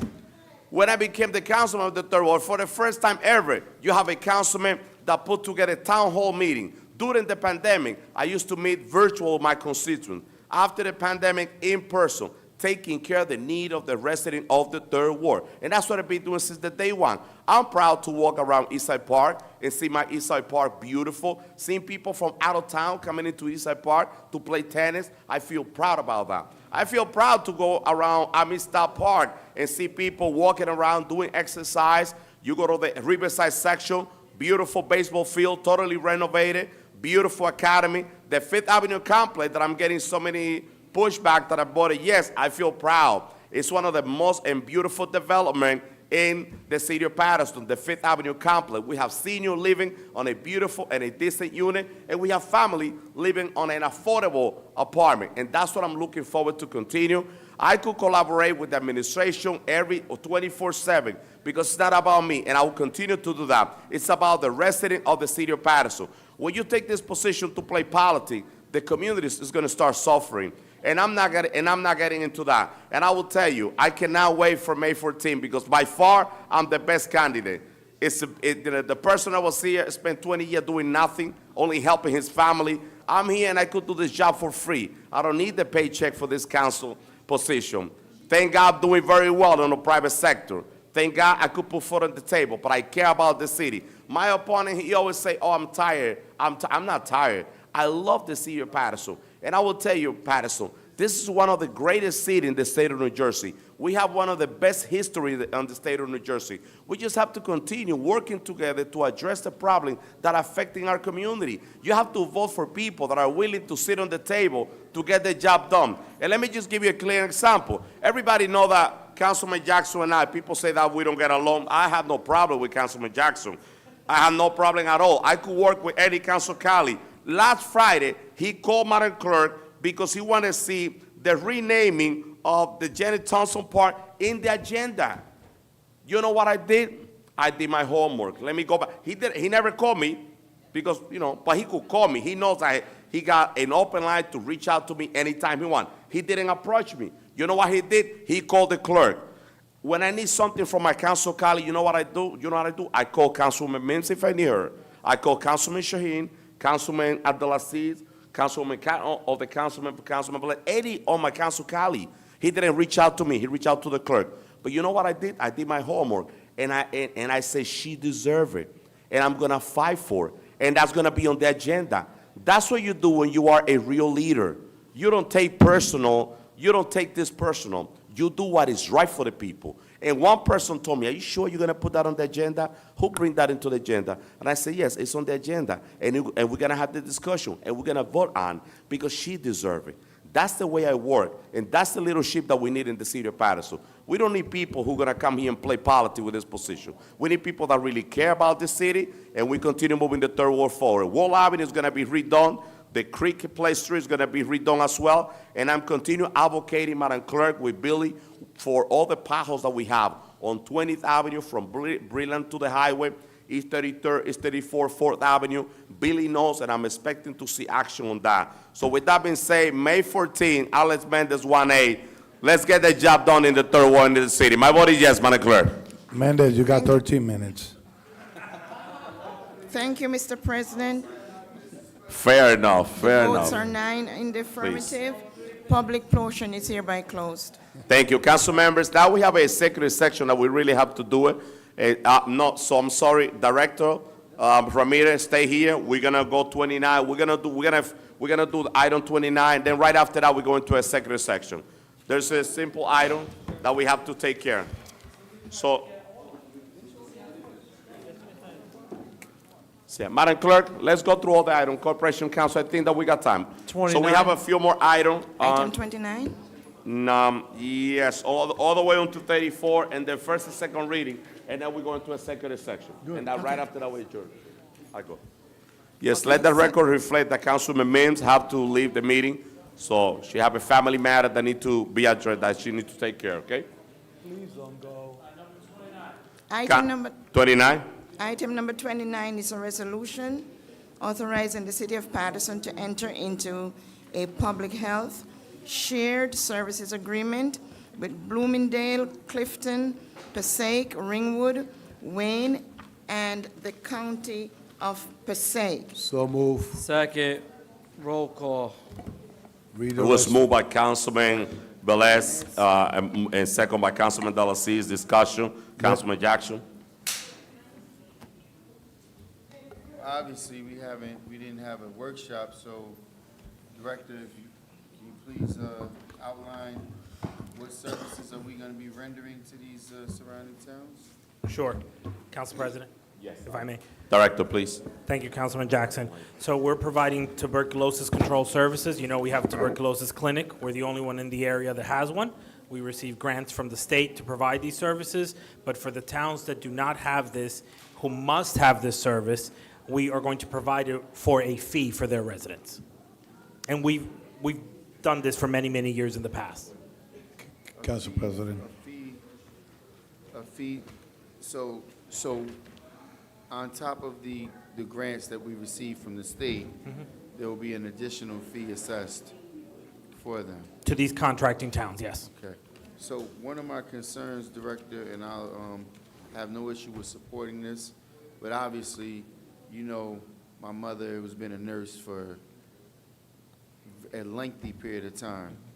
Used to have to weigh in on it. Many of the nurses there, because they would turn away Paterson people, and her expression was they would have a limit of how many Paterson people they would see per day, and not turn away outside people. They would say how many, whether or not there was 4 or 7, however many Paterson people they would see on a daily basis, and still keep the requirement to seeing outside people.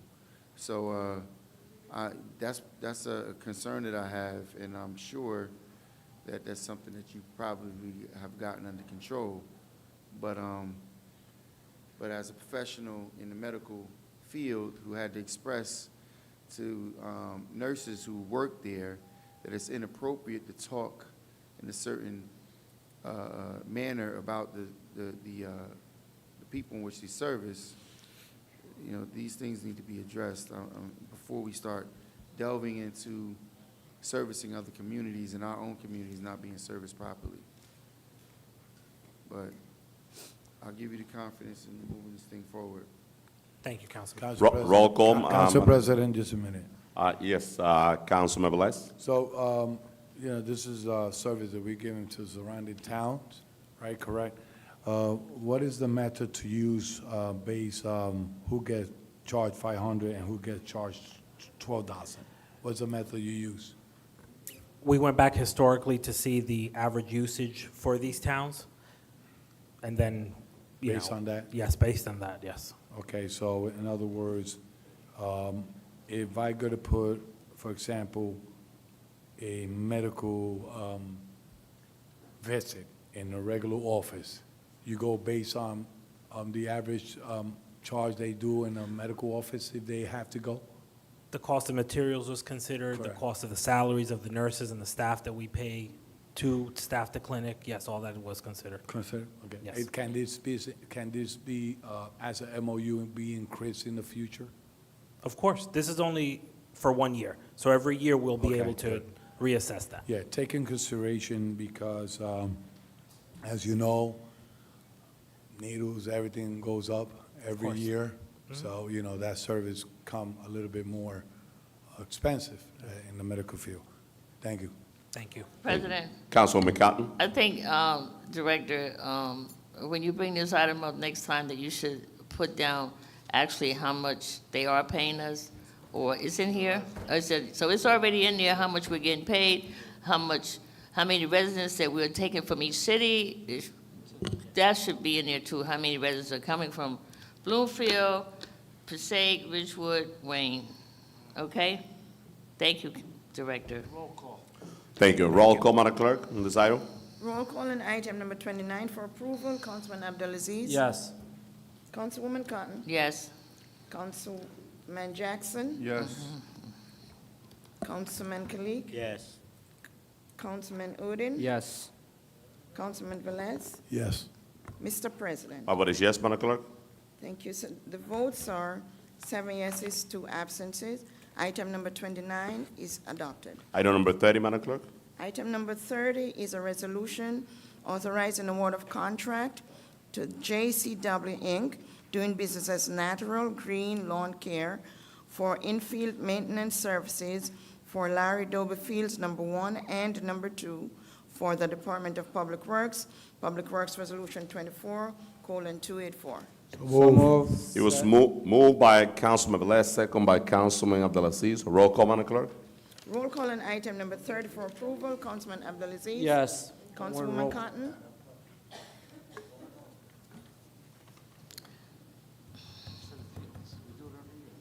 Councilwoman Cotton? Pass, Madam Clerk. Thank you. Councilman Jackson? Yes.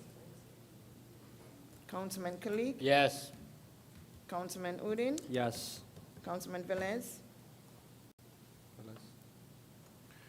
I'm gonna vote yes, but, Madam BA, when you get a chance, how much this contract was last year, and this one? I just wanna know, because I see it went up a little bit. And based on the 32 weeks.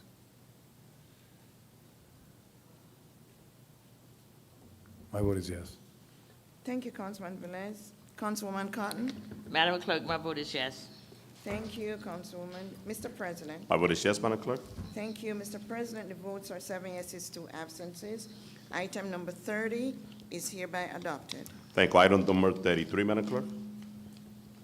Item number 33 is a resolution approving memorandum of understanding between the New Jersey Department of Law and Public Safety and the Department of the City of Paterson for certain state-recommended Paterson police spending. It's an administration resolution 24:287. Discussion. Move. It was moved by Councilman Velez. Do we have a second? No, 2 million. You have a Second by Council President. Discussion, Councilman Velez. Council President, we haven't discussed this really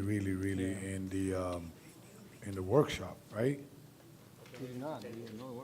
I know. Yes, council members, So- if I may, Councilman Velez, you are absolutely correct. Yesterday, the last Tuesday, we couldn't have a workshop because of the lack of quorum. Council member, since we have a executive section, this is not time sensitive. We should table this item. Yes, correct. And having this as Yes. sensitive, it's time sensitive? Why? If I could speak, Council Madam BA, President. please. Yes, thank you. We actually did review this in Finance Committee. This is the third of 3 MOUs which we have received from the Attorney General's office. This one is, as it details, it's for about $2.28 million. It is specifically for strategic initiatives and for training. The OIC is waiting to utilize this funding, and they really are asking us to move on this as quickly as we can. Okay. It is exactly the same language that we have approved the last 2 times. The legal department has been really diligent to protect the city's interests. And we now have this template set up that is essentially just So, continuing the process each year in order to get funding from the state. So let's do this, Council President, if may I. So last 2 times was Paterson chief running the police. No, these are all 3 under the OIC. Madam BA, this is why I want to. Just a second, Madam BA. Yeah, Madam BA, is respectful recommended for me, I think, I don't know, probably my colleagues could understand this, but the OIC only got 1 year in Paterson. And if this is important for him, he should come to a workshop and tell us how important it is for him to come and we approve this. Why? Last time, we was gonna approve a robot, and he said that the council could vote it up and down, whatever it is, but he was not, in other words, coming in here to explain this, right? So now, we have something, a memorandum of understanding between the police, the Attorney General, and the city.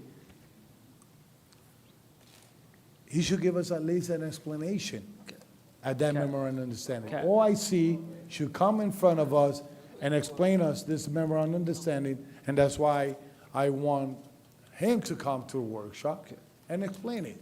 If Okay. it's time sensitive for him, he could wait, because this was stamped today, 4/23/24.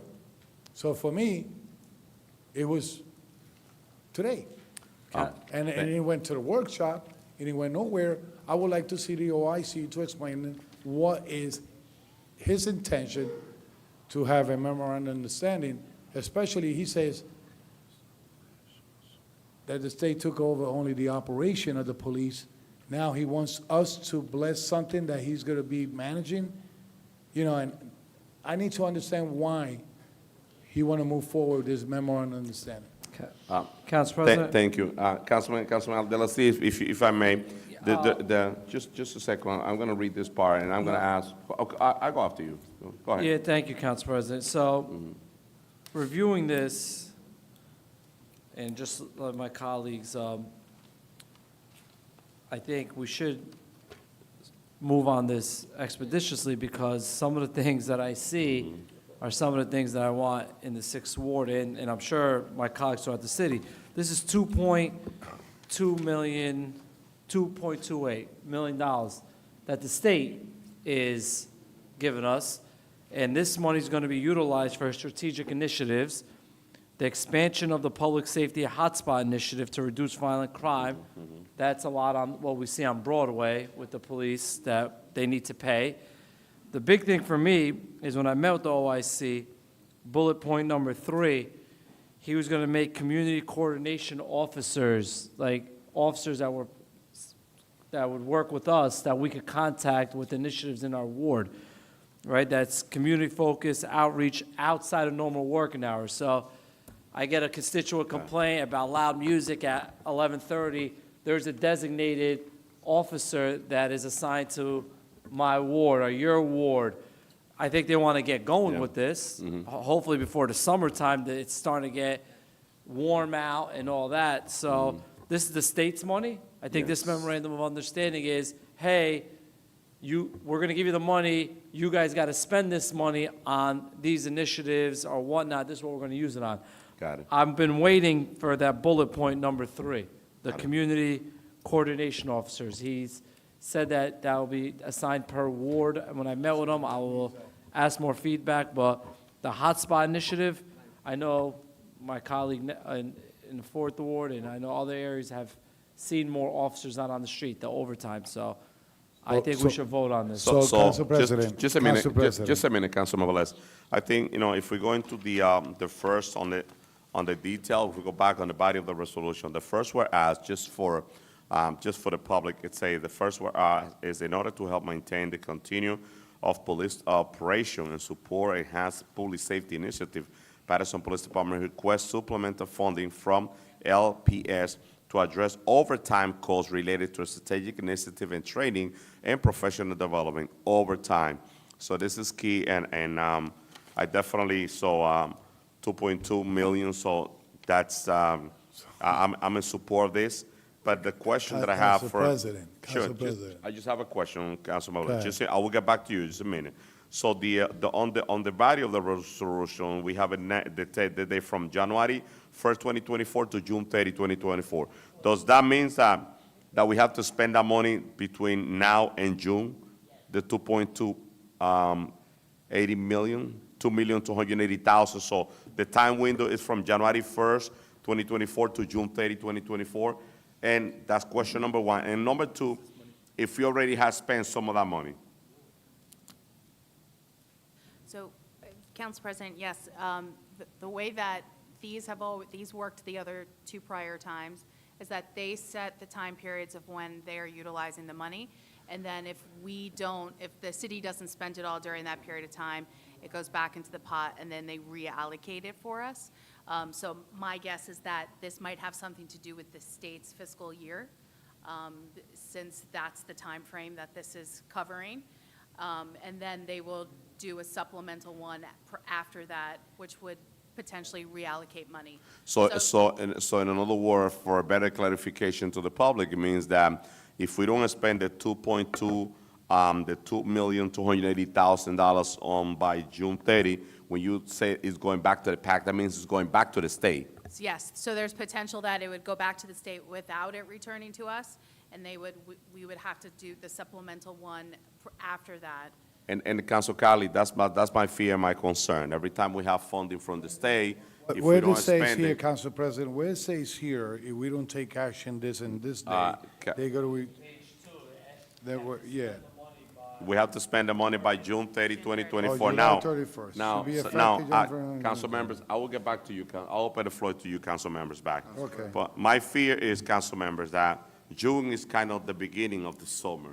In June is when things start, in May, June, then you have July, August, September. That's when we really need overtime, Madam BA. That's when we're gonna have, we need more manpower out there. So we have, the time window is only until June 30 to approve this funding, council members. Last, Are we Council ready to move President. on? Councilman Okay, Velez, go ahead. No, that's okay. It's money for the police, for Operation Daily, to make sure that the summer is safe, that the corridors are safe, that Broadway is clear, that we have an officer that is going to communicate with us, just in case off duty. But let's talk about how many officers are leaving the city of Paterson because the contract is not finalized.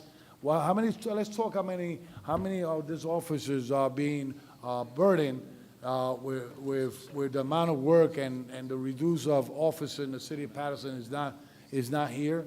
And we wear them out. We wear them out. Let's talk about that too. They waiting for a contract. They waiting for, and a lot of them are leaving. I heard about 5 individuals left this last week, and good guys. Good guys. Let's talk about the real issue of the police department. Let's talk about the real issue of the police department. Let me say this.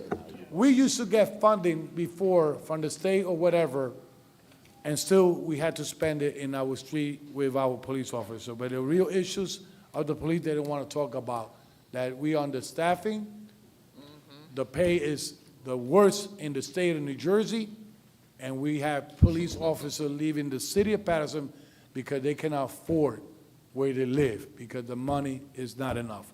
So it's time to take action for a real issue and lift the morale of the police. And that's not me even talking about the treatment that our officer get in-house without nobody knowing it. Thank you, We Councilman still, and we Velez. still don't have the to say, let's bring the OIC here to address us as a governing body. He came beautiful, talking to us individually, but since when you don't talk to him? Since when you don't sit down and talk to the OIC? Since when? Tell him to come to the governing body and tell us how the operation really is going. Council President. Councilman Jackson.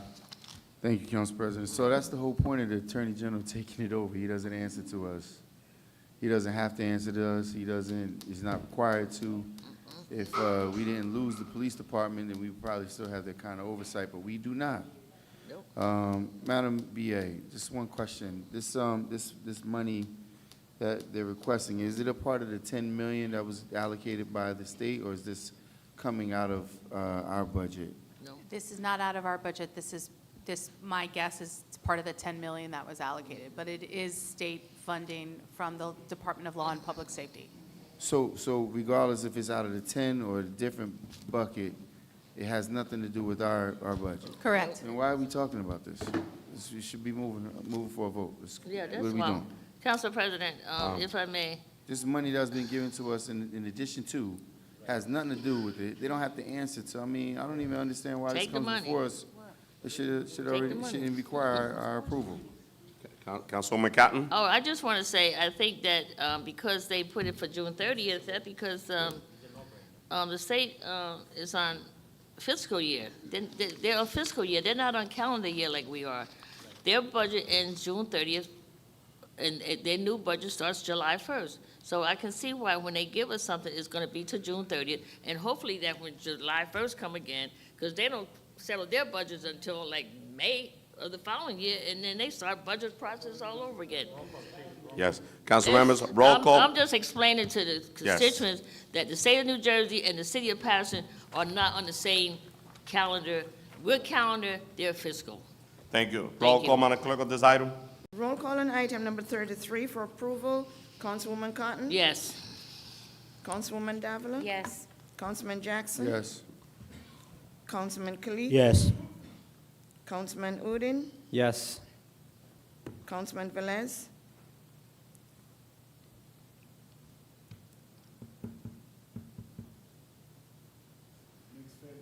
I have mixed feeling on this because we need the money for their operation. But at the same time, I have mixed feeling because our officers are leaving the city of Paterson because they don't have a fair contract. But they're gonna come to us to get approved.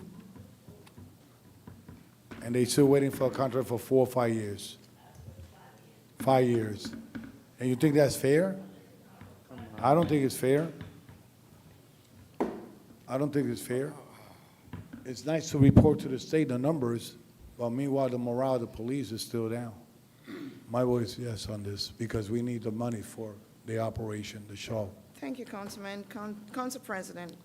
Thank you, Madam Clerk, and definitely, this is a $1,280,000 for, that we have to spend.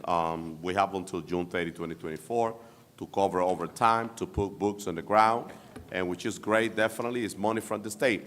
And it has nothing to do with the situation that we have with our police department, but I believe that it's very important to just make a comment in support of our police department, because we're losing so many great and good police officers. Paterson resident, police officer born and raised in the city of Paterson that love the city and that would love to stay in the city of Paterson, and they're not staying because of the payment that we have in the city of Paterson.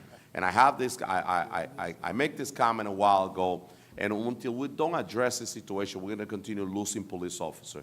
The payment, we can compete with other municipalities in terms of the compensation that all the municipalities are giving to our police officers. They put in their life in the line, and with the starting salary, they cannot pay the rent, the market rate rent that we have in the city of Paterson. You got to have maybe 1 or 2 people working, or 3 in the house, in order for a police officer to be able to put food on the table and go out every day and put their life on the line to protect and serve our community. But that's a reality. And now that we have the OIC here, that we have the state, we must have the time. We got to take the time to say, let's sit down, and if they really want to fix the city of Paterson, we need resources. Because quite honestly, everybody talk about taxes. I'm going to tell you, our Paterson resident, the homeowner, they can't afford one more tax increase. So with that being said, just my vote is yes. Thank you, Mr. President. The votes are 7 yeses, 2 absences. Item number 33 is hereby adopted. Thank you, Madam Clerk. Item number 34. Item number 34 is a resolution designating Hamilton Street between Ward Street and Grand Street to be also known as Rubin Hurricane Corridor and John Arnold Artis Way. It's sponsored by Councilman Michael Jackson and co-sponsored by Councilwoman Ruby N. Cotton and Councilwoman Dr. Lilisa Mims. City Council Resolution 24:288. Discussion, Do we have a motion? Council President. Just a minute. It was already. Council member, just a minute. So the motion on the floor, just a minute, Councilman. It was moved by Councilman Jackson. Do we have a second? Second by Councilman Ruby Cotton. Just a quick explanation before you take the floor, Councilman Jackson. This legislation was approved in January, and we all voted in favor. There was only one person absent, and it was Councilman Udine that was absent. We all voted in favor. This is just an amendment on this resolution, an amendment to add the son, all the members of the family. No, but just to have the, just to make sure that. The body should read like that. It looks like it's a new item. Okay, but it's, but just, this the voting record for Council Cali.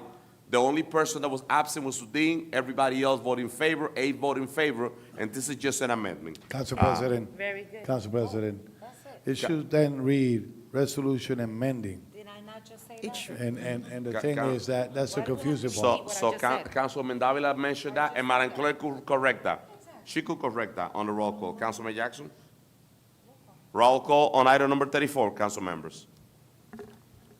Roll call on item number 34 as amended. Councilwoman Cotton. Thank you, Madam Clerk. We are adding John Arnold Artist Way to the Reuben Hurricane Carter and John Arnold Artist Way. We're just adding Mr. Artist's name to it. With that being said, Madam Clerk, my vote is yes. Thank you, Councilwoman. Councilwoman Davila. I voted the last time in an affirmative, and I will continue to support this item with its amendment. My vote is yes. Thank you. Councilman Jackson. Thank you, Madam Clerk.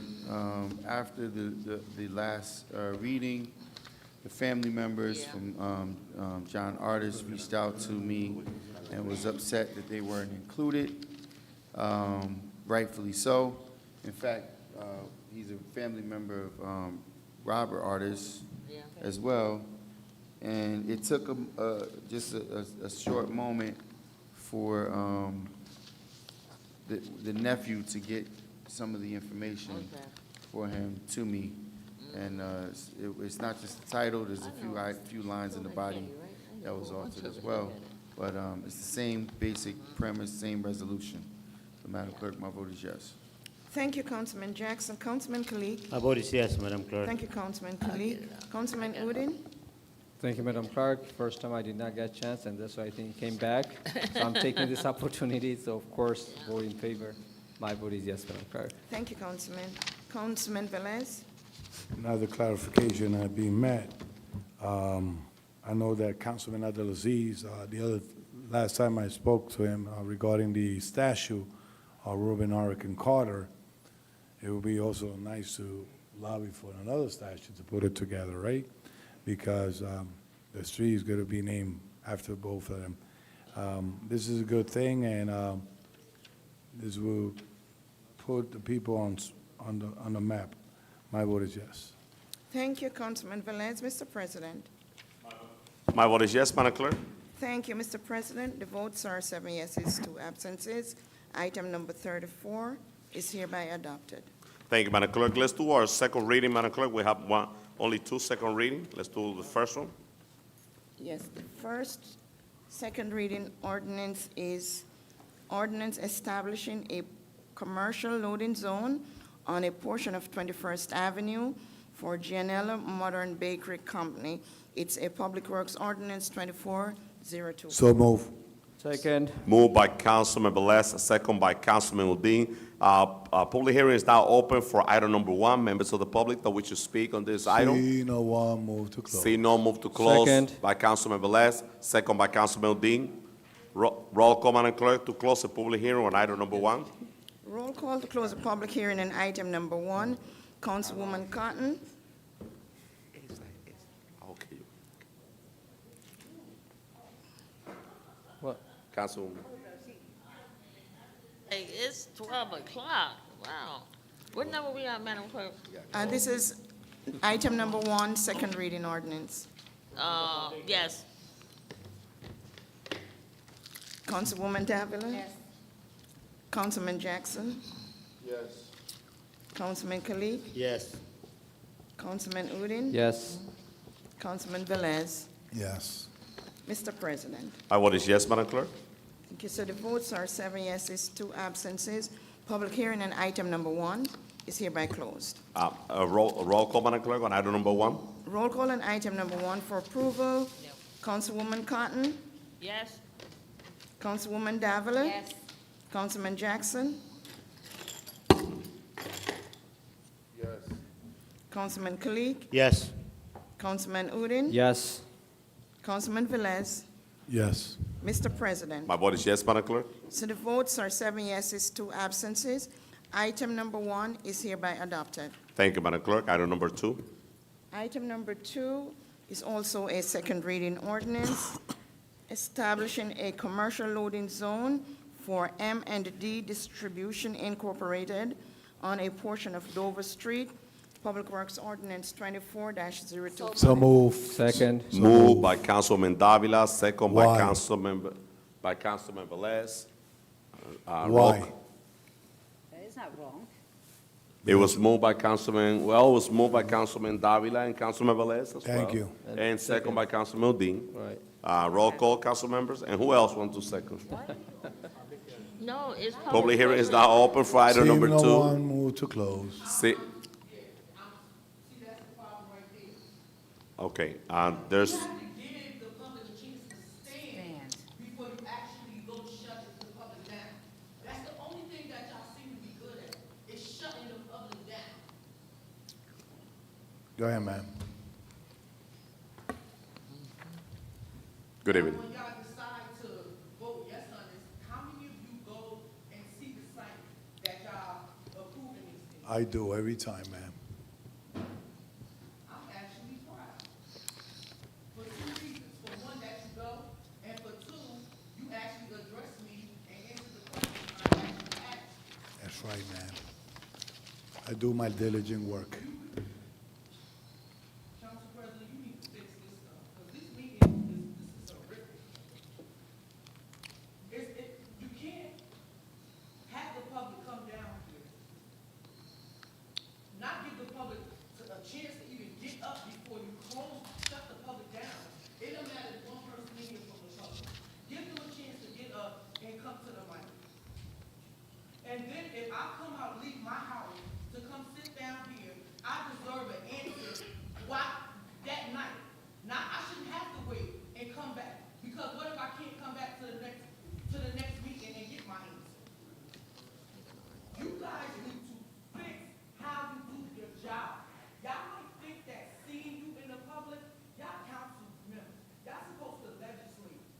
If I see you, that means it's a problem. Think about it.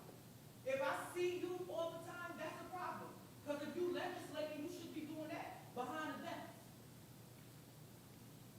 Y'all need to fix this. This meeting was terrible. Hours and hours and hours. You cannot ask the public to talk for 2 minutes, and then each and every one of you talk for 15, 20, 30 minutes. It's our responsibility to vote for you all to represent us.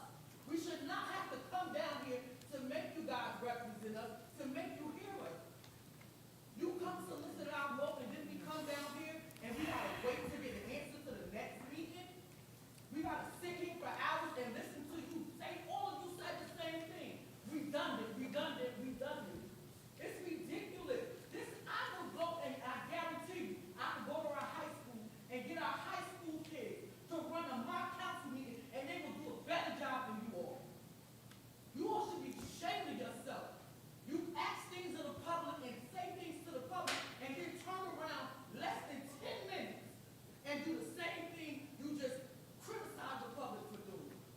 Don't disrespect me. Don't go over the 2 minutes. And then you turn around and do it. Do you go back and look at the meeting and look at yourself? None of y'all act like leaders. This is not leadership. I wouldn't want my kids to follow you all. Can't even get through the business of the city before midnight on a good day. You took longer talking and to call the public portion than the public took to give it to you. And y'all think that y'all doing a good job? Where? Who on the council give themselves a B, C, or D? The clock.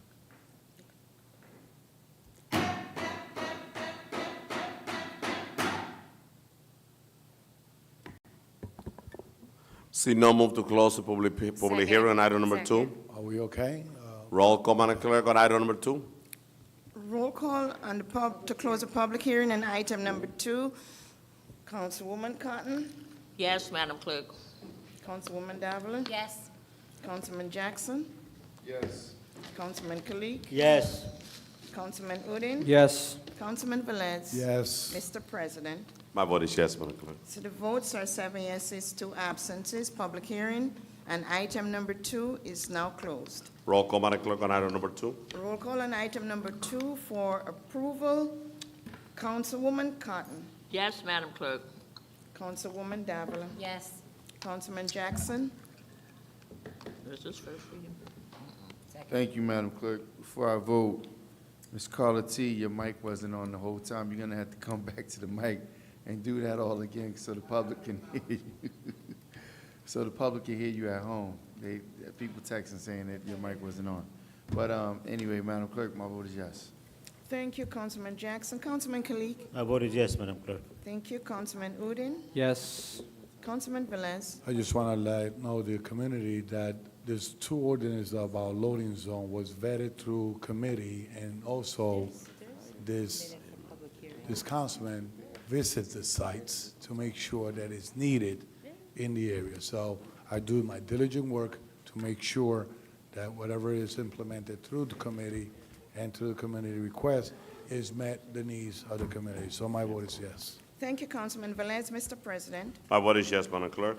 Thank you, Mr. President. The votes are 7 yeses, 2 absences. Item number 2 is hereby adopted. Thank you, Madam Clerk. On first reading, Madam Clerk, we will do 3 and 4 together since it's an ordinance repealing establishment handicap parking space on County Road. Yes. What about number 6? Yes, sir. Just repealing. So item number 3 is a first reading ordinance. No public hearing is required. It's an ordinance repealing establishment of handicapped parking spaces on county roads. The street address is 329 Getty Avenue and 93 Spruce Street. Ordinance, item number 4 is also a first reading ordinance.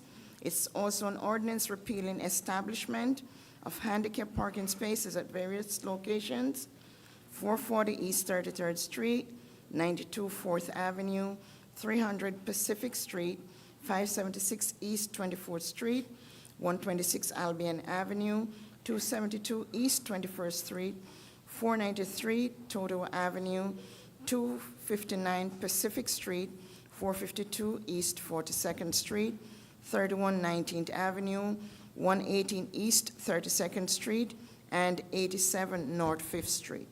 May I have a motion? It was moved by Councilman Kalik, second by Councilman Davila and Councilman Udine.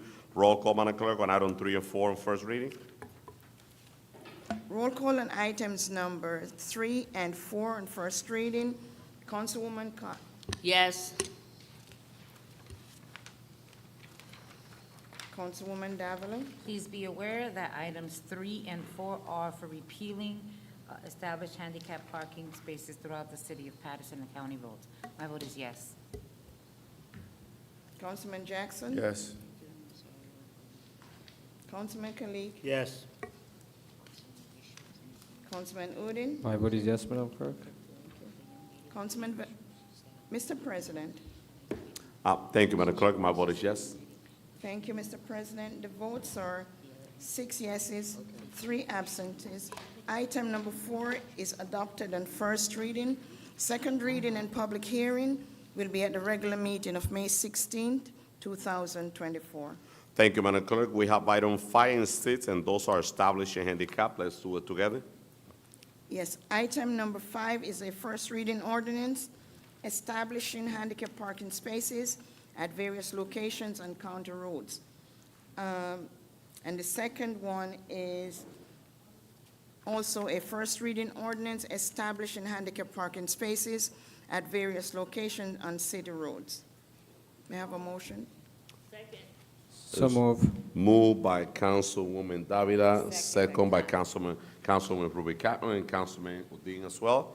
Roll call, Madam Clerk, on item 5 and 6. Roll call on items 5 and 6. Councilwoman Cotton. Yes. Councilwoman Davila. Yes. Councilman Jackson. Yes. Councilman Kalik. Yes. Councilman Udine. Yes. Mr. President. My vote is yes, Madam Clerk. The votes are 6 yeses, 3 absences. Items number 5 and 6 are hereby approved on first reading. Second reading will be at the public, and second reading and public hearing will be at the regular meeting of May 16, 2024. Thank you so very much. Now we have only one item on the agenda, and for that item, we have to go into a executive section. So we will suspend in the regular meeting at this time. We will go into a executive section, and we will come back to take formal action in a minute. It's only one item, and it will be brief. I have to read the resolution to go. Yes, Madam Clerk, I have to read the resolution into the record before we get into a executive section. So, resolution authorizing a municipal council, executive or closed session in or adjoining the city council chambers. Well, we are in the studio at 77 Ellison Street to discuss pending litigation in matter of Reynosa Rodriguez versus City of Paterson. It's an administration resolution 24-261. May I have a motion, please? Do I have a motion? Second, also move. Moved by Councilman Odine. Second. Second by Councilman Davila. Roll call Roll call to get into a executive section on this item. Councilwoman Cotton. Councilwoman Davila. Yes. Councilman Jackson. Yes. Councilman Kalik. Yes. Councilman Udine. Yes. Mr. President, My vote is yes. so the votes are 6 yeses, 3 absences. Resolution number 7 is hereby adopted. We are now in executive sessions. Thank you. Members of the public, we will come back in a minute, right after we take care of this item. We'll get him back here to take formal action on this